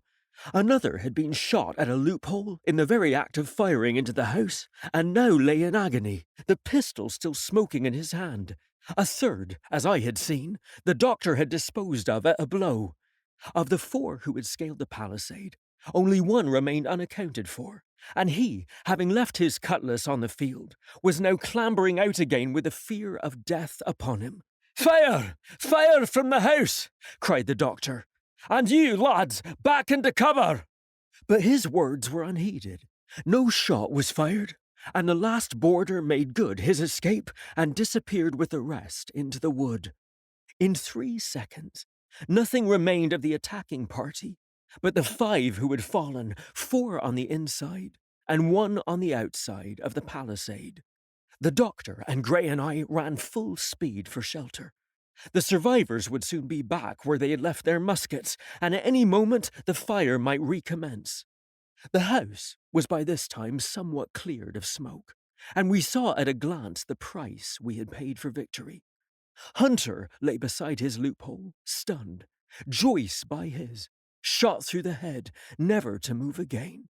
While right in the centre, the squire was supporting the captain, one as pale as the other. "The captain's wounded," said Mr. Trelawney. "Have they run?" asked Mr. Smollett. "All that could, you may be bound," returned the doctor. "But there's 5 of them will never run again." "5!" cried the captain. "Come, that's better. 5 against 3 leaves us 4 to 9. That's better odds than we had at starting. We were 7 to 19 then, or thought we were, and that's as bad to bear." Part 5. My Sea Adventure. Chapter 22. How my sea adventure began. There was no return of the mutineers, not so much as another shot out of the woods. They had "got their rations for that day," as the captain put it, and we had the place to ourselves and a quiet time to overhaul the wounded and get dinner.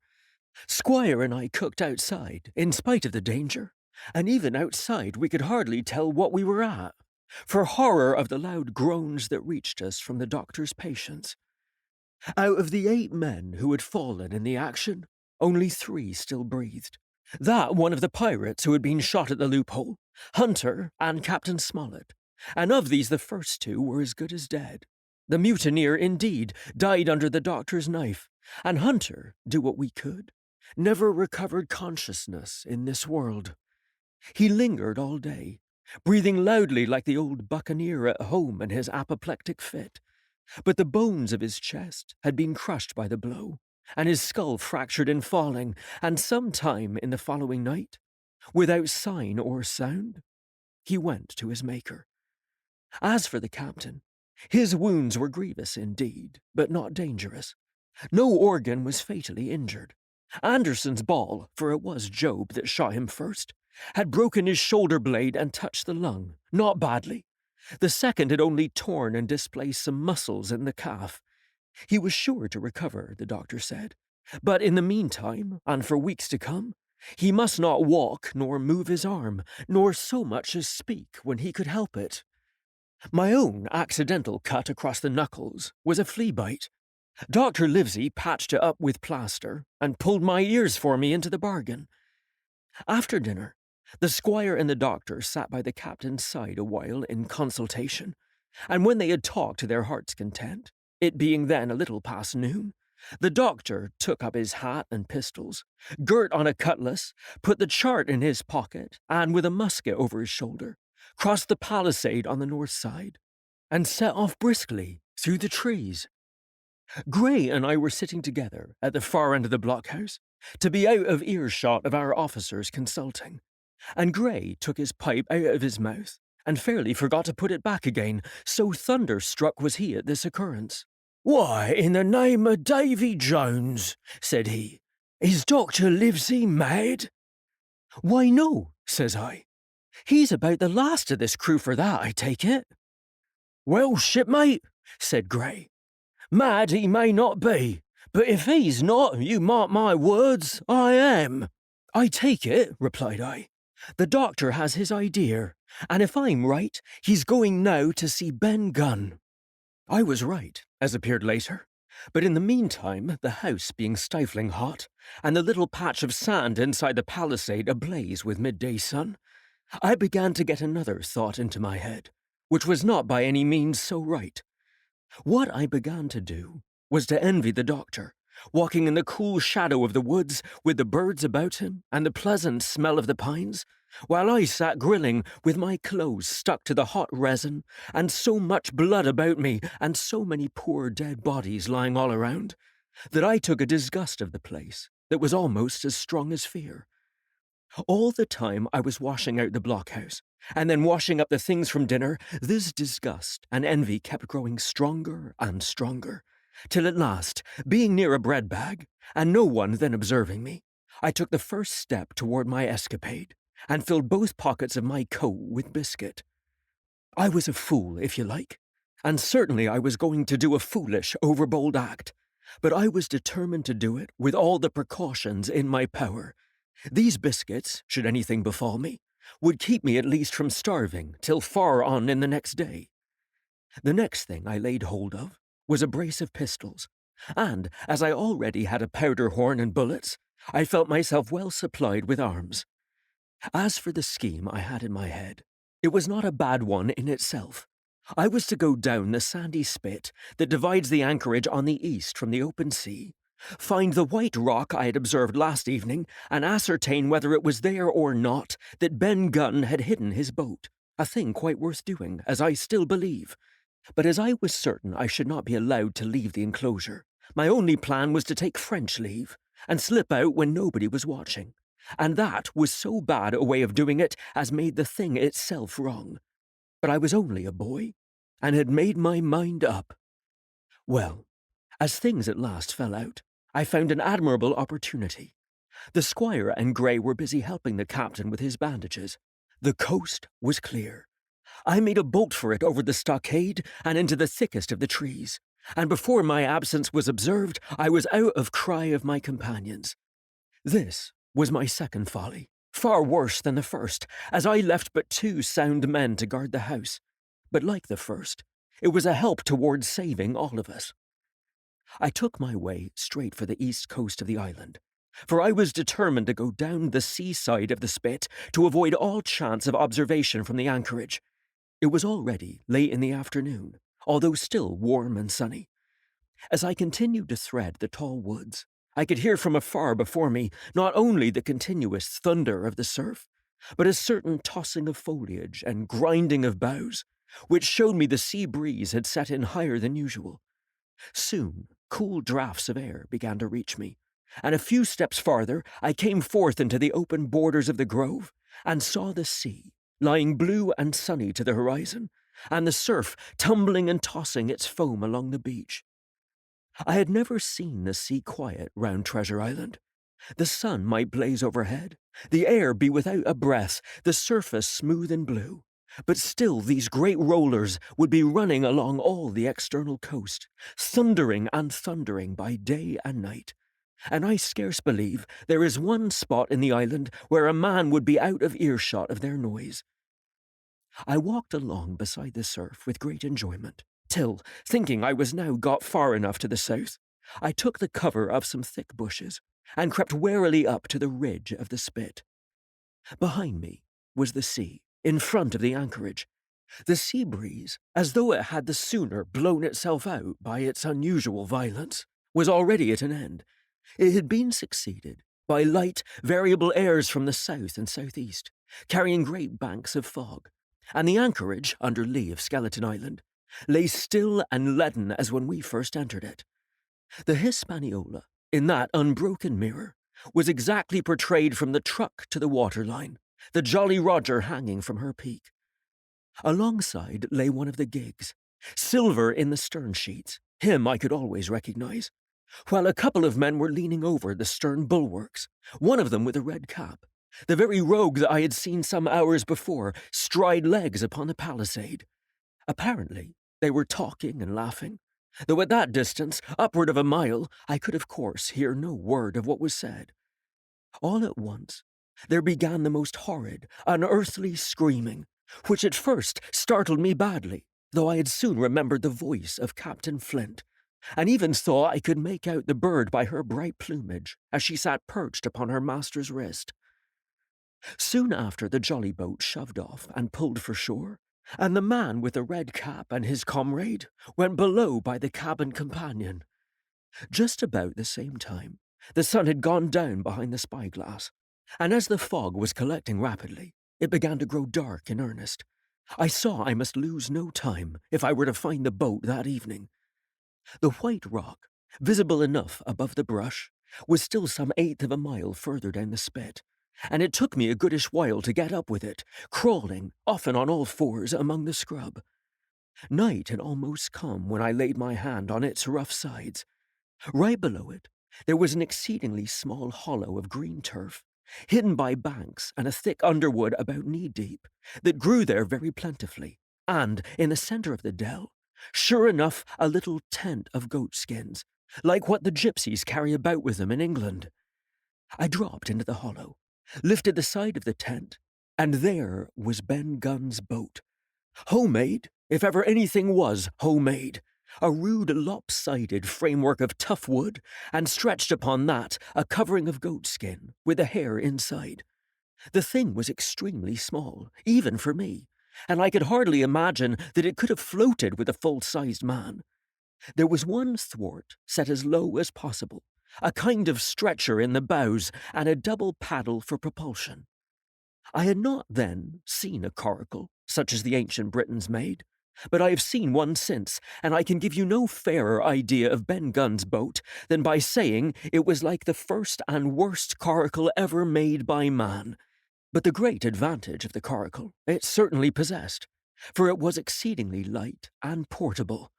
Well, now that I had found the boat, you would have thought I had had enough of truantry for once, but in the meantime, I had taken on another notion, and become so obstinately fond of it, that I would have carried it out, I believe, in the teeth of Captain Smollett himself. This was to slip out under cover of the night, cut the Hispaniola adrift, and let her go ashore where she fancied.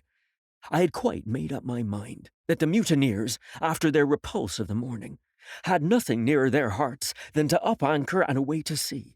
This, I thought, It would be a fine thing to prevent, and now that I had seen how they left their watchman unprovided with a boat, I thought it might be done with little risk. Down I sat to wait for darkness, and made a hearty meal of biscuit. It was a night out of 10,000 for my purpose. The fog had now buried all heaven. As the last rays of daylight dwindled and disappeared, absolute blackness settled down on Treasure Island. And when, at last, I shouldered the coracle and groped my way stumblingly out of the hollow where I had supped, there were but 2 points visible on the whole anchorage. One was the great fire on shore, by which the defeated pirates lay carousing in the swamp. The other, a mere blur of light upon the darkness, indicated the position of the anchored ship. She had swung round to the ebb. Her bow was now towards me. The only lights on board were in the cabin, and what I saw was merely a reflection on the fog of the strong rays that flowed from the stern window. The ebb had already run some time, and I had to wade through a long belt of swampy sand where I sank several times above the ankle before I came to the edge of the retreating water, and wading a little way in, with some strength and dexterity, set my coracle, keel downwards, on the surface. Chapter 23. The Ebb Tide Runs. The coracle, as I had ample reason to know before I was done with her, was a very safe boat for a person of my height and weight, both buoyant and clever in a seaway. But she was the most cross-grained, lopsided craft to manage. Do as you pleased, she always made more leeway than anything else, and turning round and round was the manoeuvre she was best at. Even Ben Gunn himself has admitted that she was queer to handle till you knew her way. Certainly I did not know her way. She turned in every direction but the one I was bound to go. The most part of the time we were broadside on, and I'm very sure I never should have made the ship at all but for the tide. By good fortune, paddle as I pleased, the tide was sweeping me down, and there lay the Hispaniola right in the fairway, hardly to be missed. First, she loomed before me like a blot of something yet blacker than darkness. Then her spars and hull began to take shape, and the next moment, as it seemed, for the further I went, the brisker grew the current of the ebb. I was alongside of her hawser, and had laid hold. The hawser was as taut as a bowstring.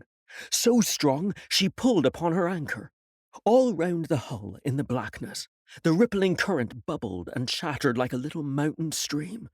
One cut with my sea gully, and the Hispaniola would go humming down the tide. So far, so good.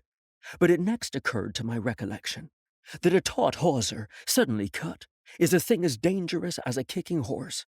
10 to 1, if I were so foolhardy as to cut the Hispaniola from her anchor, I and the coracle would be knocked clean out of the water.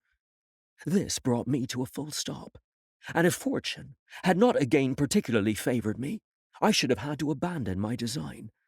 But the light airs, which had begun blowing from the south-east and south, had hauled round after nightfall into the south-west. Just while I was meditating, a puff came, caught the Hispaniola, and forced her up into the current, and to my great joy I felt the hawser slacken in my grasp, and the hand by which I held it dip for a second under water. With that, I made my mind up, took out my gully, opened it with my teeth, and cut one strand after another, till the vessel swung only by 2. Then I lay quiet, waiting to sever these last when the strain should once more be lightened by a breath of wind. All this time I had heard the sound of loud voices from the cabin, but to say truth, my mind had been so entirely taken up with other thoughts that I had scarcely given ear. Now, however, when I had nothing else to do, I began to pay more heed. One I recognized for the coxswain's, Israel Hands, that had been Flint's gunner in former days. The other was, of course, my friend of the red nightcap. Both men were plainly the worse of drink, and they were still drinking, for even while I was listening, one of them, with a drunken cry, opened the stern window and threw out something which I divined to be an empty bottle. But they were not only tipsy. It was plain that they were furiously angry. Oaths flew like hailstones. and every now and then there came forth such an explosion as I thought was sure to end in blows. But each time the quarrel passed off, and the voices grumbled lower for a while, until the next crisis came, and in its turn passed away without result. On shore, I could see the glow of the great campfire burning warmly through the shoreside trees.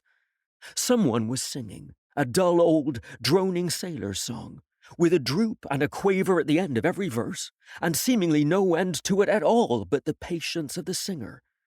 I had heard it on the voyage more than once, and remembered these words: "But one man of her crew alive, what put to sea with 75. And I thought it was a ditty rather too dolefully appropriate for a company that had met such cruel losses in the morning. But indeed, from what I saw, all these buccaneers were as callous as the sea they sailed on. At last the breeze came. The schooner sidled and drew nearer in the dark.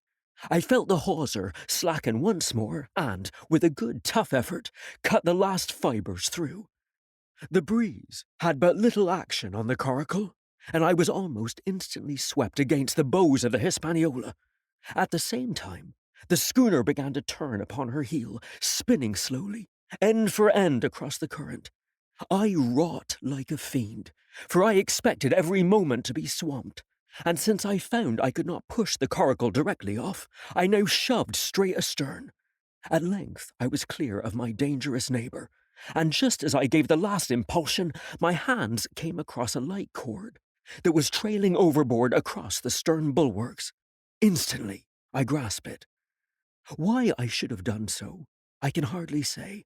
It was at first mere instinct, but once I had it in my hands and found it fast, curiosity began to get the upper hand, and I determined I should have one look through the cabin window. I pulled in hand over hand on the cord, and when I judged myself near enough, rose at infinite risk to about half my height, and thus commanded the roof and a slice of the interior of the cabin.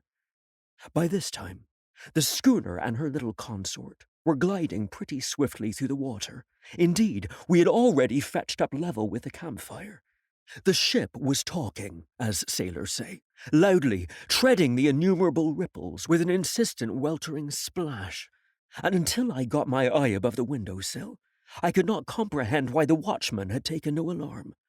One glance, however, was sufficient, and it was only one glance that I durst take from that unsteady skiff. It showed me Hans and his companion locked together in deadly wrestle, each with a hand upon the other's throat. I dropped upon the thwart again, none too soon, for I was near overboard.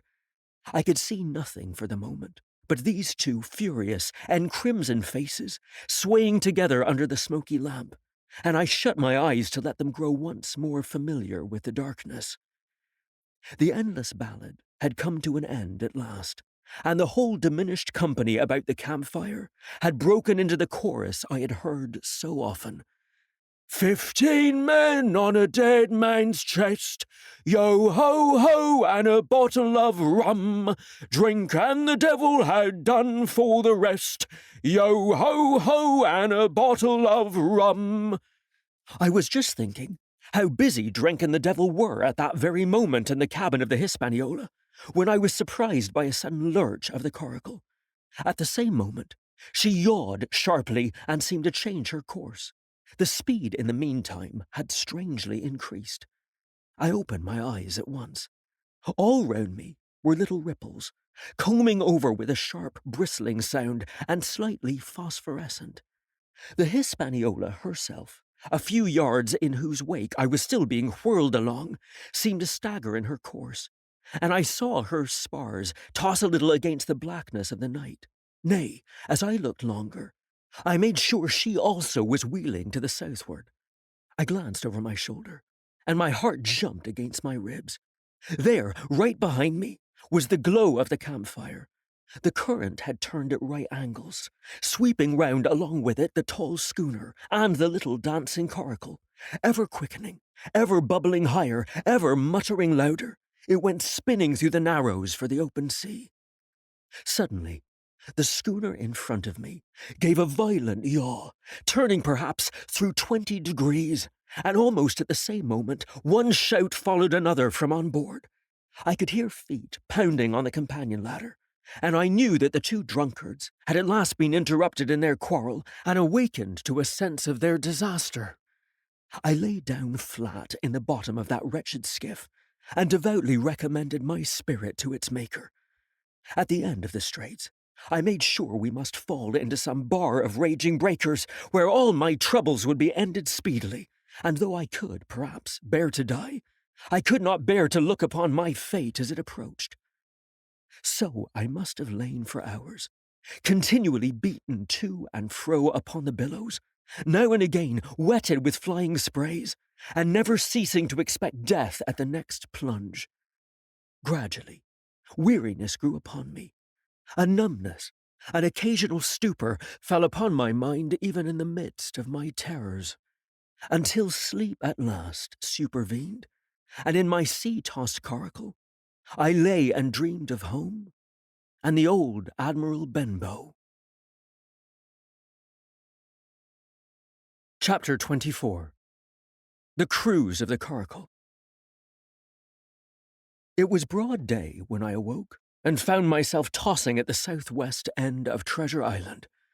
The sun was up, but was still hid from me behind the great bulk of the spyglass, which on this side descended almost to the sea in formidable cliffs.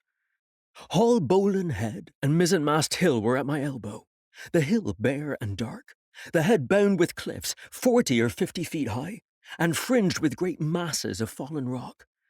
I was scarce a quarter of a mile to seaward, and it was my first thought to paddle in and land. That notion was soon given over. Among the fallen rocks the breakers spouted and bellowed, loud reverberations, heavy sprays flying and falling, succeeded one another from second to second, and I saw myself, if I ventured nearer, dashed to death upon the rough shore, or spending my strength in vain to scale the beetling crags. Nor was that all. For crawling together on flat tables of rock, or letting themselves drop into the sea with loud reports, I beheld huge, slimy monsters, soft snails, as it were, of incredible bigness, 2 or 3 score of them together, making the rocks to echo with their barkings. I have understood since that they were sea lions, and entirely harmless, but the look of them, added to the difficulty of the shore and the high running of the surf, was more than enough to disgust me of that landing place. I felt willing rather to starve at sea than to confront such perils. In the meantime, I had a better chance, as I supposed, before me. North of Hall Bowlen Head, the land runs in a long way, leaving at low tide a long stretch of yellow sand. To the north of that, again, there comes another cape, Cape of the Woods, as it was marked upon the chart, buried in tall green pines, which descended to the margin of the sea. I remembered what Silver had said about the current that sets northward along the whole west coast of Treasure Island, and seeing from my position that I was already under its influence, I preferred to leave Hall Bowlen Head behind me and reserve my strength for an attempt to land upon the kindlier-looking Cape of the Woods. There was a great smooth swell upon the sea, the wind blowing steady and gentle from the south. There was no contrariety between that and the current, and the billows rose and fell unbroken. Had it been otherwise, I must long ago have perished, but, as it was surprising how easily and securely my little and light boat could ride. Often, as I still lay at the bottom, and kept no more than an eye above the gunwale, I would see a big blue summit heaving close above me, yet the coracle would but bounce a little, dance as if on springs, and subside on the other side into the trough as lightly as a bird. I began, after a little, to grow very bold, and sat up to try my skill at paddling.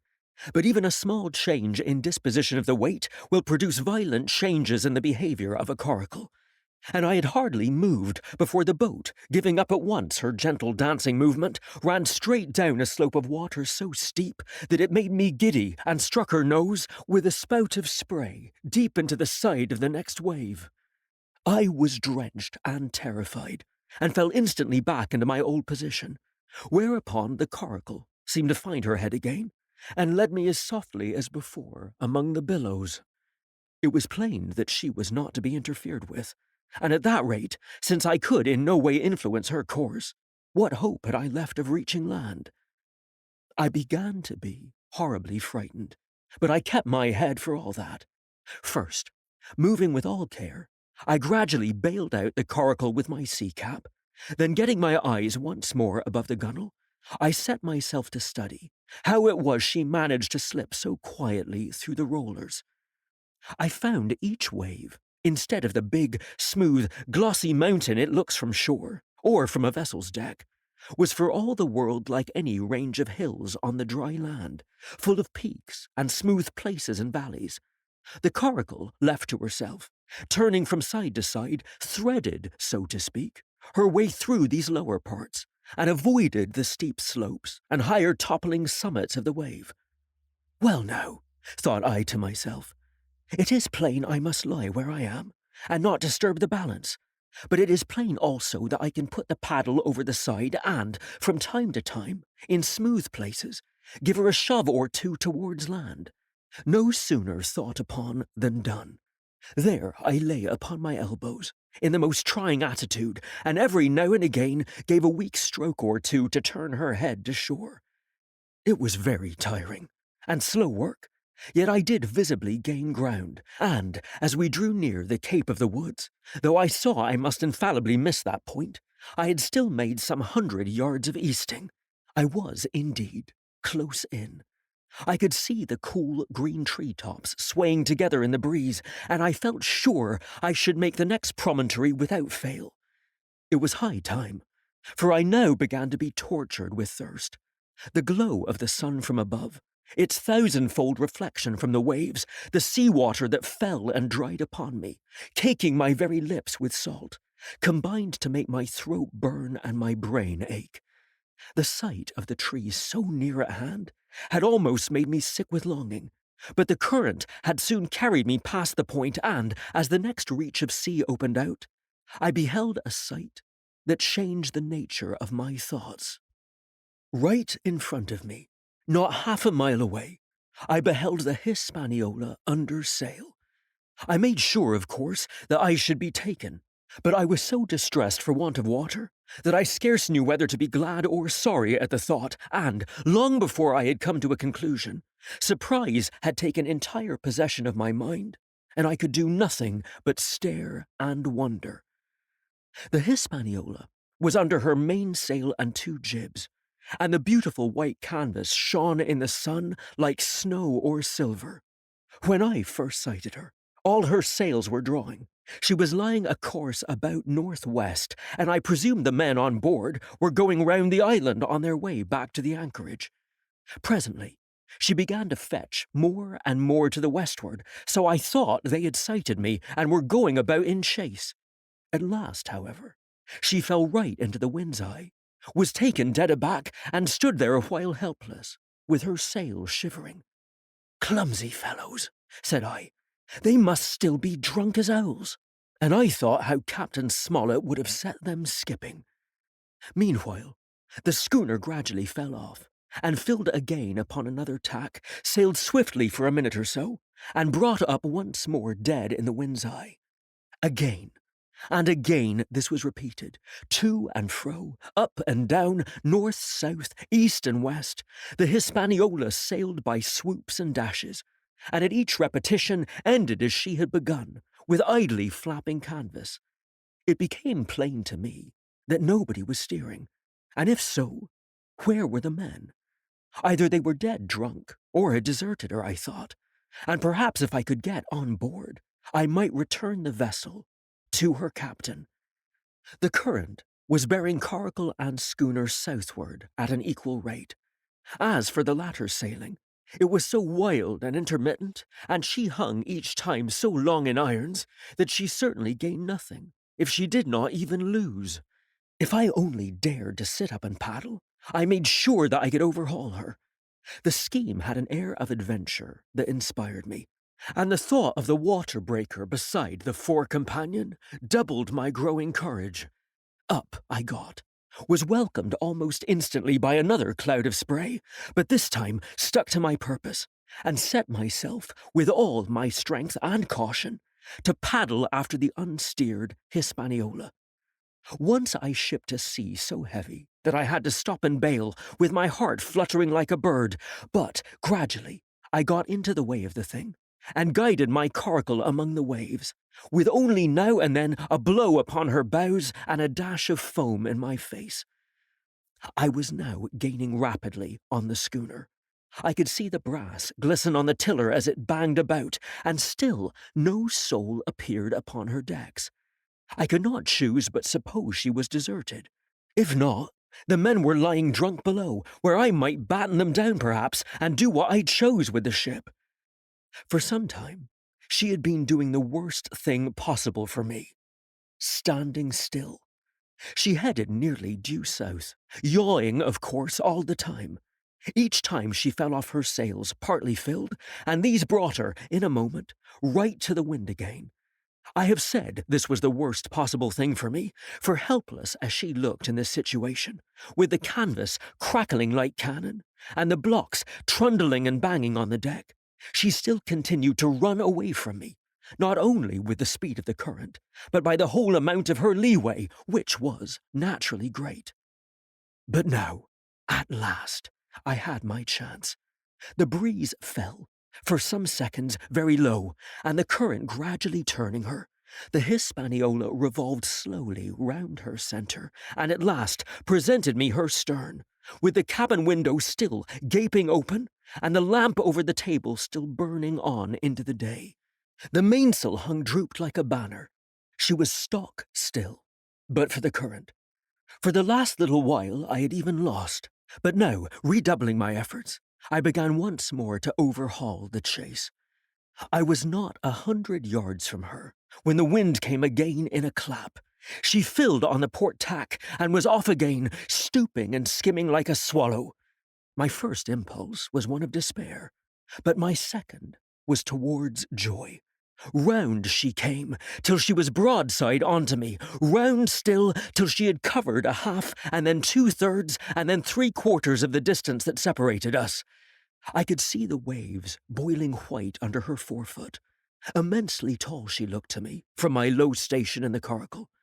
And then, of a sudden, I began to comprehend. I had scarce time to think, scarce time to act and save myself. I was on the summit of one swell when the schooner came stooping over the next. The bowsprit was over my head. I sprang to my feet and leaped, stamping the coracle under water. With one hand I caught the jib boom, while my foot was lodged between the stay and the brace, and, as I still clung there panting, a dull blow told me that the schooner had charged down upon and struck the coracle, and that I was left, without retreat, on the Hispaniola. Chapter 25. I Strike the Jolly Roger. I had scarce gained a position on the bowsprit when the flying jib flapped and filled upon the other tack with a report like a gun. The schooner trembled to her keel under the reverse, but the next moment, the other sail still drawing, the jib flapped back again and hung idle. This had nearly tossed me off into the sea, and now I lost no time, crawled back along the bowsprit, and tumbled head foremost on the deck. I was on the lee side of the forecastle, and the mainsail, which was still drawing, concealed from me a certain portion of the afterdeck. Not a soul was to be seen. The planks, which had not been swabbed since the mutiny, bore the print of many feet, and an empty bottle, broken by the neck, tumbled to and fro like a live thing in the scuppers. Suddenly, the Hispaniola came right into the wind. The jibs behind me cracked aloud. The rudder slammed to. The whole ship gave a sickening heave and shudder, and at the same moment, the main boom swung inward, the sheet groaning in the blocks, and showed me the lee afterdeck. There were the two watchmen, sure enough, Redcap on his back, as stiff as a handspike, with his arms stretched out like those of a crucifix, and his teeth showing through his open lips. Israel Hands propped against the bulwarks, his chin on his chest, his hands lying open before him on the deck, his face as white under its tan as a tallow candle.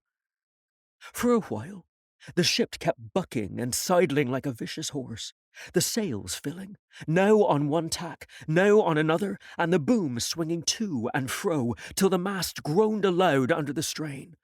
Now and again, too, there would come a cloud of light sprays over the bulwark, and a heavy blow of the ship's bows against the swell. So much heavier weather was made of it by this great rigged ship than by my homemade lopsided coracle, now gone to the bottom of the sea. At every jump of the schooner, Redcap slipped to and fro. But what was ghastly to behold, neither his attitude nor his fixed teeth disclosing grin was any way disturbed by this rough usage. At every jump, too, Hans appeared still more to sink into himself and settle down upon the deck, his feet sliding ever the farther out, and the whole body canting towards the stern, so that his face became, little by little, hid from me, and at last I could see nothing beyond his ear and the frayed ringlet of one whisker. At the same time, I observed around both of them splashes of dark blood upon the planks, and began to feel sure that they had killed each other in their drunken wrath. While I was thus looking and wondering, in a calm moment, when the ship was still, Israel Hands turned partly round, and with a low moan writhed himself back to the position in which I had seen him first. The moan, which told of pain and deadly weakness, and the way in which his jaw hung open, went right to my heart. But when I remembered the talk I had overheard from the apple barrel, all pity left me. I walked aft until I reached the mainmast. "Come aboard, Mr. Hands," I said ironically. He rolled his eyes round heavily, but he was too far gone to express surprise. All he could do was to utter one word: "Brandy." It occurred to me there was no time to lose, and, dodging the boom as it once more lurched across the deck, I slipped aft and down the companion stairs into the cabin. It was such a scene of confusion as you can hardly fancy. All the lock-fast places had been broken open in quest of the chart. The floor was thick with mud, where ruffians had sat down to drink or consult after wading in the marshes round their cap. The bulkheads, all painted in clear white and beaded round with gilt, bore a pattern of dirty hands. Dozens of empty bottles clinked together in corners to the rolling of the ship. One of the doctor's medical books lay open on the table, half of the leaves gutted out, I suppose, for pipe lights. In the midst of all this, the lamp still cast a smoky glow, obscure and brown as umber. I went into the cellar. All the barrels were gone, and of the bottles a most surprising number had been drunk out and thrown away. Certainly, since the mutiny began, not a man of them could ever have been sober. Foraging about, I found a bottle with some brandy left for Hans, and for myself I routed out some biscuit, some pickled fruits, a great bunch of raisins, and a piece of cheese. With these I came on deck, put down my own stock behind the rudder-head, and well out of the coxswain's reach, went forward to the water-breaker, and had a good deep drink of water, and then, and not till then, gave Hans the brandy. He must have drunk a gill before he took the bottle from his mouth. "Aye," said he, "by thunder, but I've wanted some of that." I had sat down already in my own corner and begun to eat. "Much hurt?" I asked him. He grunted, or rather, I might say he barked. "If that doctor was aboard," he said, "I'd be right enough in a couple of turns, but I don't have no manner of luck, you see, and that's what's the matter with me. As for that swab, he's good and dead, he is," he added, indicating the man with the red cap. "He weren't no seaman anyhow. And where might you have come from?" "Well," said I, "I've come aboard to take possession of this ship, Mr. Hands, and you'll please regard me as your captain until further notice." He looked at me sourly enough, but said nothing.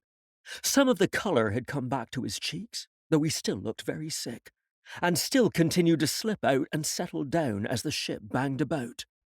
"By the by," I continued, "I can't have these colours, Mr. Hands, and by your leave I'll strike 'em. Better none than these." And again, dodging the boom, I ran to the colour lines, handed down their cursed black flag, and chucked it overboard. "God save the king," said I, waving my cap.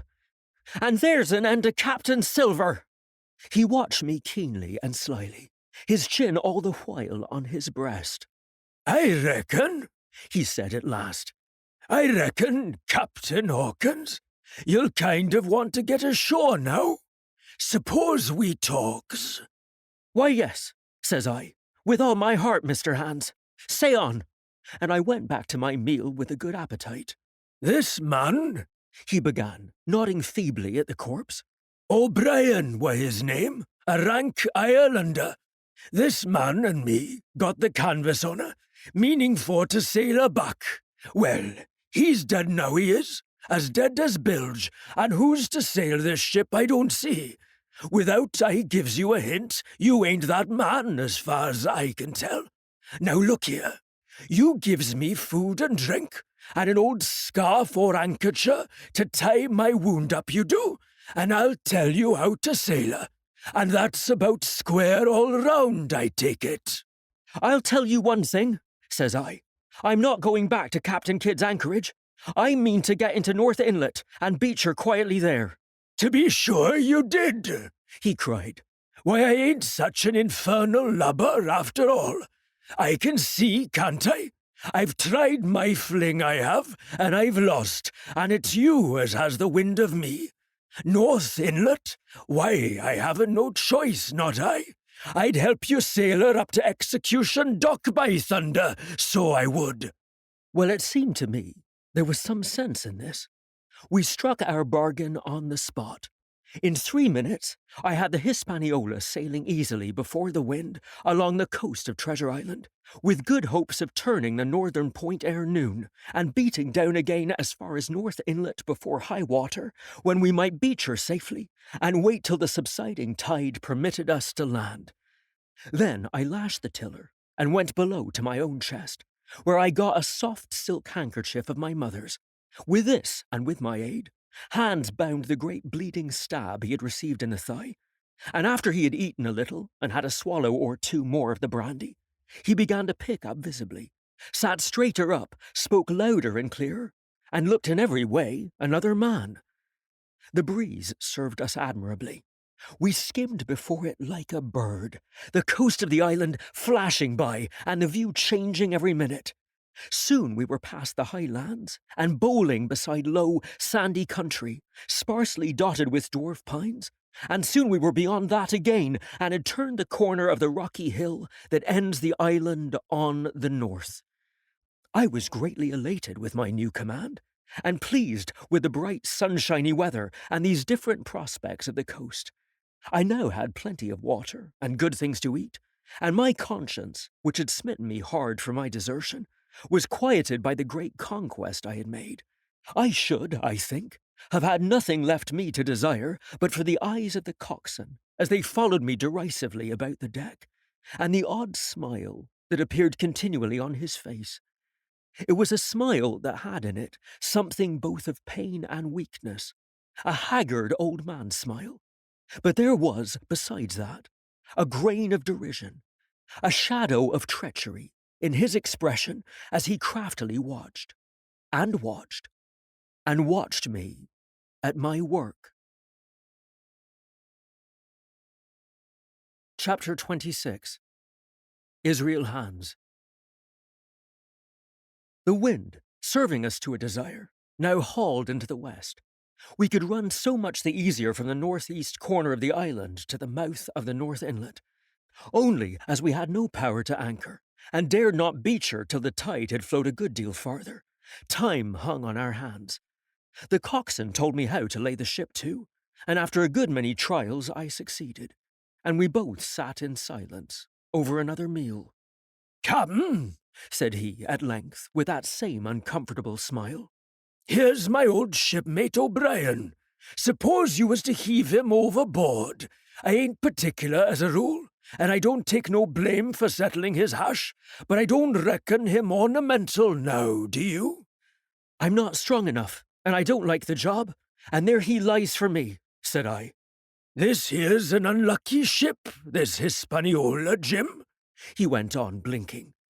There's a power of men been killed in this Hispaniola, a sight of poor seamen dead and gone since you and me took ship to Bristol. I never seen such dirty luck, not I. There was this here O'Brien now. He's dead, ain't he? Well, now, I'm no scholar, and you're a lad as can read and figure, and to put it straight, do you take it as a dead man is dead for good, or do he come alive again? You can kill the body, Mr. Hans, but not the spirit. You must know that already, I replied. O'Brien there is in another world, and may be watching us. Ah, says he. Well, that's unfortunate. Appears as if killing parties was a waste of time. Howsomever, spirits don't reckon for much but what I've seen. I'll chance it with the spirits, Jim.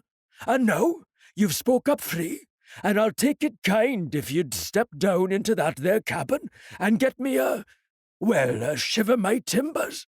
I can't hit the name on it. Well, you get me a bottle of wine, Jim.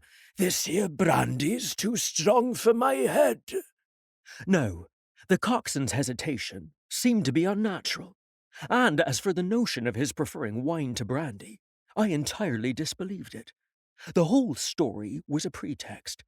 He wanted me to leave the deck, so much was plain, but with what purpose, I could in no way imagine. His eyes never met mine. They kept wandering to and fro, up and down, now with a look to the sky, now with a flitting glance upon the dead O'Brien.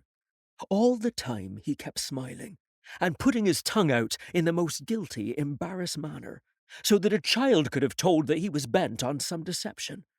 I was prompt with my answer, however, for I saw where my advantage lay, and that with a fellow so densely stupid, I could easily conceal my suspicions to the end. Some wine, I said. Far better. Will you have white or red? Well, I reckon it's about the blessed same to me, shipmate, he replied. So it's strong and plenty of it. What's the odds? All right, I answered. I'll bring you port, Mr. Hans, but I'll have to dig for it. With that, I scuttled down the companion with all the noise I could, slipped off my shoes, ran quietly along the sparred gallery, mounted the forecastle ladder, and popped my head out of the fore companion.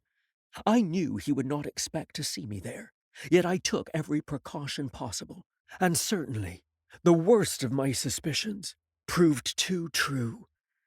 He had risen from his position to his hands and knees, and though his leg obviously hurt him pretty sharply when he moved, for I could hear him stifle a groan, yet it was at a good rattling rate that he trailed himself across the deck. In half a minute, he had reached the port scuppers and picked, out of a coil of rope, a long knife, or rather a short dirk, discoloured to the hilt with blood. He looked upon it for a moment, thrusting forth his underjaw, tried the point upon his hand, and then, hastily concealing it in the bosom of his jacket, trundled back again into his old place against the bulwark. This was all that I required to know. Israel could move about. He was now armed, and if he had been at so much trouble to get rid of me, it was plain that I was meant to be the victim. What he would do afterward, whether he would try to crawl right across the island from North Inlet to the camp among the swamps, or whether he would fire Long Tom, trusting his own comrades might come first to help him, was, of course, more than I could say. Yet I felt sure that I could trust him in one point, since in that our interests jumped together, and that was in the disposition of the schooner.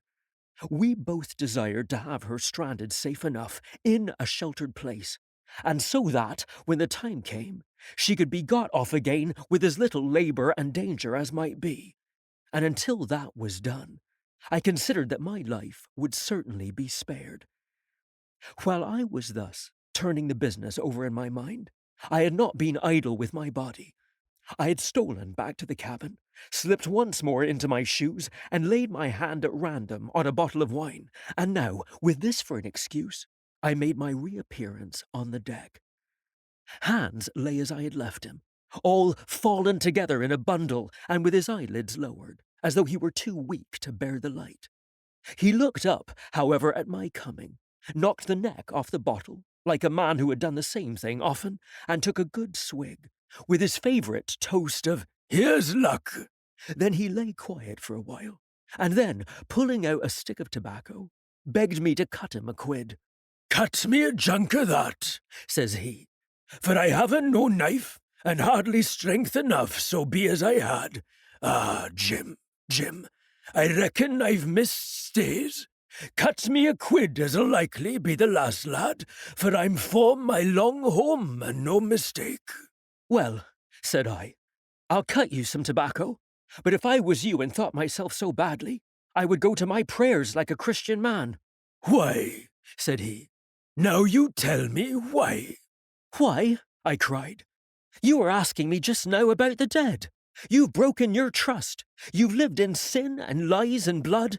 There's a man you killed lying at your feet this moment, and you ask me why? For God's mercy, Mr. Hans, that's why. I spoke with a little heat, thinking of the bloody dirk he had hidden in his pocket, and designed in his ill thoughts to end me with. He, for his part, took a great draught of the wine, and spoke with the most unusual solemnity. "For 30 years," he said, "I've sailed the seas, and seen good and bad, better and worse, fair weather and foul, provisions running out, knives going and what not. Well, now I tell you, I never seen good come a goodness yet. Him as strikes first is my fancy. Dead men don't bite, them's my views. Amen, so be it. And now, you look here," he added, suddenly changing his tone. "We've had about enough of this foolery. The tide's made good enough by now. You just take my orders, Captain Hawkins, and we'll sail slap in and be done with it." All told, we had scarce 2 miles to run, but the navigation was delicate. The entrance to this northern anchorage was not only narrow and shoal, but lay east and west, so that the schooner must be nicely handled to be got in. I think I was a good, prompt subaltern, and I am very sure that Hans was an excellent pilot, for we went about, and dodged in, shaving the banks, with a certainty and neatness that were a pleasure to behold. Scarcely had we passed the heads before the land closed around us. The shores of North Inlet were as thickly wooded as those of the southern anchorage, but the space was longer and narrower, and more like what in truth was the estuary of a river. Right before us, at the southern end, we saw the wreck of a ship in the last stages of dilapidation. It had been a great vessel of 3 masts, but had lain so long exposed to the injuries of weather that it was hung about with great webs of dripping seaweed. And on the deck of it, shore bushes had taken root, and now flourished thick with flowers. It was a sad sight, but it showed us that the anchorage was calm.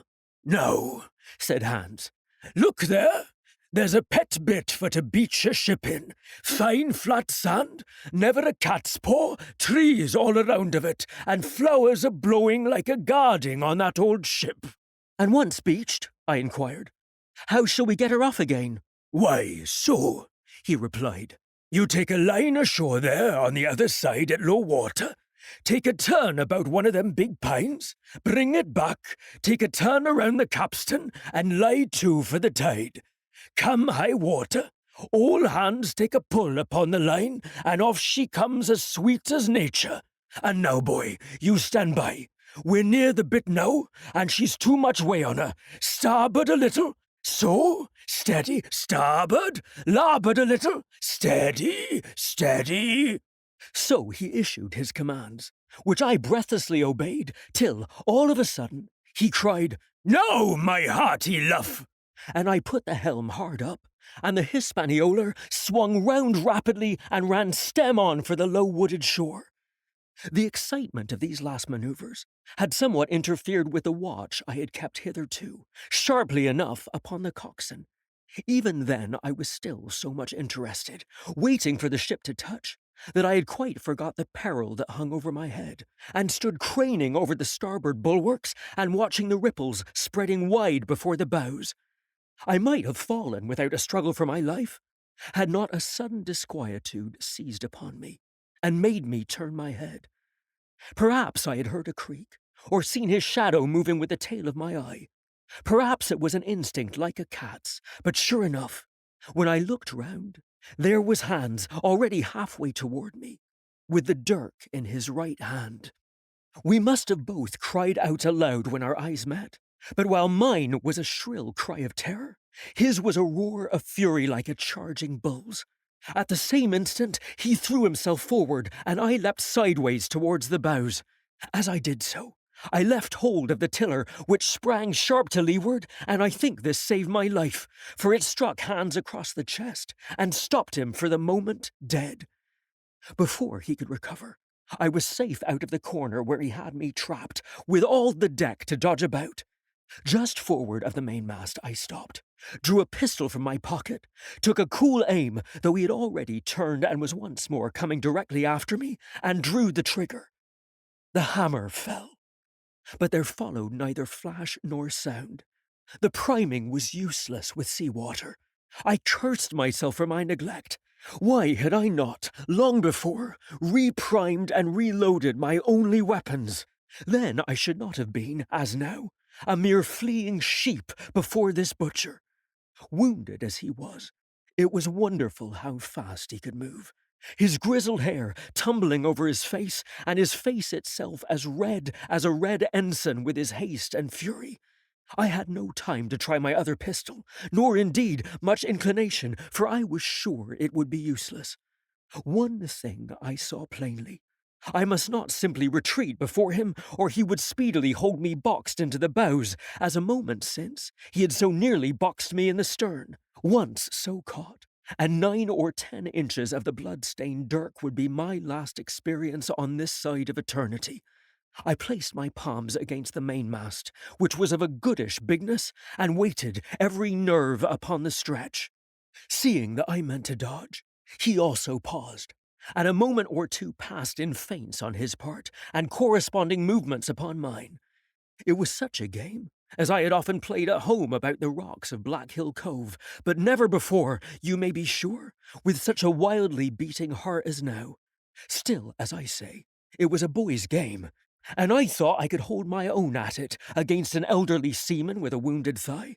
Indeed, my courage had begun to rise so high that I allowed myself a few darting thoughts on what would be the end of the affair, and while I saw certainly that I could spin it out for long, I saw no hope of any ultimate escape. Well, while things stood thus, suddenly the Hispaniola struck, staggered ground for an instant in the sand, and then, swift as a blow, canted over to the port side, till the deck stood at an angle of 45 degrees, and about a puncheon of water splashed into the scupper holes, and lay in a pool between the deck and the bulwark. We were both of us capsized in a second, and both of us rolled almost together into the scuppers, the dead redcap with his arms still spread out, tumbling stiffly after us. So near were we, indeed, that my head came against the coxswain's foot with a crack that made my teeth rattle. Blow and all, I was the first afoot again, for Hans had got involved with the dead body. The sudden canting of the ship had made the deck no place for running on. I had to find some new way of escape, and upon that instant, for my foe was almost touching me. Quick as thought, I sprang into the mizzen shrouds, rattled up, hand over hand, and did not draw a breath till I was seated on the cross trees. I had been saved by being prompt. The dirk had struck not half a foot below me as I pursued my upward flight, and there stood Israel Hans, with his mouth open and his face upturned to mine, a perfect statue of surprise and disappointment. Now that I had a moment to myself, I lost no time in changing the priming of my pistol, and then, having one ready for service, and to make assurance doubly sure, I proceeded to draw the load of the other, and recharge it afresh from the beginning. My new employment struck Hans all of a heap. He began to see the dice going against him, and, after an obvious hesitation, he also hauled himself heavily into the shrouds, and, with the dirk in his teeth, began slowly and painfully to mount. It cost him no end of time and groans to haul his wounded leg behind him, and I had quietly finished my arrangements before he was much more than a third of the way up. Then, with a pistol in either hand, I addressed him. "One more step, Mr. Hans, said I, and I'll blow your brains out. Dead men don't bite, you know, I added with a chuckle. He stopped instantly. I could see by the working of his face that he was trying to think, and the process was so slow and laborious that, in my newfound security, I laughed aloud. At last, with a swallow or two, he spoke, his face still wearing the same expression of extreme perplexity. In order to speak, he had to take the dagger from his mouth, but in all else, he remained unmoved. "Jim," says he, "I reckon we're fouled, you and me, and we'll have to sign articles. I'd have had you but for that there lurch, but I don't have no luck, not I, and I reckon I'll have to strike, which comes hard, you see, for a master mariner to a ship's younker like you, Jim." I was drinking in his words, and smiling away, as conceited as a cock upon a wall, when all in a breath back went his right hand over his shoulder. Something sang like an arrow through the air. I felt a blow, and then a sharp pang, and there I was pinned by the shoulder to the mast. In the horrid pain and surprise of the moment, I scarce can say it was by my own volition, and I am sure it was without a conscious aim. Both my pistols went off, and both escaped out of my hands. They did not fall alone. With a choked cry, the coxswain loosened his grasp upon the shrouds and plunged head first into the water. Chapter 27. Pieces of 8.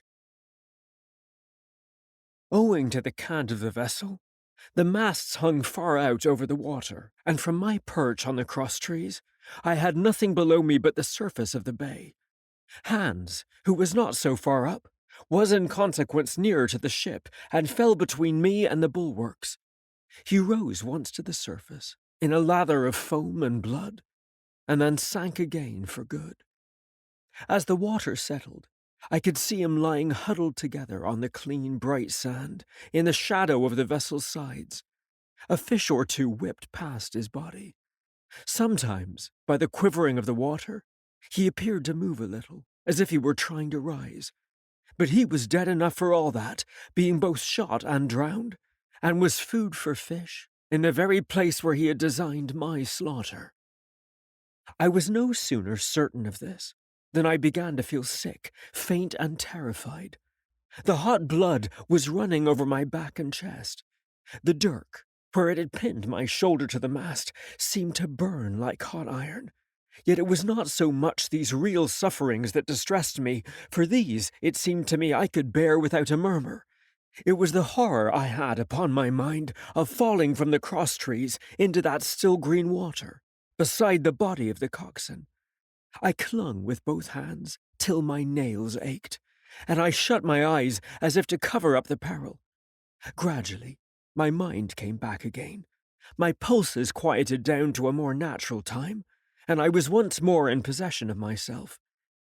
It was my first thought to pluck forth the dirk, but either it stuck too hard, or my nerve failed me, and I desisted with a violent shudder. Oddly enough, that very shudder did the business.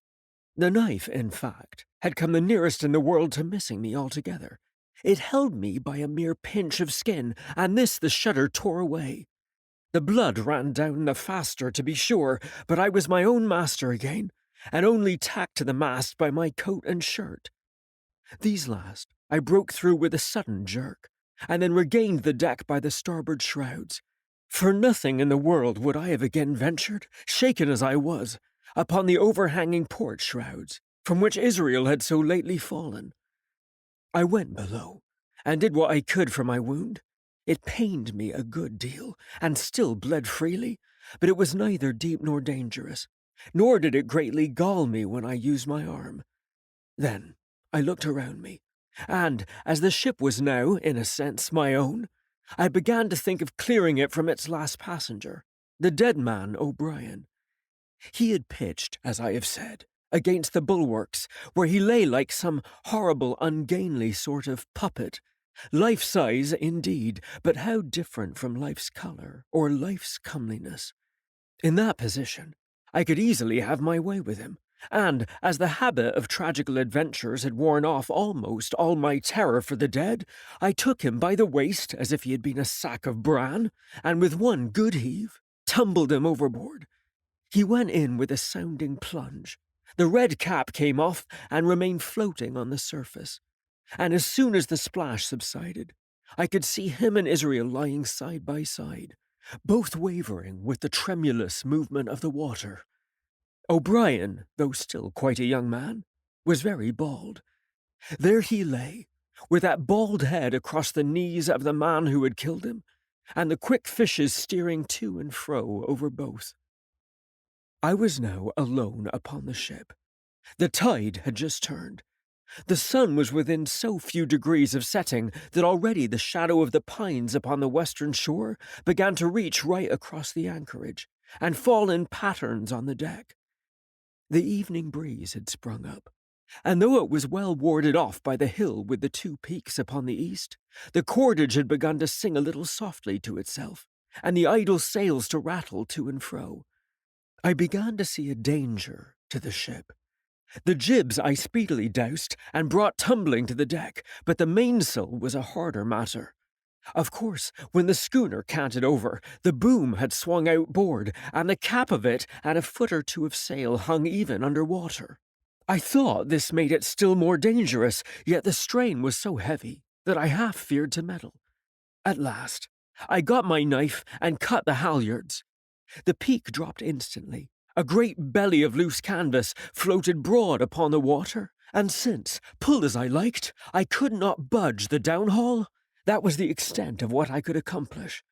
For the rest, the Hispaniola must trust to luck, like myself. By this time, the whole anchorage had fallen into shadow. The last rays, I remember, falling through a glade of the wood, and shining bright as jewels upon the flowery mantle of the wreck. It began to be chill. The tide was rapidly fleeing seaward, the schooner settling more and more on her beam ends. I scrambled forward and looked over. It seemed shallow enough, and holding the cut hawser in both hands for a last security, I let myself drop softly overboard. The water scarcely reached my waist. The sand was firm and covered with ripple marks, and I waded ashore in great spirits, leaving the Hispaniola on her side, with her mainsail trailing wide upon the surface of the bay. About the same time, the sun went fairly down, and the breeze whistled low in the dusk, among the tossing pines. At least, and at last, I was off the sea, nor had I returned thence empty-handed. There lay the schooner, clear at last from buccaneers, and ready for our own men to board and get to sea again. I had nothing nearer my fancy than to get home to the stockade and boast of my achievements. Possibly I might be blamed a bit for my truantry, but the recapture of the Hispaniola was a clenching answer, and I hoped that even Captain Smollett would confess I had not lost my time. So, thinking, and in famous spirits, I began to set my face homeward for the blockhouse and my companions. I remembered that the most easterly of the rivers which drain into Captain Kidd's anchorage ran from the two-peaked hill upon my left, and I bent my course in that direction that I might pass the stream while it was small. The wood was pretty open, and keeping along the lower spurs, I had soon turned the corner of that hill, and not long after waded to the mid-calf across the watercourse. This brought me near to where I had encountered Ben Gunn, the maroon, and I walked more circumspectly, keeping an eye on every side. The dusk had come nigh hand completely, and, as I opened out the cleft between the two peaks, I became aware of a wavering glow against the sky, where, as I judged, the man of the island was cooking his supper before a roaring fire. And yet I wondered, in my heart, that he should show himself so careless. For if I could see this radiance, might it not reach the eyes of Silver himself, where he camped upon the shore among the marshes? Gradually, the night fell blacker. It was all I could do to guide myself even roughly towards my destination. The double hill behind me and the spyglass on my right hand loomed faint and fainter. The stars were few and pale, and in the low ground where I wandered, I kept tripping among bushes and rolling into sandy pits. Suddenly, a kind of brightness fell about me. I looked up. A pale glimmer of moonbeams had alighted on the summit of the spyglass, and soon after I saw something broad and silvery moving low down behind the trees, and I knew the moon had risen. With this to help me, I passed rapidly over what remained to me of my journey, and, sometimes walking, sometimes running, impatiently drew near to the stockade. Yet, as I began to thread the grove that lies before it, I was not so thoughtless, but that I slacked my pace and went a trifle warily. It would have been a poor end of my adventures to get shot down by my own party in mistake. The moon was climbing higher and higher. Its light began to fall here and there in masses through the more open districts of the wood, and right in front of me, a glow of a different color appeared among the trees. It was red and hot, and now and again it was a little darkened, as it were the embers of a bonfire smouldering. For the life of me, I could not think what it might be. At last, I came right down upon the borders of the clearing. The western end was already steeped in moonshine. The rest, and the blockhouse itself, still lay in black shadow, checkered with long, silvery streaks of light. On the other side of the house, an immense fire had burned itself into clear embers, and shed a steady, red reverberation, contrasted strongly with the mellow paleness of the moon. There was not a soul stirring, nor a sound beside the noises of the breeze. I stopped, with much wonder in my heart, and perhaps a little terror also. It had not been our way to build great fires. We were, indeed, by the captain's orders, somewhat niggardly of firewood, and I began to fear that something had gone wrong while I was absent. I stole round by the eastern end, keeping close in shadow, and, at a convenient place where the darkness was thickest, crossed the palisade. To make assurance surer, I got on my hands and knees and crawled without a sound towards the corner of the house. As I drew nearer, my heart was suddenly and greatly lightened. It is not a pleasant noise in itself, and I have often complained of it at other times, but just then it was like music to hear my friends snoring together so loud and peaceful in their sleep. The sea cry of the watch, that beautiful "All's well!" never fell more reassuringly on my ear. In the meantime, there was no doubt of one thing. They kept an infamous bad watch. If it had been Silver and his lads that were now creeping in on them, not a soul would have seen daybreak. That was what it was, thought I, to have the captain wounded, and again I blamed myself sharply for leaving them in that danger, with so few to mount guard. By this time, I had got to the door and stood up. All was dark within, so that I could distinguish nothing by the eye. As for the sounds, there was the steady drone of the snorers, and a small, occasional noise, a flickering or pecking that I could in no way account for. With my arms before me, I walked steadily in. I should lie down in my own place, I thought with a silent chuckle, and enjoy their faces when they found me in the morning. My foot struck something yielding. It was a sleeper's leg, and he turned and groaned, but without awaking. And then, all of a sudden, a shrill voice broke forth out of the darkness. Pieces of 8, pieces of 8, pieces of 8, pieces of 8, pieces of 8, and so forth without pause or change, like the clacking of a tiny mill. Silver's green parrot, Captain Flint. It was she whom I had heard pecking at a piece of bark. It was she, keeping better watch than any human being, who thus announced my arrival with her wearisome refrain. I had no time left me to recover. At the sharp, clipping tone of the parrot, the sleepers awoke and sprang up, and, with a mighty oath, the voice of Silver cried, "Who goes?" I turned to run, struck violently against one person, recoiled, and ran full into the arms of a second, who, for his part, closed upon me and held me tight. "Bring a torch, Dick," said Silver, when my capture was thus assured, and one of the men left the log-house and presently returned with a lighted brand. Part 6. Captain Silver. Chapter 28. In the enemy's camp. The red glare of the torch, lighting up the interior of the blockhouse, showed me the worst of my apprehensions realized. The pirates were in possession of the house and stores. There was the cask of cognac. There were the pork and bread as before, and, what tenfold increased my horror, not a sign of any prisoner. I could only judge that they had all perished, and my heart smote me sorely that I had not been there to perish with them. There were 6 of the buccaneers, all told. Not another man was left alive. 5 of them were on their feet, flushed and swollen, suddenly called out of the first sleep of drunkenness. The 6th had only risen upon his elbow. He was deadly pale, and the blood-stained bandage round his head told that he had recently been wounded, and still more recently dressed.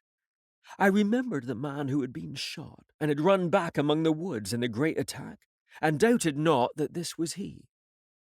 The parrot sat, preening her plumage on Long John's shoulder. He himself, I thought, looked somewhat paler and more stern than I was used to. He still wore the fine broadcloth suit in which he had fulfilled his mission, but it was bitterly the worse for wear, daubed with clay and torn with the sharp briars of the wood. "So," said he, "here's Jim 'Arkins, shiver my timbers, dropped in like, eh? Well, come, I take that friendly." And thereupon he sat down across the brandy cask and began to fill a pipe. "Give me a loan of the link, Dick," said he, and then, when he had a good light, "That'll do, lad," he added. "Stick the glim in the wood heap, and you gentlemen bring yourselves too. You needn't stand up for Mr. 'Arkins. He'll excuse you, you may lay to that. And so, Jim," stopping the tobacco, "here you were, and quite a pleasant surprise for poor old John. I see you were smart when first I set my eyes on you, but this here gets away from me clean, it do." To all this, as may well be supposed, I made no answer. They had set me with my back against the wall, and I stood there, looking Silver in the face, pluckily enough, I hope, to all outward appearance, but with black despair in my heart. Silver took a whiff or two of his pipe with great composure, and then ran on again. "Now, you see, Jim, so be as you are here," says he. "I'll give you a piece of my mind. I've always liked you, I have, for a lad of spirit and the picture of me own self when I was young and handsome. I always wanted you to join and take your share, and die a gentleman, and now, my cock, you've got to. Captain Smollett's a fine seaman, as I'll own up to any day, but stiff on discipline. Duty is duty, says he, and right he is. Just you keep clear of the captain. The doctor himself is gone dead again you. Ungrateful scamp was what he said. And the long and the short of the whole story is about here. You can't go back to your own lot, for they won't have you. And without you start a third ship's company all by yourself, which might be lonely, you'll have to join with Captain Silver." So far, so good. My friends, then, were still alive, and though I partly believed the truth of Silver's statement, that the cabin party were incensed at me for my desertion, I was more relieved than distressed by what I heard. "I don't say nothing as to your being in our hands," continued Silver. "Though there you are, and you may lay to it. I'm all for argument. I never seen good come out of threatening. If you like the service, well, you'll join. And if you don't, Jim, why, you're free to answer no. Free and welcome, shipmate. And if fairer can be said by mortal seaman, shiver my sides." "Am I to answer, then?" I asked with a very tremulous voice. Through all this sneering talk, I was made to feel the threat of death that overhung me, and my cheeks burned and my heart beat painfully in my breast. "Lad," said Silver, "no one's a pressing of you. Take your bearings. None of us won't hurry you, mate. Time goes so pleasant in your company, you see." "Well, says I, growing a bit bolder. If I'm to choose, I declare I have a right to know what's what, and why you're here, and where my friends are. What's what? Repeated one of the buccaneers in a deep growl. Oh, he'd be a lucky one as knowed that. You'll perhaps batten down your arches till you're spoke, my friend, cried Silver truculently to the speaker. And then, in his first gracious tones, he replied to me. Yesterday morning, Mr. Harkins, said he, in the dog watch, down came Dr. Livesey with a flag of truce. Says he, Captain Silver, you're sold out. Ship's gone. Well, maybe we'd been taking a glass and a song to help it round, I won't say no. Leastways, none of us had looked out. We looked out, and by thunder, the old ship was gone. I never seen a pack of fools look fishier, and you may lay to that if I tells you that looked the fishiest. Well, says the doctor, let's bargain. We bargained, him and I, and here we are. Stores, brandy, blockhouse, the firewood you was thoughtful enough to cut, and, in a manner of speaking, the whole blessed boat from Cross Trees to Keelson. As for them, they've tramped. I don't know where's they are. He drew again quietly at his pipe. Unless you should take it into that head of yours, he went on, that you was included in the treaty. Here's the last word that was said. How many are you, says I, to leave? 4, says he. 4 and one of us wounded. As for that boy, I don't know where he is, confound him, says he. Nor I don't much care. We're about sick of him. These was his words. Is that all? I asked. Well, it's all that you're to hear, my son, returned Silver. And now am I to choose?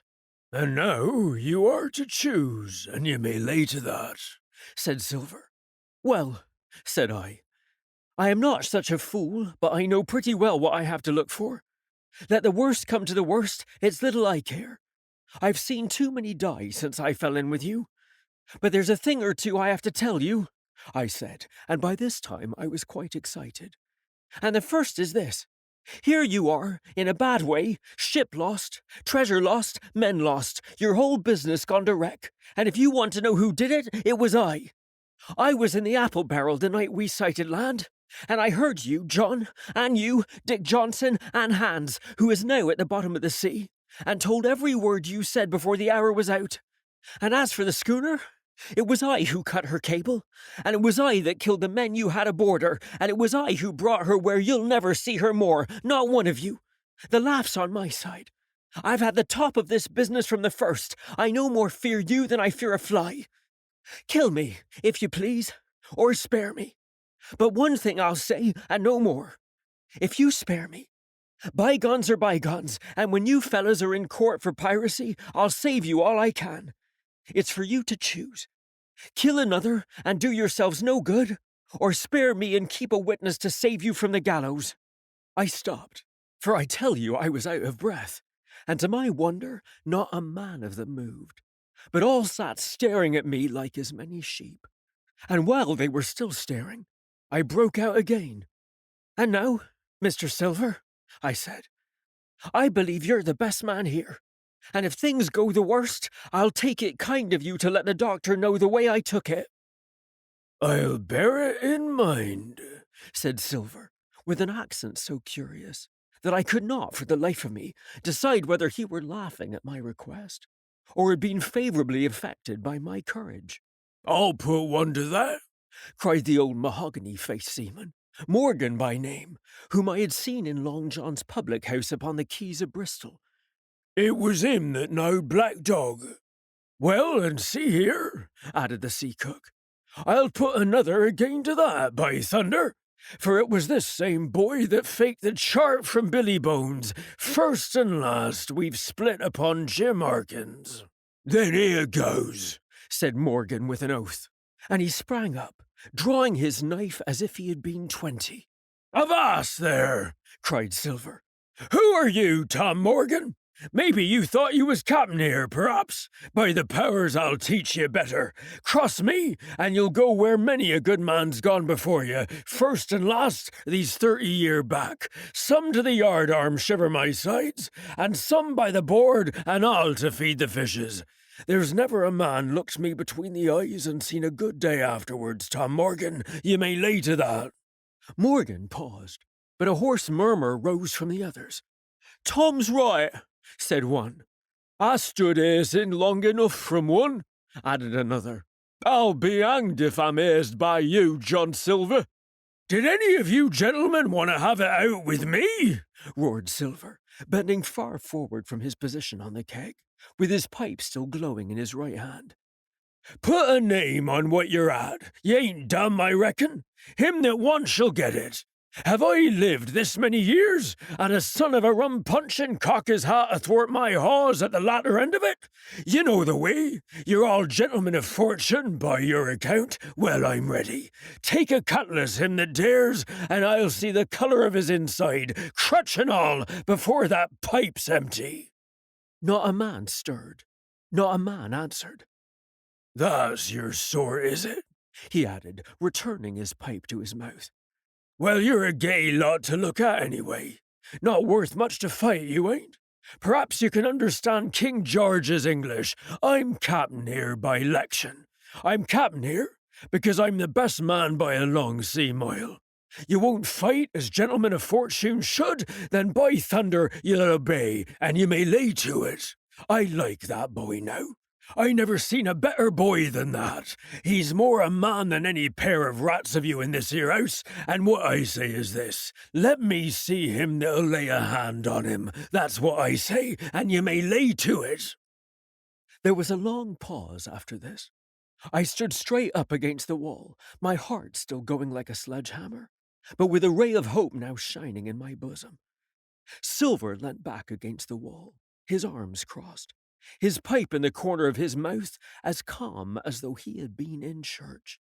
Yet his eye kept wandering furtively, and he kept the tail of it on his unruly followers. They, on their part, drew gradually together towards the far end of the blockhouse, and the low hiss of their whispering sounded in my ear continuously like a stream. One after another, they would look up, and the red light of the torch would fall for a second on their nervous faces. But it was not towards me. It was towards Silver that they turned their eyes. You seem to have a lot to say, remarked Silver, spitting far into the air. Pipe up and let me hear it, or lay to. Ax your pardon, sir, returned one of the men. You're pretty free with some of the rules. Maybe you'll kindly keep an eye upon the rest. This crew's dissatisfied. This crew don't value bullying a marlin spike. This crew has its rights like other crews. I'll make so free as that. And by your own rules, I take it we can talk together. I ask your pardon, sir, acknowledging you to be captain at this present, but I claim my rights and steps outside for a council.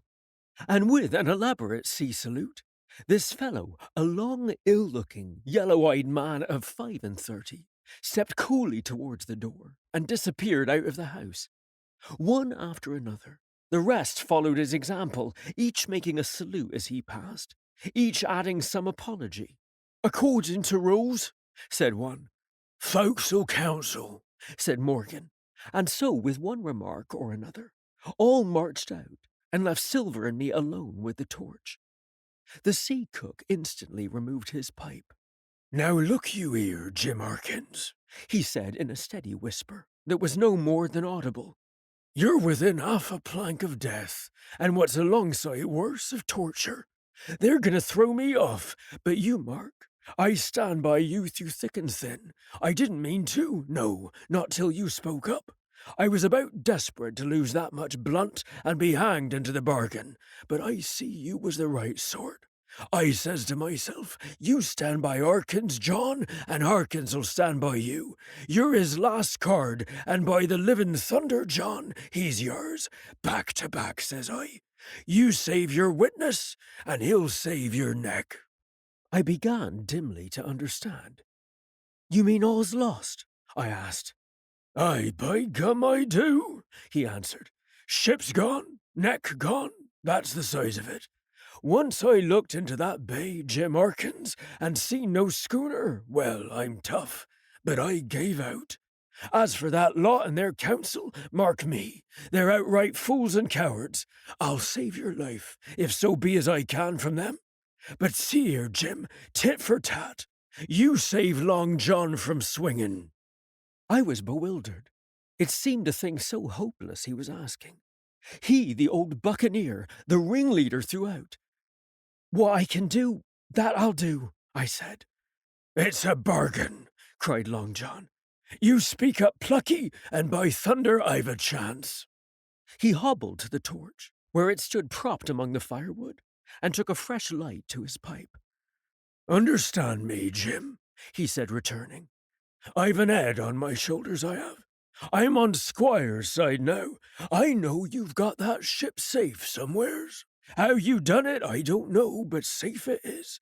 I guess Hans and O'Brien turned soft. I never much believed in neither of them. Now, you mark me. I ask no questions, nor I won't let others. I know when a game's up, I do, and I know a lad that's staunch. Ah, you that's young. You and me might have done a power of good together." He drew some cognac from the cask into a tin cannikin. "Will you taste, messmate?" he asked, and when I had refused, "Well, I'll take a drain myself, Jim," said he. "I need a caulker, for there's trouble on hand. And, talking of trouble, why did that doctor give me the chart, Jim?" my face expressed a wonder so unaffected that he saw the needlessness of further questions. "Ah, well, he did, though," said he. "And there's something under that, no doubt. Something surely under that, Jim. Bad or good." And he took another swallow of the brandy, shaking his great fair head, like a man who looks forward to the worst. Chapter 29. The Black Spot Again. The council of the buccaneers had lasted some time when one of them re-entered the house, and, with a repetition of the same salute, which had in my eyes an ironical air, begged for a moment's loan of the torch. Silver briefly agreed, and this emissary retired again, leaving us together in the dark. "There's a breeze coming, Jim," said Silver, who had by this time adopted quite a friendly and familiar tone. I turned to the loophole nearest me and looked out. The embers of the great fire had so far burned themselves out, and now glowed so low and duskily, that I understood why these conspirators desired a torch. About halfway down the slope to the stockade, they were collected in a group. One held the light, another was on his knees in their midst, and I saw the blade of an open knife shine in his hand with varying colors in the moon and torchlight. The rest were all somewhat stooping, as though watching the maneuvers of this last. I could just make out that he had a book as well as a knife in his hand, and was still wondering how anything so incongruous had come in their possession, when the kneeling figure rose once more to his feet, and the whole party began to move together towards the house. "Here they come," said I, and I returned to my former position, for it seemed beneath my dignity that they should find me watching them. "Well, let 'em come, lad, let 'em come," said Silver cheerily. "I've still a shot in my locker." The door opened, and the 5 men, standing huddled together just inside, pushed one of their number forward. In any other circumstances, it would have been comical to see his slow advance, hesitating as he set down each foot, but holding his closed right hand in front of him. "Step up, lad," cried Silver. "I won't eat you. Hand it over, lubber. I know the rules, I do. I won't hurt a deputation." Thus encouraged, the buccaneer stepped forth more briskly, and having passed something to Silver from hand to hand, slipped yet more smartly back again to his companions. The sea cook looked at what had been given him. "The Black Spot? I thought so," he observed. "Where might you have got the paper? Why, hullo, Look here now, this ain't lucky. You've gone and cut this out of a Bible. What fools cut a Bible? Oh, there, said Morgan. There, what did I say? No good'll come of that, I said. Well, you've all about fixed it now among you, continued Silver. You'll all swing now, I reckon. What soft-headed lubber had a Bible? It was Dick, said one. Dick, was it? Then Dick can get to prayers, said Silver. He's seen his slice of luck, has Dick, and you may lay to that. But here the long man with the yellow eyes struck in. "Belay that talk, John Silver," he said. "This crew has tipped you the black spot in full council, as in duty bound. Just you turn it over, as in duty bound, and see what's wrote there. Then you can talk." Thank ye, George, replied the sea cook. You always was brisk for business, and has the rules by heart, George, as I'm pleased to see. Well, what is it, anyway? Ah, deposed. That's it, is it? Very pretty wrote, to be sure. Like print, I swear. Your hand to write, George? Why, you was getting quite a leading man in this here crew. You'll be captain next, I shouldn't wonder. Just oblige me with that torch again, will you? This pipe don't draw. "Come now," said George. "You don't fool this crew no more. You're a funny man by your account, but you're over now, and you'll maybe step down off that barrel and help vote." I thought you said you knowed the rules, returned Silver contemptuously. Leastways, if you don't, I do, and I'll wait here, and I'm still your captain, mind, till you out with your grievances, and I reply. In the meantime, your black spot ain't worth a biscuit. After that, we'll see. "Oh," replied George, "you don't be under no kind of apprehension. We're all square, we are. First, you made an ash of this cruise. You'll be a bold man to say no to that. Second, you let the enemy out of this here trap for nothing. Why did they want out? I dunno, but it's pretty plain they wanted it. Third, you wouldn't let us go at 'em upon the march. Oh, we see through you, John Silver. You want to play booty. That's what's wrong with you. And then fourth, there's this here boy." Is that all? Asked Silver quietly. "Enough too," retorted George. "We'll all swing and sundry for your bungling." Well now, look here. I'll answer these 4 points. One after another, I'll answer 'em. I made an ash of this cruise, did I?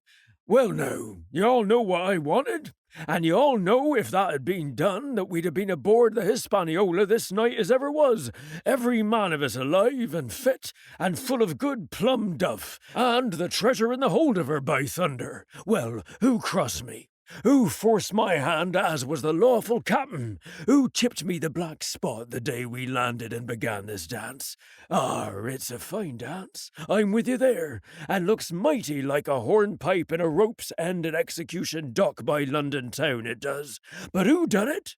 Why, it was Anderson, and Hans, and you, George Merry, and you're the last above board of that same meddling crew, and you have the Davy Jones's insolence to up and stand for captain over me. You that sank the lot of us. By the powers, but this tops the stiffest yarn to nothing. Silver paused, and I could see by the faces of George and his late comrades that these words had not been said in vain. "That's for number 1, cried the accused, wiping the sweat from his brow, for he had been talking with a vehemence that shook the house. Why, I give you my word I'm sick to speak to you. You've neither sense nor memory, and I leave it to fancy where your mother's was that lets you come to sea. See, gentlemen of fortune, I reckon tailors is your trade." "Go on, John," said Morgan. "Speak up to the others." "Arr, the others," returned John. "They're a nice lot, ain't they? You say this cruise is bungled. Ah, by gum, if you could understand how bad it's bungled, you would see. We're that near the gibbet that my neck's stiff with thinking on it. You've seen 'em, maybe hanged in chains, birds about 'em, seamen painting 'em out as they go down with the tide. Who's that, says one. That? Why, that's John Silver. I knowed him well, says another. And you can hear the chains a jangle as you go about and reach for the other buoy. Now, that's about where we are, every mother's son of us, thanks to him, and Hans, and Anderson, and other ruination fools of you. And if you want to know about number 4 and that boy, why, shiver my timbers. Isn't he an hostage? Are we going to waste an hostage? No, not us. He might be our last chance, and I shouldn't wonder. Kill that boy? Not me, mates. And number 3, well, there's a deal to say about number 3. Maybe you don't count it nothing to have a real college doctor come to see you every day. You, John, with your head broke. Or you, George Merry, that had the ague shakes upon you not 6 hours agone, and has your eyes the colour of lemon peel to this same moment on the clock. And maybe, perhaps you didn't know there was a consort coming either, but there is, and not so long till then, and we'll see who'll be glad to have an hostage when it comes to that. And as for number 2, and why I made a bargain, well, you came crawling on your knees to me to make it. On your knees you came. You was that downhearted. And you'd have starved too if I hadn't. But that's a trifle. You look there, that's why. And he cast down upon the floor a paper that I instantly recognized. None other than the chart on yellow paper, with the 3 red crosses that I had found in the oilcloth at the bottom of the captain's chest. Why the doctor had given it to him was more than I could fancy. But if it were inexplicable to me, the appearance of the chart was incredible to the surviving mutineers. They leapt upon it like cats upon a mouse. It went from hand to hand, one tearing it from another, and by the oaths and the cries and the childish laughter with which they accompanied their examination, you would have thought not only were they fingering the very gold, but were at sea with it besides in safety. Yes, said one, that's Flint sure enough, JF, and a score below with a clove itch to it, so he done ever. Mighty pretty, said George. But how are we to get away with it, and us no ship? Silver suddenly sprang up, and supporting himself with a hand against the wall. Now I give you warning, George, he cried. One more word of your sauce, and I'll call you down and fight you. How? Why, how do I know? You had ought to tell me that. You and the rest that lost my schooner with your interference, burn you. But not you. You can't. You ain't got the invention of a cockroach. But civil you can speak, and shall, George Merry. You may lay to that. That's fair enough, said the old man Morgan. Fair? I reckon so, said the sea cook. You lost the ship, I found the treasure. Who's the better man at that? And now, I resign by thunder. Elect whom you please to be your captain now. I'm done with it. Silver, they cried. Barbecue forever! Barbecue for captain! So, that's the tune, is it? Cried the cook. George, I reckon you'll have to wait another turn, friend. And lucky for you as I'm not a revengeful man. But that was never my way. And now, shipmates, this black spot, 'tain't much good now, is it? Dick's crossed his luck and spoiled his Bible, and that's about all. It'll do to kiss the book on still, won't it? Growled Dick, who was evidently uneasy at the curse he had brought upon himself. A Bible with a bit cut out? Returned Silver derisively. Not it. It don't bind no more'n a ballad book. Don't it, though? Cried Dick with a sort of joy. Well, I reckon that's worth having too. Here, Jim, here's a curiosity for you, said Silver, and he tossed me the paper. It was a round, about the size of a crown piece. One side was blank, for it had been the last leaf. The other contained a verse or two of Revelation, these words among the rest, which struck sharply home upon my mind. Without are dogs and murderers. The printed side had been blackened with wood ash, which already began to come off and soil my fingers. On the blank side had been written with the same material the one word, deposed. I have that curiosity beside me at this moment, but not a trace of the writing now remains beyond a single scratch, such as a man might make with his thumbnail. That was the end of the night's business. Soon after, with a drink all round, we lay down to sleep, and the outside of Silver's vengeance was to put George Merry up for sentinel, and threaten him with death if he should prove unfaithful. It was long ere I could close an eye, and heaven knows I had matter enough for thought in the man whom I had slain that afternoon, in my own most perilous position, and, above all, in the remarkable game that I saw Silver now engaged upon, keeping the mutineers together with one hand, and grasping with the other, after every means, possible and impossible, to make his peace and save his miserable life. He himself slept peacefully, and snored aloud, yet my heart was sore for him, wicked as he was, to think on the dark perils that environed, and the shameful gibbet that awaited him. Chapter 30. On Parole.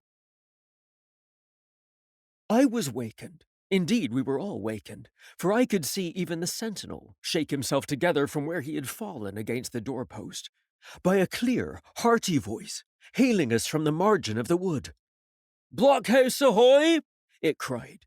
"Here's the doctor!" And the doctor it was, although I was glad to hear the sound, yet my gladness was not without admixture. I remembered with confusion my insubordinate and stealthy conduct, and when I saw where it had brought me, among what companions and surrounded by what dangers, I felt ashamed to look him in the face. He must have risen in the dark, for the day had hardly come, and when I ran to a loophole and looked out, I saw him standing, like Silver once before, up to the mid-leg in creeping vapour. "You, doctor! Top of the morning to you, sir!" cried Silver, broad awake and beaming with good nature in a moment. "Bright and early, to be sure, and it's the early bird, as the saying goes, that gets the rations. George, shake up your timbers, son, and help Dr. Livesey over the ship's side. All a-doing well, your patience was, all well and merry." So he pattered on, standing on the hilltop, with his crutch under his elbow and one hand upon the side of the log-house, quite the old John in voice, manner, and expression. "We've quite a surprise for you too, sir," he continued.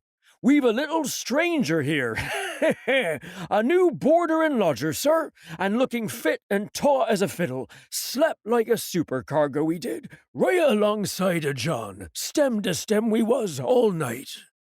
Dr. Livesey was by this time across the stockade, and pretty near the cook, and I could hear the alteration in his voice, as he said, "Not Jim."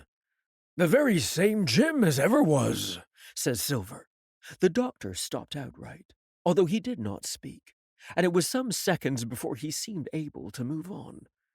"Well, well," he said at last. "Duty first and pleasure afterwards, as you might have said yourself, Silver. Let's overhaul these patients of yours." A moment afterwards he had entered the blockhouse, and with one grim nod to me, proceeded with his work among the sick. He seemed under no apprehension, though he must have known that his life among these treacherous demons depended upon a hair, and he rattled on to his patients as if he were paying an ordinary professional visit in a quiet English family. His manner, I suppose, reacted on the men, for they behaved to him as if nothing had occurred, as if he were still ship's doctor, and they still faithful hands before the mast. "You're doing well, my friend," he said to the fellow with a bandaged head, "and if ever any person had a close shave, it was you. Your head must be hard as iron. Well, George, how goes it? You're a pretty colour, certainly. Why, your liver, man, is upside down. Did you take that medicine? Did he take that medicine, men?" Aye, sir, he took it sure enough," returned Morgan.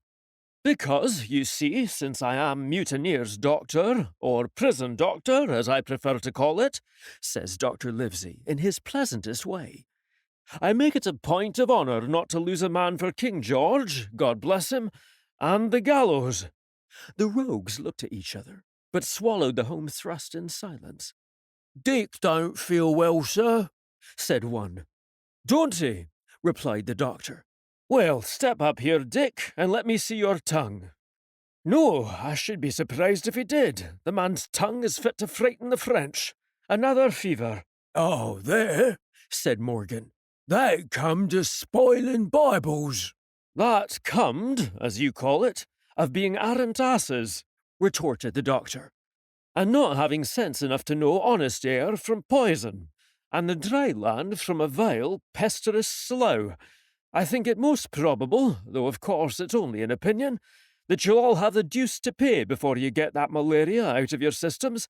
Camp in a bog, would you? Silver, I'm surprised at you. You're less of a fool than many, take you all round, but you don't appear to me to have the rudiments of a notion of the rules of health. Well, he added, after he had dosed them round, and they had taken his prescriptions, with really laughable humility, more like charity schoolchildren than blood-guilty mutineers and pirates. Well, that's done for today. And now, I should wish to have a talk with that boy, please. And he nodded his head in my direction carelessly.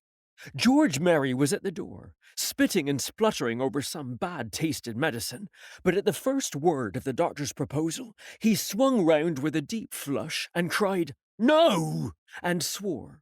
Silver struck the barrel with his open hand. "Silence!" he roared, and looked about him positively like a lion. "Doctor," he went on in his usual tones, "I was thinking of that, knowing as how you had a fancy for the boy. We're all humbly grateful for your kindness and, as you see, puts faith in you and takes the drugs down like that much grog. And, I take it, I've found a way as'll suit all. Harkins, will you give me your word of honour as a young gentleman, for a young gentleman you are, although poor-born, your word of honour not to slip your cable?" I readily gave him the pledge required. "Then, doctor," said Silver, "you just step outside of that stockade, and once you're there, I'll bring the boy down on the inside, and I reckon you can yarn through the spars. Good day to you, sir, and all our duties to the squire and Captain Smollett." The explosion of disapproval, which nothing but Silver's black looks had restrained, broke out immediately the doctor had left the house. Silver was roundly accused of playing double, of trying to make a separate peace for himself, of sacrificing the interests of his accomplices and victims, and, in one word, of the identical exact thing that he was doing. It seemed to me so obvious, in this case, that I could not imagine how he was to turn their anger. But he was twice the man the rest were, and his last night's victory had given him a huge preponderance on their minds. He called them all the fools and dolts you can imagine, said it was necessary I should talk to the doctor, fluttered the chart in their faces, asked them if they could afford to break the treaty the very day they were bound to treasure hunting. "No, by thunder!" he cried. "It's us must break the treaty when the time comes, and till then I'll gammon that doctor, if I have to oil his boots with brandy."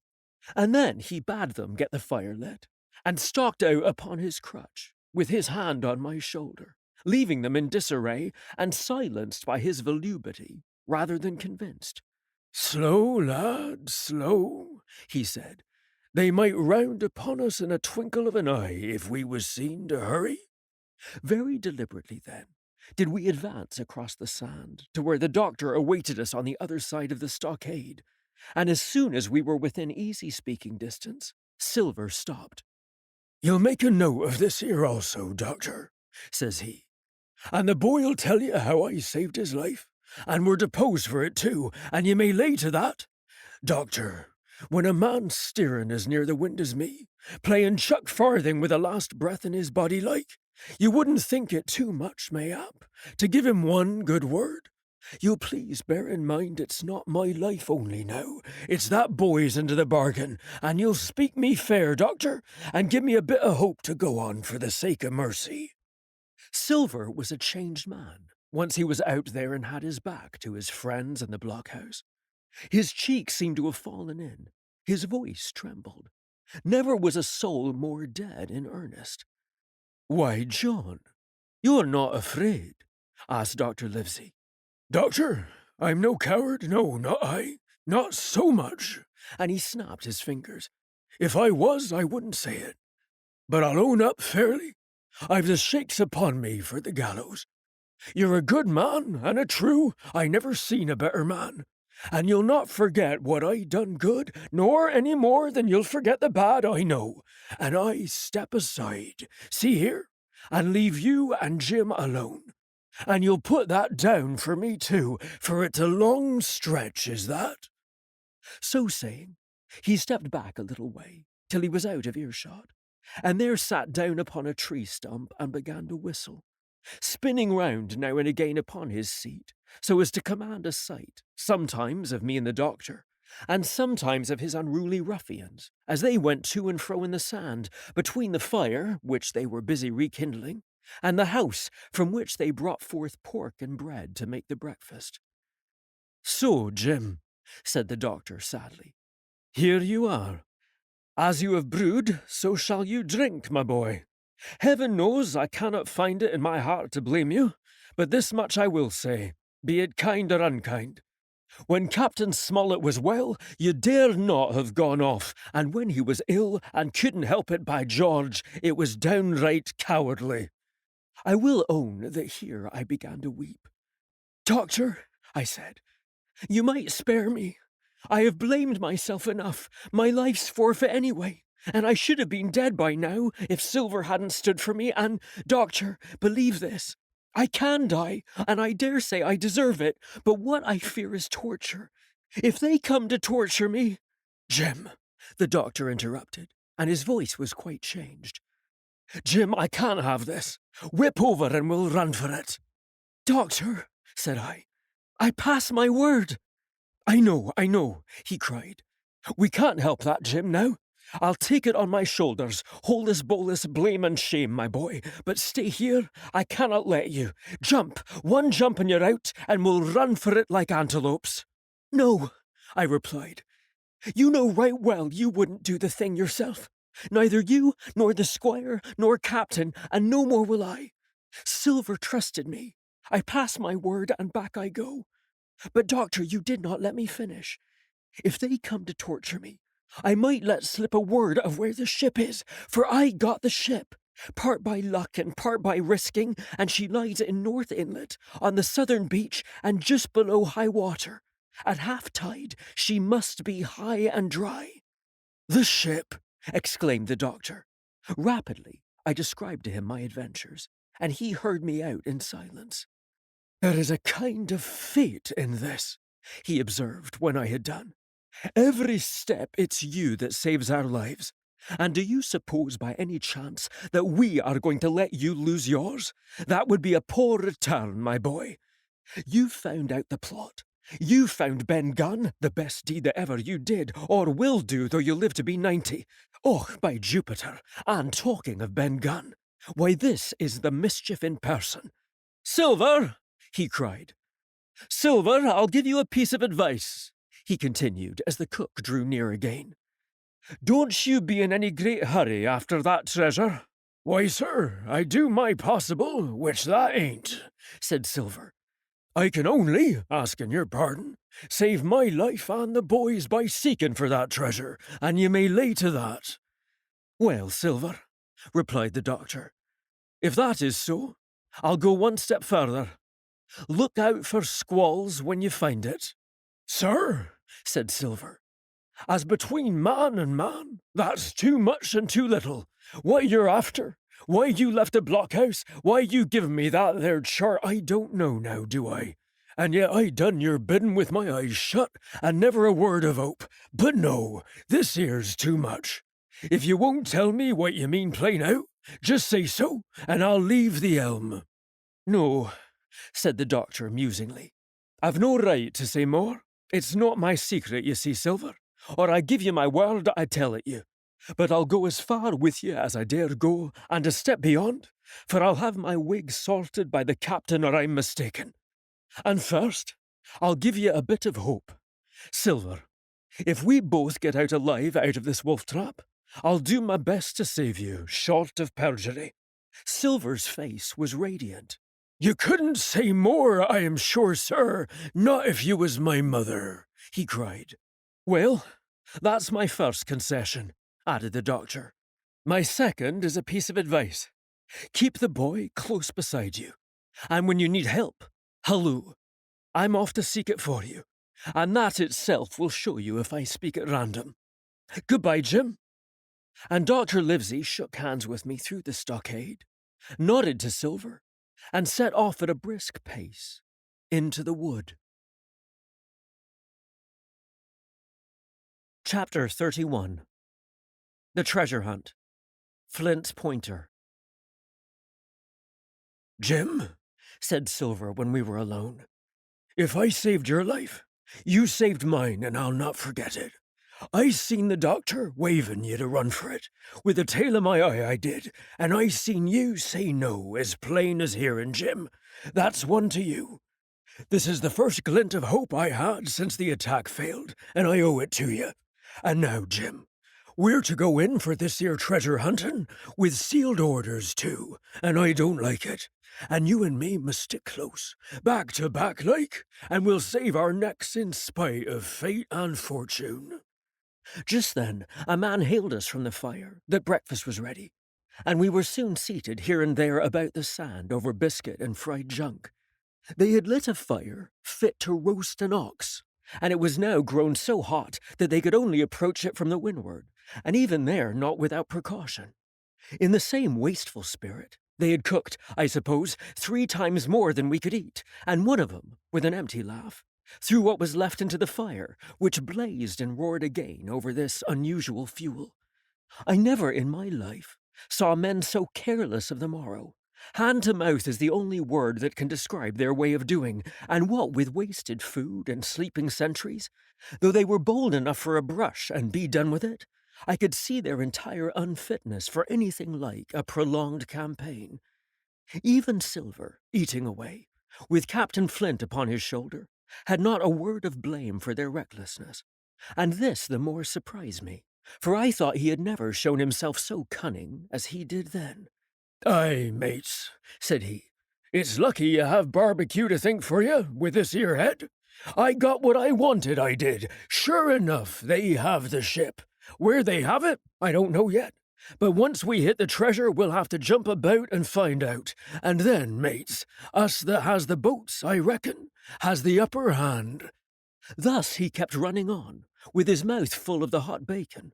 Thus he restored their hope and confidence, and I, more than suspect, repaired his own at the same time. As for hostage, he continued, that's his last talk, I guess, with Emmy Love So Dear. I've got my piece of news, and thank ye to him for that, but it's over and done. I'll take him in a line when we go treasure hunting, for we'll keep him like so much gold in case of accidents, you mark, and in the meantime. Once we got the ship and treasure both, and off to sea like jolly companions, why then, we'll talk Mr. Harkins over, we will, and we'll give him his share, to be sure, for all his kindness. It was no wonder the men were in a good humour now. For my part, I was horribly cast down. Should the scheme he had now sketched prove feasible, Silver, already doubly a traitor, would not hesitate to adopt it. He had still a foot in either camp, and there was no doubt he would prefer wealth and freedom with the pirates to a bare escape from hanging, which was the best he had to hope on our side. Nay, and even if things so fell out that he was forced to keep his faith with Dr. Livesey, even then what danger lay before us? What a moment that would be when the suspicions of his followers turned to certainty, and he and I should have to fight for dear life. He a cripple, and I a boy, against 5 strong and active seamen. Add to this double apprehension the mystery that still hung over the behavior of my friends, their unexplained desertion of the stockade, their inexplicable cession of the chart, or harder still to understand, the doctor's last warning to Silver. Look out for squalls when you find it, and you will readily believe how little taste I found in my breakfast, and with how uneasy a heart I set forth behind my captors on the quest for treasure. We made a curious figure, had anyone been there to see us, all in soiled sailor clothes, and all but me armed to the teeth. Silver had 2 guns slung about him, one before and one behind, besides the great cutlass at his waist, and a pistol in each pocket of his square-tailed coat.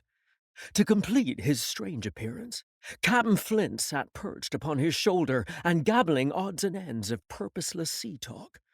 I had a line about my waist, and followed obediently after the sea cook, who held the loose end of the rope, now in his free hand, now between his powerful teeth. For all the world I was led like a dancing bear. The other men were variously burthened, some carrying picks and shovels, for that had been the very first necessary they brought ashore from the Hispaniola, others laden with pork, bread and brandy for the midday meal. All the stores, I observed, came from our stock, and I could see the truth of Silver's words the night before. Had he not struck a bargain with the doctor, he and his mutineers, deserted by the ship, must have been driven to subsist on clear water and the proceeds of their hunting. Water would have been little to their taste. A sailor is not usually a good shot, and besides all that, when they were so short of eatables, it was not likely they would be very flush of powder. Well, thus equipped, we all set out, even the fellow with the broken head, who should certainly have kept in shadow, and straggled, one after another, to the beach, where the 2 gigs awaited us. Even these bore trace of the drunken folly of the pirates, one in a broken thwart, and both in their muddied and unbaled condition. Both were to be carried along with us, for the sake of safety, and so, with our numbers divided between them, we set forth upon the bosom of the anchorage. As we pulled over, there was some discussion on the chart.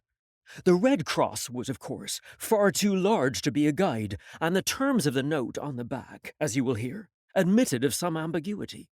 They ran, the reader may remember, thus: tall tree, spyglass shoulder bearing a point to the N of NNE, Skeleton Island ESE, and by E 10 feet. A tall tree was thus the principal mark. Now, right before us, the anchorage was bounded by a plateau from 200 to 300 feet high, adjoining on the north the sloping southern shoulder of the spyglass, and rising again towards the south into the rough, cliffy eminence called the mizzenmast hill. The top of the plateau was dotted thickly with pine trees of varying height. Every, here and there, one of a different species rose 40 or 50 feet clear above its neighbours, and which of these was the particular tall tree of Captain Flint could only be decided on the spot, and by the readings of the compass. Yet, although that was the case, every man on board the boats had picked a favourite of his own ere we were halfway over, Long John alone shrugging his shoulders and bidding them wait till they were there. We pulled easily, by Silver's directions, not to weary the hands prematurely, and, after quite a long passage, landed at the mouth of the second river, that which runs down a woody cleft of the spyglass. Thence, bending to our left, we began to ascend the slope towards the plateau. At the first outset, heavy miry ground and matted marish vegetation greatly delayed our progress, but by little and little, the hill began to steepen and become stony underfoot, and the wood to change its character and to grow in a more open order. It was, indeed, a most pleasant portion of the island that we were now approaching. A heavy scented broom and many flowering shrubs had almost taken the place of grass. Thickets of green nutmeg trees were dotted here and there, with the red columns and the broad shadow of the pines, and the first mingled their spice with the aroma of the others. The air, besides, was fresh and stirring, and this, under the sheer sunbeams, was a wonderful refreshment to our senses. The party spread itself abroad, in a fan shape, shouting and leaping to and fro. About the centre, and a good way behind the rest, Silver and I followed, I tethered by my rope, he ploughing, with deep pants, among the sliding gravel. From time to time, indeed, I had to lend him a hand, or he must have missed his footing and fallen backward down the hill. We had thus proceeded for about half a mile, and were approaching the brow of the plateau, when the man upon the farthest left began to cry aloud, as if in terror. Shout after shout came from him, and the others began to run in his direction. "He can't have found the treasure," said old Morgan, hurrying past us from the right, "for that's clean atop." Indeed, as we found when we also reached the spot, it was something very different.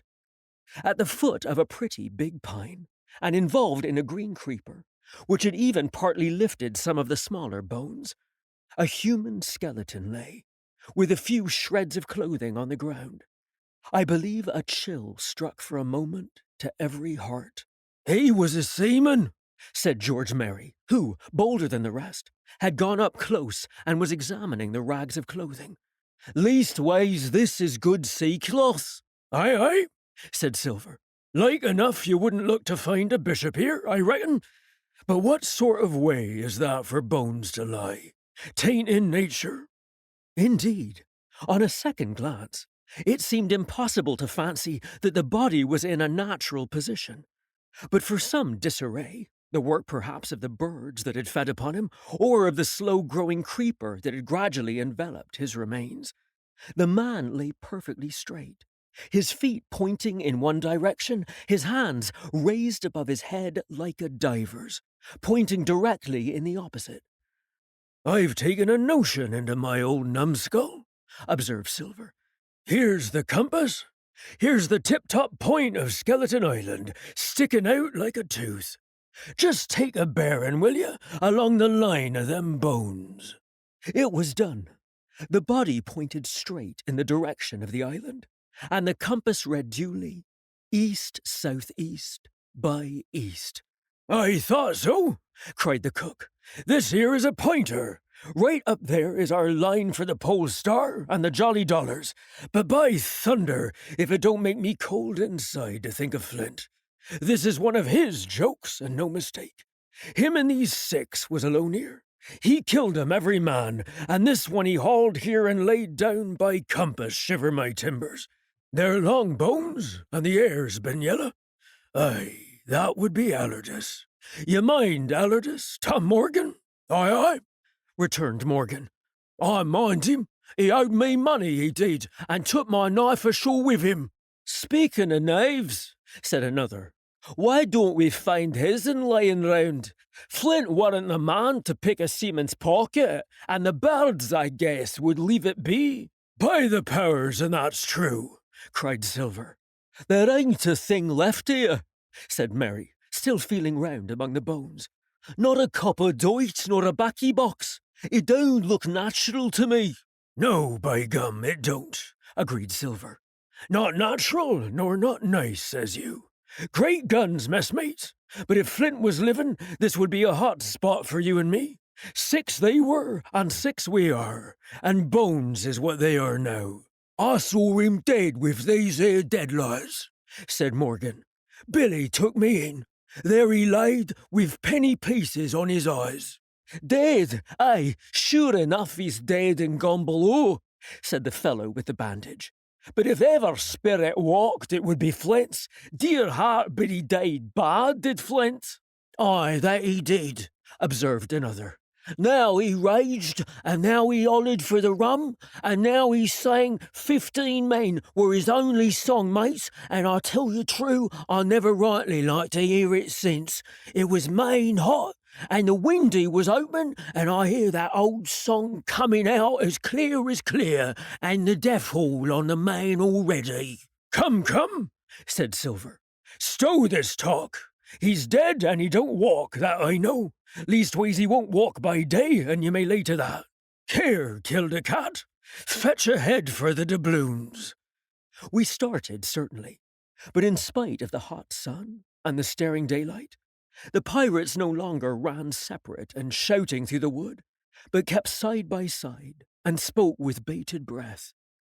The terror of the dead buccaneer had fallen on their spirits. Chapter 32. The Treasure Hunt. The Voice Among the Trees.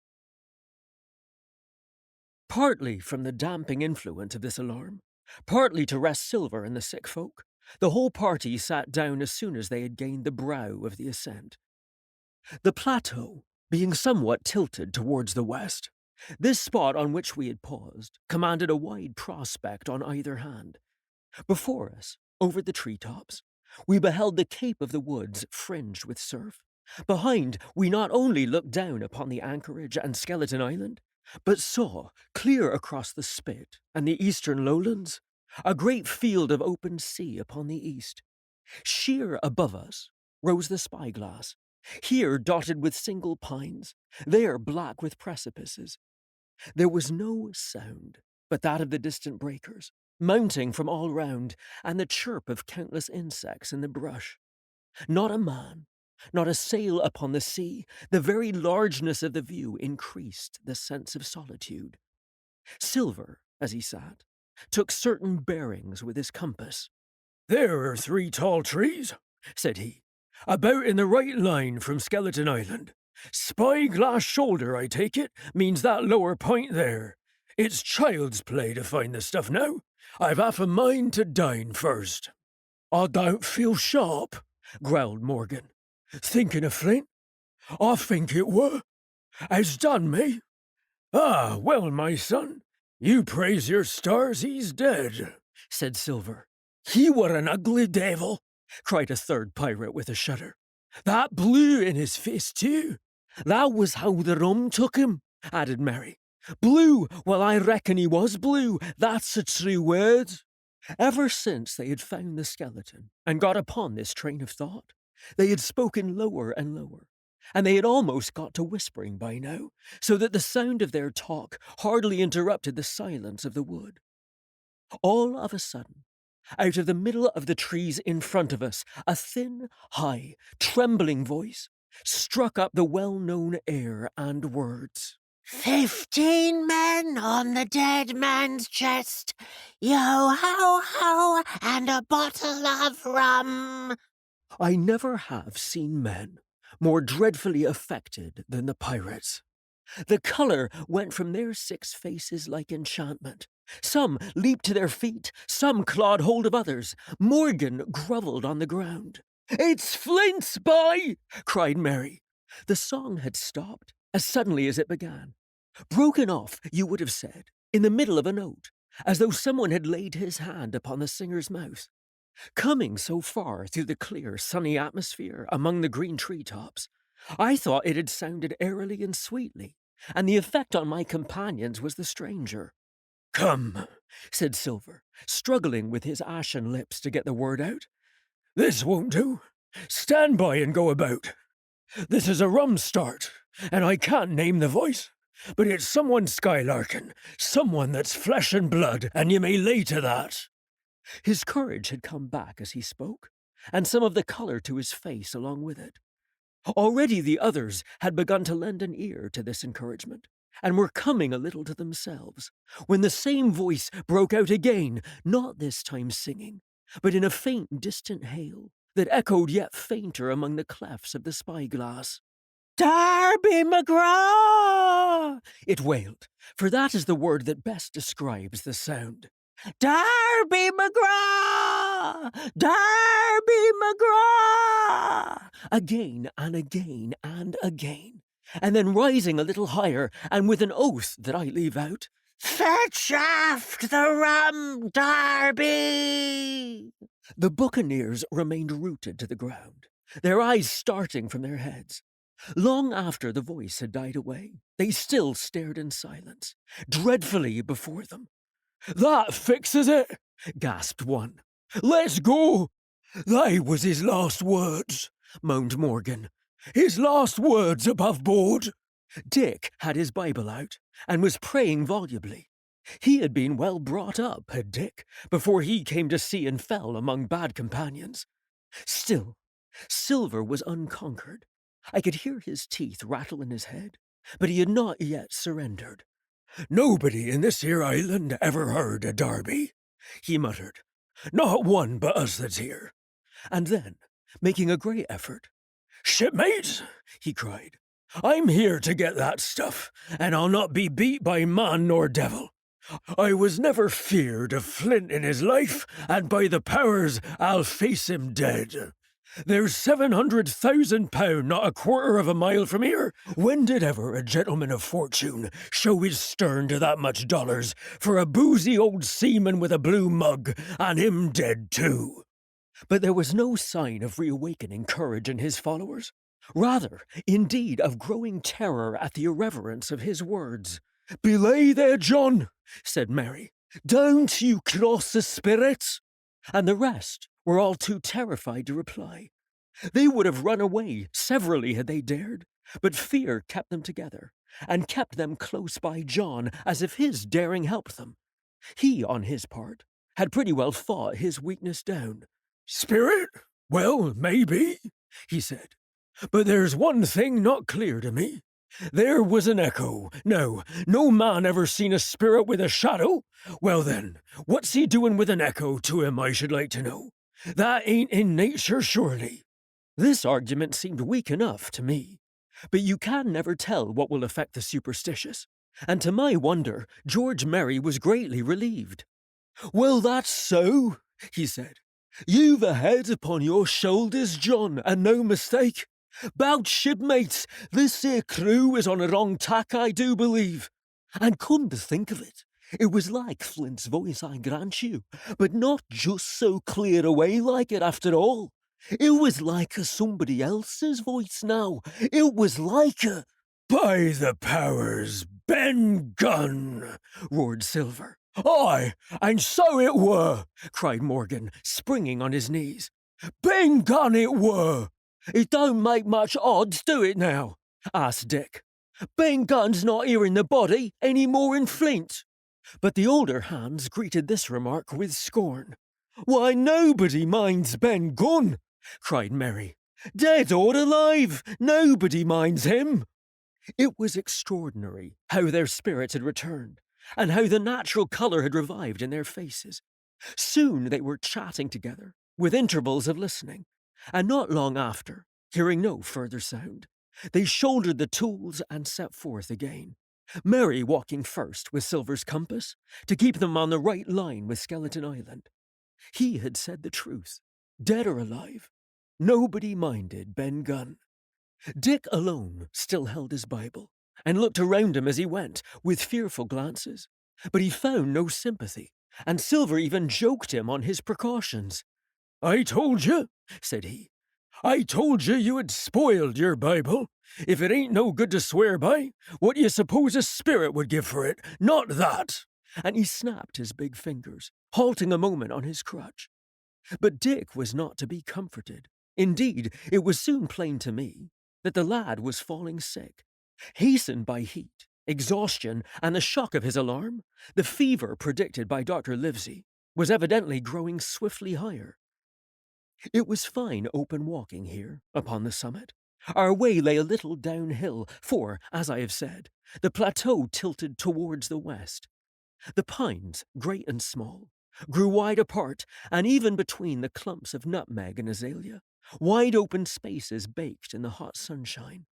Striking as we did, pretty near northwest across the inland, we drew, on the one hand, ever nearer under the shoulders of the spyglass, and, on the other, looked ever wider over the western bay, where I had once tossed and trembled in the coracle. The first of the tall trees was reached, and by the bearing proved the wrong one. So with the second. The third rose nearly 200 feet in the air above a clump of underwood, a giant of a vegetable, with a red column as big as a cottage and a wide shadow around in which a company could have maneuvered. It was conspicuous far to sea, both on the east and west, and might have been entered as a sailing mark upon the chart. But it was not its size that now impressed my companions. It was the knowledge that 700,000 pounds in gold lay somewhere buried beneath its spreading shadow. The thought of the money, as they drew near, swallowed up their previous terrors. Their eyes burned in their heads, their feet grew speedier and lighter.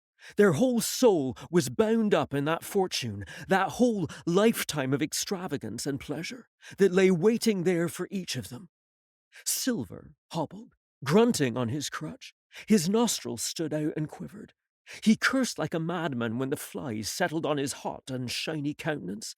He plucked furiously at the line that held me to him, and from time to time turned his eyes upon me with a deadly look. Certainly he took no pains to hide his thoughts, and certainly I read them like print. In the immediate nearness of the gold, all else had been forgotten. His promise and the doctor's warning were both things of the past, and I could not doubt that he hoped to seize upon the treasure, find and board the Hispaniola under cover of night, cut every honest throat about that island, and sail away as he had at first intended, laden with crimes and riches. Shaken as I was with these alarms, it was hard for me to keep up with the rapid pace of the treasure hunters. Now and again I stumbled, and it was then that Silver plucked so roughly at the rope and launched at me his murderous glances. Dick, who had dropped behind us, and now brought up the rear, was babbling to himself both prayers and curses as his fever kept rising.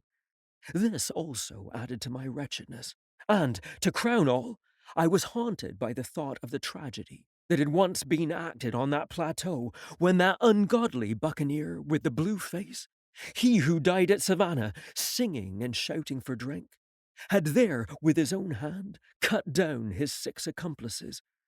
This grove that was now so peaceful must then have rung with cries, I thought, and even with the thought, I could believe I heard it ringing still. We were now at the margin of the thicket. "Huzzah, mates! All together!" shouted Mary, and the foremost broke into a run. And suddenly, not 10 yards further, we beheld them stop. A low cry arose. Silver doubled his pace, digging away with the foot of his crutch like one possessed, and the next moment he and I had come also to a dead halt. Before us was a great excavation. Not very recent, for the sides had fallen in and grass had sprouted on the bottom. In this were the shaft of a pick broken in two, and the boards of several packing cases strewn around. On one of these boards I saw, branded with a hot iron, the name Walrus, the name of Flint's ship. All was clear to probation. The cash had been found and rifled. The £700,000 were gone. Chapter 33. The Fall of a Chieftain. There never was such an overturn in this world. Each of the 6 men was as though he had been struck. But with Silver, the blow passed almost instantly. Every thought of his soul had been set full stretch, like a racer on that money. Well, he was brought up in a single second dead. And he kept his head, found his temper, and changed his plan before the others had had time to realize the disappointment. "Jim," he whispered, "take that and stand by for trouble." And he passed me a double-barreled pistol. At the same time, he began quietly moving northward, and in a few steps had put the hollow between us 2 and the other 5. Then he looked at me, and nodded as much to say, "Here is a narrow corner," as indeed I thought it was. His looks were now quite friendly, and I was so revolted at these constant changes that I could not forbear whispering, "So you've changed sides again?" There was no time left for him to answer in. The buccaneers, with oaths and cries, began to leap one after another into the pit and to dig with their fingers, throwing the boards aside as they did so. Morgan found a piece of gold. He held it up with a perfect spout of oaths. It was a 2-guinea piece, and it went from hand to hand among them for a quarter of a minute. "2 guineas!" roared Mary, shaking it at Silver. "That's your £700,000, is it? You're the man for bargains, ain't you? You're him that never bungled nothing, you wooden-headed lubber." "Dig away, boys," said Silver with the coolest insolence. "You'll find some pig nuts, and I shouldn't wonder." "Pig nuts!" repeated Mary in a scream.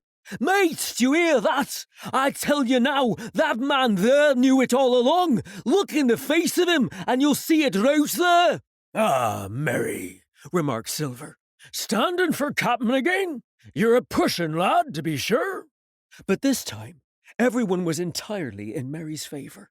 They began to scramble out of the excavation, darting furious glances behind them. One thing I observed, which looked well for us, they all got out upon the opposite side from Silver.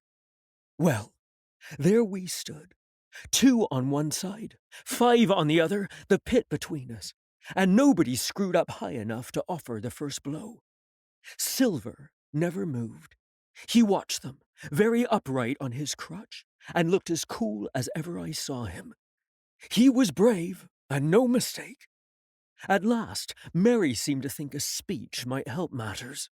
"Mates," says he, "there's two of them alone there. One's the old cripple that brought us all here and blundered us down to this. The other's that cub that I mean to have the art of. Now, mates!" He was raising his arm and his voice, and plainly meant to lead a charge. But just then, crack, crack, crack, 3 musket shots flashed out of the thicket. Mary tumbled head foremost into the excavation. The man with the bandage spun round like a teetotum and fell all his length upon his side, where he lay dead, but still twitching, and the other 3 turned and ran for it with all their might. Before you could wink, Long John had fired 2 barrels of a pistol into the struggling Mary, and, as the man rolled up his eyes at him in the last agony, "George," said he, "I reckon I settled you." At the same moment, the doctor, Gray, and Ben Gunn joined us, with smoking muskets from among the nutmeg trees. "Forward!" cried the doctor. "Double quick, my lads! We must head him off the boats!" And we set off at a great pace, sometimes plunging through the bushes to the chest. I tell you, but Silver was anxious to keep up with us. The work that man went through, leaping on his crutch till the muscles of his chest were fit to burst, was work no sound man ever equalled, and so thinks the doctor. As it was, he was already 30 yards behind us, and on the verge of strangling, when we reached the brow of the slope. "Doctor!" he hailed. "See there! No hurry!" Sure enough, there was no hurry. In a more open part of the plateau, we could see the 3 survivors still running in the same direction as they had started, right for Mizzenmast Hill. We were already between them and the boats, and so we 4 sat down to breathe, while Long John, mopping his face, came slowly up with us. "Thank you kindly, Doctor," says he. "You came in about the nick, I guess, for me and Arkins. And so it's you, Ben Gunn," he added. "Well, you're a nice one to be sure." "I'm Ben Gunn, I am," replied the maroon, wriggling like an eel in his embarrassment. "And," he added after a long pause, "how do, Mr. Silver? Pretty well, I thank you, says you." Ben, murmured Silver. "To think as you've done me." The doctor sent back Gray for one of the pickaxes, deserted in their flight by the mutineers, and then, as we proceeded leisurely down the hill to where the boats were lying, related in a few words what had taken place.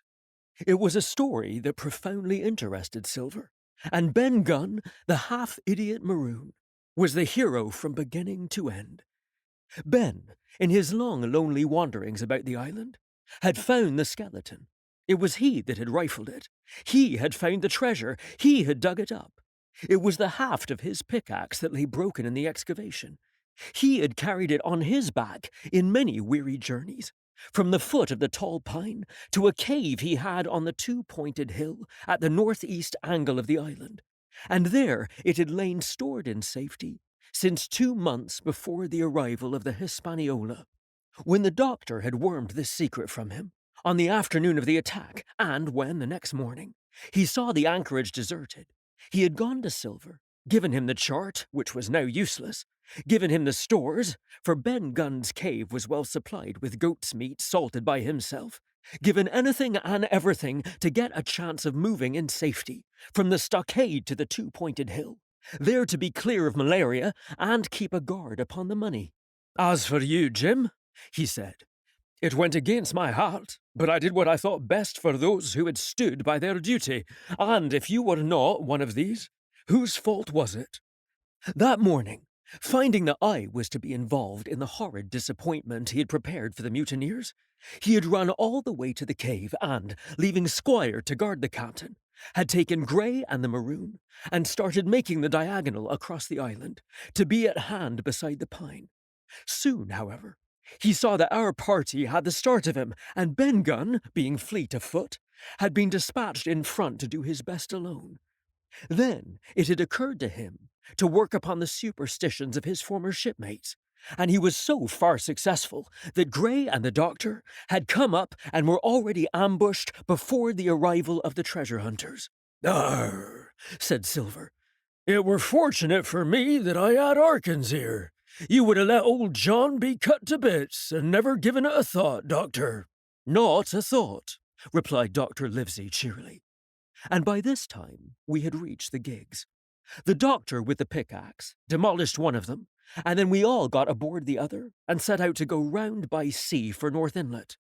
This was a run of 8 or 9 miles. Silver, though he was almost killed already with fatigue, was set to an oar like the rest of us, and we were soon skimming swiftly over a smooth sea. Soon we passed out of the straits and doubled the southeast corner of the island, round which, 4 days ago, we had towed the Hispaniola. As we passed the 2-pointed hill, we could see the black mouth of Ben Gunn's cave, and a figure standing by it, leaning on a musket. It was the squire, and we waved a handkerchief and gave him 3 cheers, in which the voice of Silver joined as heartily as any. 3 miles farther, just inside the mouth of North Inlet, what should we meet but the Hispaniola cruising by herself? The last flood had lifted her, and had there been much wind or a strong tide current, as in the southern anchorage, we should never have found her more, or found her stranded beyond help. As it was, there was little amiss beyond the wreck of the mainsail. Another anchor was got ready, and dropped in 1.5 fathoms of water. We all pulled round again to Rum Cove, the nearest point for Ben Gunn's treasure house, and then Gray, single-handed, returned with the gig to the Hispaniola, where he was to pass the night on guard. A gentle slope ran up from the beach to the entrance of the cave. At the top the squire met us. To me he was cordial and kind, saying nothing of my escapade, either in the way of blame or praise. At Silver's polite salute, he somewhat flushed. "John Silver," he said, "you're a prodigious villain and impostor, a monstrous impostor, sir. I am told I am not to prosecute you. Well then, I will not. But the dead men, sir, hang about your neck like millstones." "Thank you kindly, sir," replied Long John, again saluting. "I dare you to thank me," cried the squire. "It is a gross dereliction of my duty. Stand back." And thereupon we all entered the cave. It was a large, airy place, with a little spring and a pool of clear water, overhung with ferns. The floor was sand. Before a big fire lay Captain Smollett, and, in a far corner, only duskily flickered over by the blaze, I beheld great heaps of coin and quadrilaterals built of bars of gold. That was Flint's treasure that we had come so far to seek, and that had cost already the lives of 17 men from the Hispaniola. How many it had cost in the amassing! What blood and sorrow! What good ships scuttled on the deep! What brave men walking the plank blindfold! What shot of cannon! What shame and lies and cruelty! Perhaps no man alive could tell.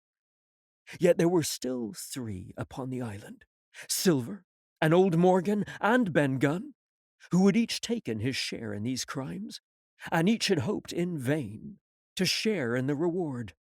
"Come in, Jim," said the captain. "You're a good boy in your line, Jim, but I don't think you and me'll go to sea again. You're too much of the born favourite for me. Is that you, John Silver? What brings you here, man?" "Come back to my duty, sir," returned Silver. "Ah," said the captain, and that was all he said. What a supper I had of it that night, with all my friends around me, and what a meal it was, with Ben Gunn's salted goat, and some delicacies, and a bottle of old wine from the Hispaniola. Never, I am sure, were people gayer or happier.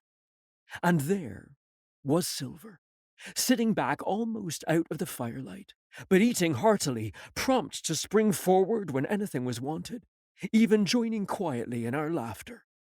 The same bland, polite, obsequious seaman of the voyage out. Chapter 34. and last. The next morning, we fell early to work, for the transportation of this great mass of gold, near a mile by land to the beach, and thence 3 miles by boat to the Hispaniola, was a considerable task for so small a number of workmen. The 3 fellows, still abroad upon the island, did not greatly trouble us. A single sentry on the shoulder of the hill was sufficient to ensure us against any sudden onslaught, and we thought, besides, they had had more than enough of fighting. Therefore the work was pushed on briskly. Gray and Ben Gunn came and went with the boat, while the rest, during their absences, piled treasure on the beach. 2 of the bars, slung in a rope's end, made a good load for a grown man, one that he was glad to walk slowly with. For my part, I was not much use at carrying. I was kept busy all day at the cave, packing the minted money into bread bags. It was a strange collection, like Billy Bones's hoard for the diversity of coinage, but so much larger and so much more varied that I think I never had more pleasure than in sorting them. English, French, Spanish, Portuguese, Georges and Louises, doubloons and double guineas and moidors and sequins, the pictures of all the kings of Europe for the last 100 years, strange oriental pieces, stamped with what looked like wisps of string or bits of spider's web, round pieces and square pieces, and pieces bored through the middle as if to wear them round your neck. Nearly every variety of money in the world must, I think, have found a place in that collection, and for number, I am sure they were like autumn leaves, so that my back ached with stooping and my fingers with sorting them out. Day after day, this work went on. By every evening a fortune had been stowed aboard, but there was another fortune waiting for the morrow, and all this time we heard nothing of the 3 surviving mutineers. At last, I think it was on the 3rd night, the doctor and I were strolling on the shoulder of the hill where it overlooks the lowlands of the isle, when, from out the thick darkness below, the wind brought us a noise between shrieking and singing. It was only a snatch that reached our ears, followed by the former silence. "Heaven forgive them," said the doctor. "'Tis the mutineers. All drunk, sir?" struck in the voice of Silver from behind us. Silver, I should say, was allowed his entire liberty, and in spite of daily rebuffs, seemed to regard himself once more as quite a privileged and friendly dependent. Indeed, it was remarkable how well he bore these slights, and with what unwearying politeness he kept on trying to ingratiate himself with all.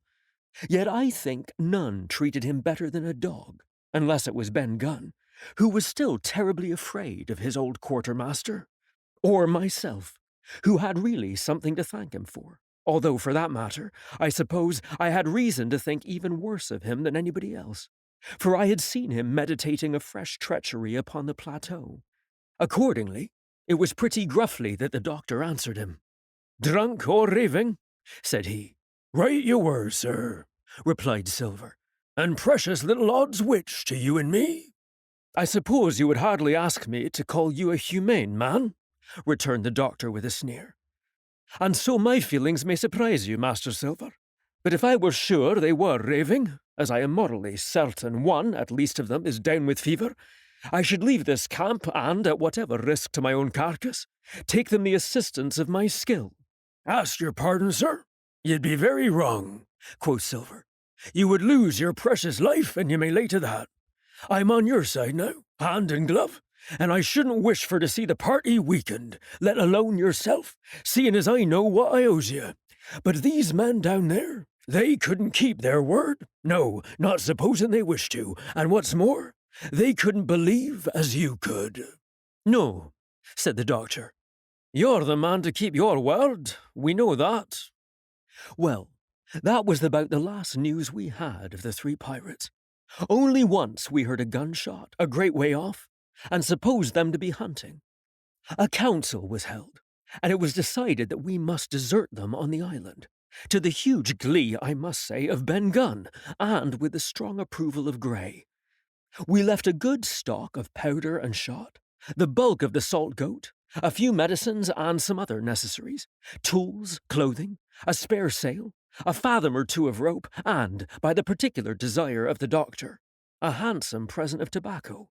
That, was about our last doing on the island. Before that, we had got the treasure stowed, and had shipped enough water and the remainder of the goat meat in case of any distress.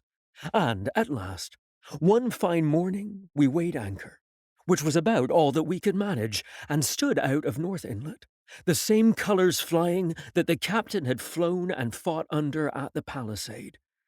The three fellows must have been watching us closer than we thought for, as we soon had proved.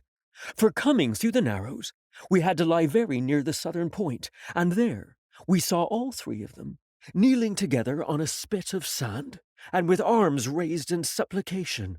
It went to all our hearts, I think, to leave them in that wretched state, but we could not risk another mutiny, and to take them home for the gibbet would have been a cruel sort of kindness. The doctor hailed them, and told them of the stores we had left, and where they were to find them. But they continued to call us by name, and appeal to us for God's sake to be merciful, and not leave them to die in such a place. At last, seeing the ship still bore on her course, and was now swiftly drawing out of earshot, one of them, I know not which it was, leaped to his feet with a hoarse cry, whipped his musket to his shoulder, and sent a shot whistling over Silver's head and through the mainsail. After that, we kept under cover of the bulwarks, and when next I looked out, they had disappeared from the spit, and the spit itself had almost melted out of sight in the growing distance. That was, at least, the end of that, and before noon, to my inexpressible joy, the highest rock of Treasure Island had sunk into the blue round of sea. We were so short of men that everyone on board had to bear a hand, only the captain lying on a mattress in the stern and giving his orders, for though greatly recovered, he was still in want of quiet. We laid her head for the nearest port in Spanish America, for we could not risk the voyage home without fresh hands, and, as it was, what with baffling winds and a couple of fresh gales, we were all worn out before we reached it. It was just at sundown when we cast anchor in a most beautiful landlocked gulf, and were immediately surrounded by shore boats full of Negroes and Mexican Indians and half-bloods, selling fruits and vegetables and offering to dive for bits of money. The sight of so many good-humoured faces, especially the blacks, the taste of the tropical fruits, and above all, the lights that began to shine in the town, made a most charming contrast to our dark and bloody sojourn on the island, and the doctor and the squire, taking me along with them, went ashore to pass the early part of the night. Here they met the captain of an English man-of-war, fell in talk with him, went on board his ship, and, in short, had so agreeable a time that day was breaking when we came alongside the Hispaniola. Ben Gunn was on deck alone, and as soon as we came on board, he began, with wonderful contortions, to make a confession. Silver was gone. The Maroon had connived at his escape in a shore boat some hours ago, and he now assured us he had only done so to preserve our lives, which would certainly have been forfeited if that man with the one leg had stayed aboard. But this was not all. The sea cook had not gone empty-handed. He had cut through a bulkhead unobserved, and had removed one of the sacks of coin, worth perhaps 300 or 400 guineas, to help him on his further wanderings. I think we were all pleased to be so cheaply quit of him. Well, to make a long story short, we got a few hands on board, made a good cruise home, and the Hispaniola reached Bristol just as Mr. Blandley was beginning to think of fitting out her consort. 5 men only of those who had sailed returned with her. Drink and the devil had done for the rest, with a vengeance, although, to be sure, we were not quite in so bad a case as that other ship they sang about. With 1 man of her crew alive, what put to sea with 75. All of us had an ample share of the treasure, and used it wisely or foolishly according to our natures. Captain Smollett is now retired from the sea. Gray not only saved his money, but being suddenly smit with the desire to rise, also studied his profession, and he is now mate and part owner of a fine full-rigged ship, married besides, and the father of a family. As for Ben Gunn, he got £1,000, which he spent or lost in 3 weeks, or, to be more exact, in 19 days, for he was back begging on the 20th. Then he was given a lodge to keep, exactly as he had feared upon the island, and he still lives a great favourite, though something of a butt, with the country boys, and a notable singer in church on Sundays and saints' days. Of Silver we have heard no more. That formidable seafaring man with one leg has at last gone clean out of my life. But I dare say he met his old negress, and perhaps still lives in comfort with her and Captain Flint. It is to be hoped so, I suppose, for his chances of comfort in another world are very small. The bar Silver, and the arms still lie, for all that I know, where Flint buried them, and certainly they shall lie there for me. Oxen and wain ropes would not bring me back again to that accursed island. And the worst dreams that ever I have are when I hear the surf booming about its coasts, or start upright in bed with the sharp voice of Captain Flint still ringing in my ears. Pieces of 8! Pieces of 8!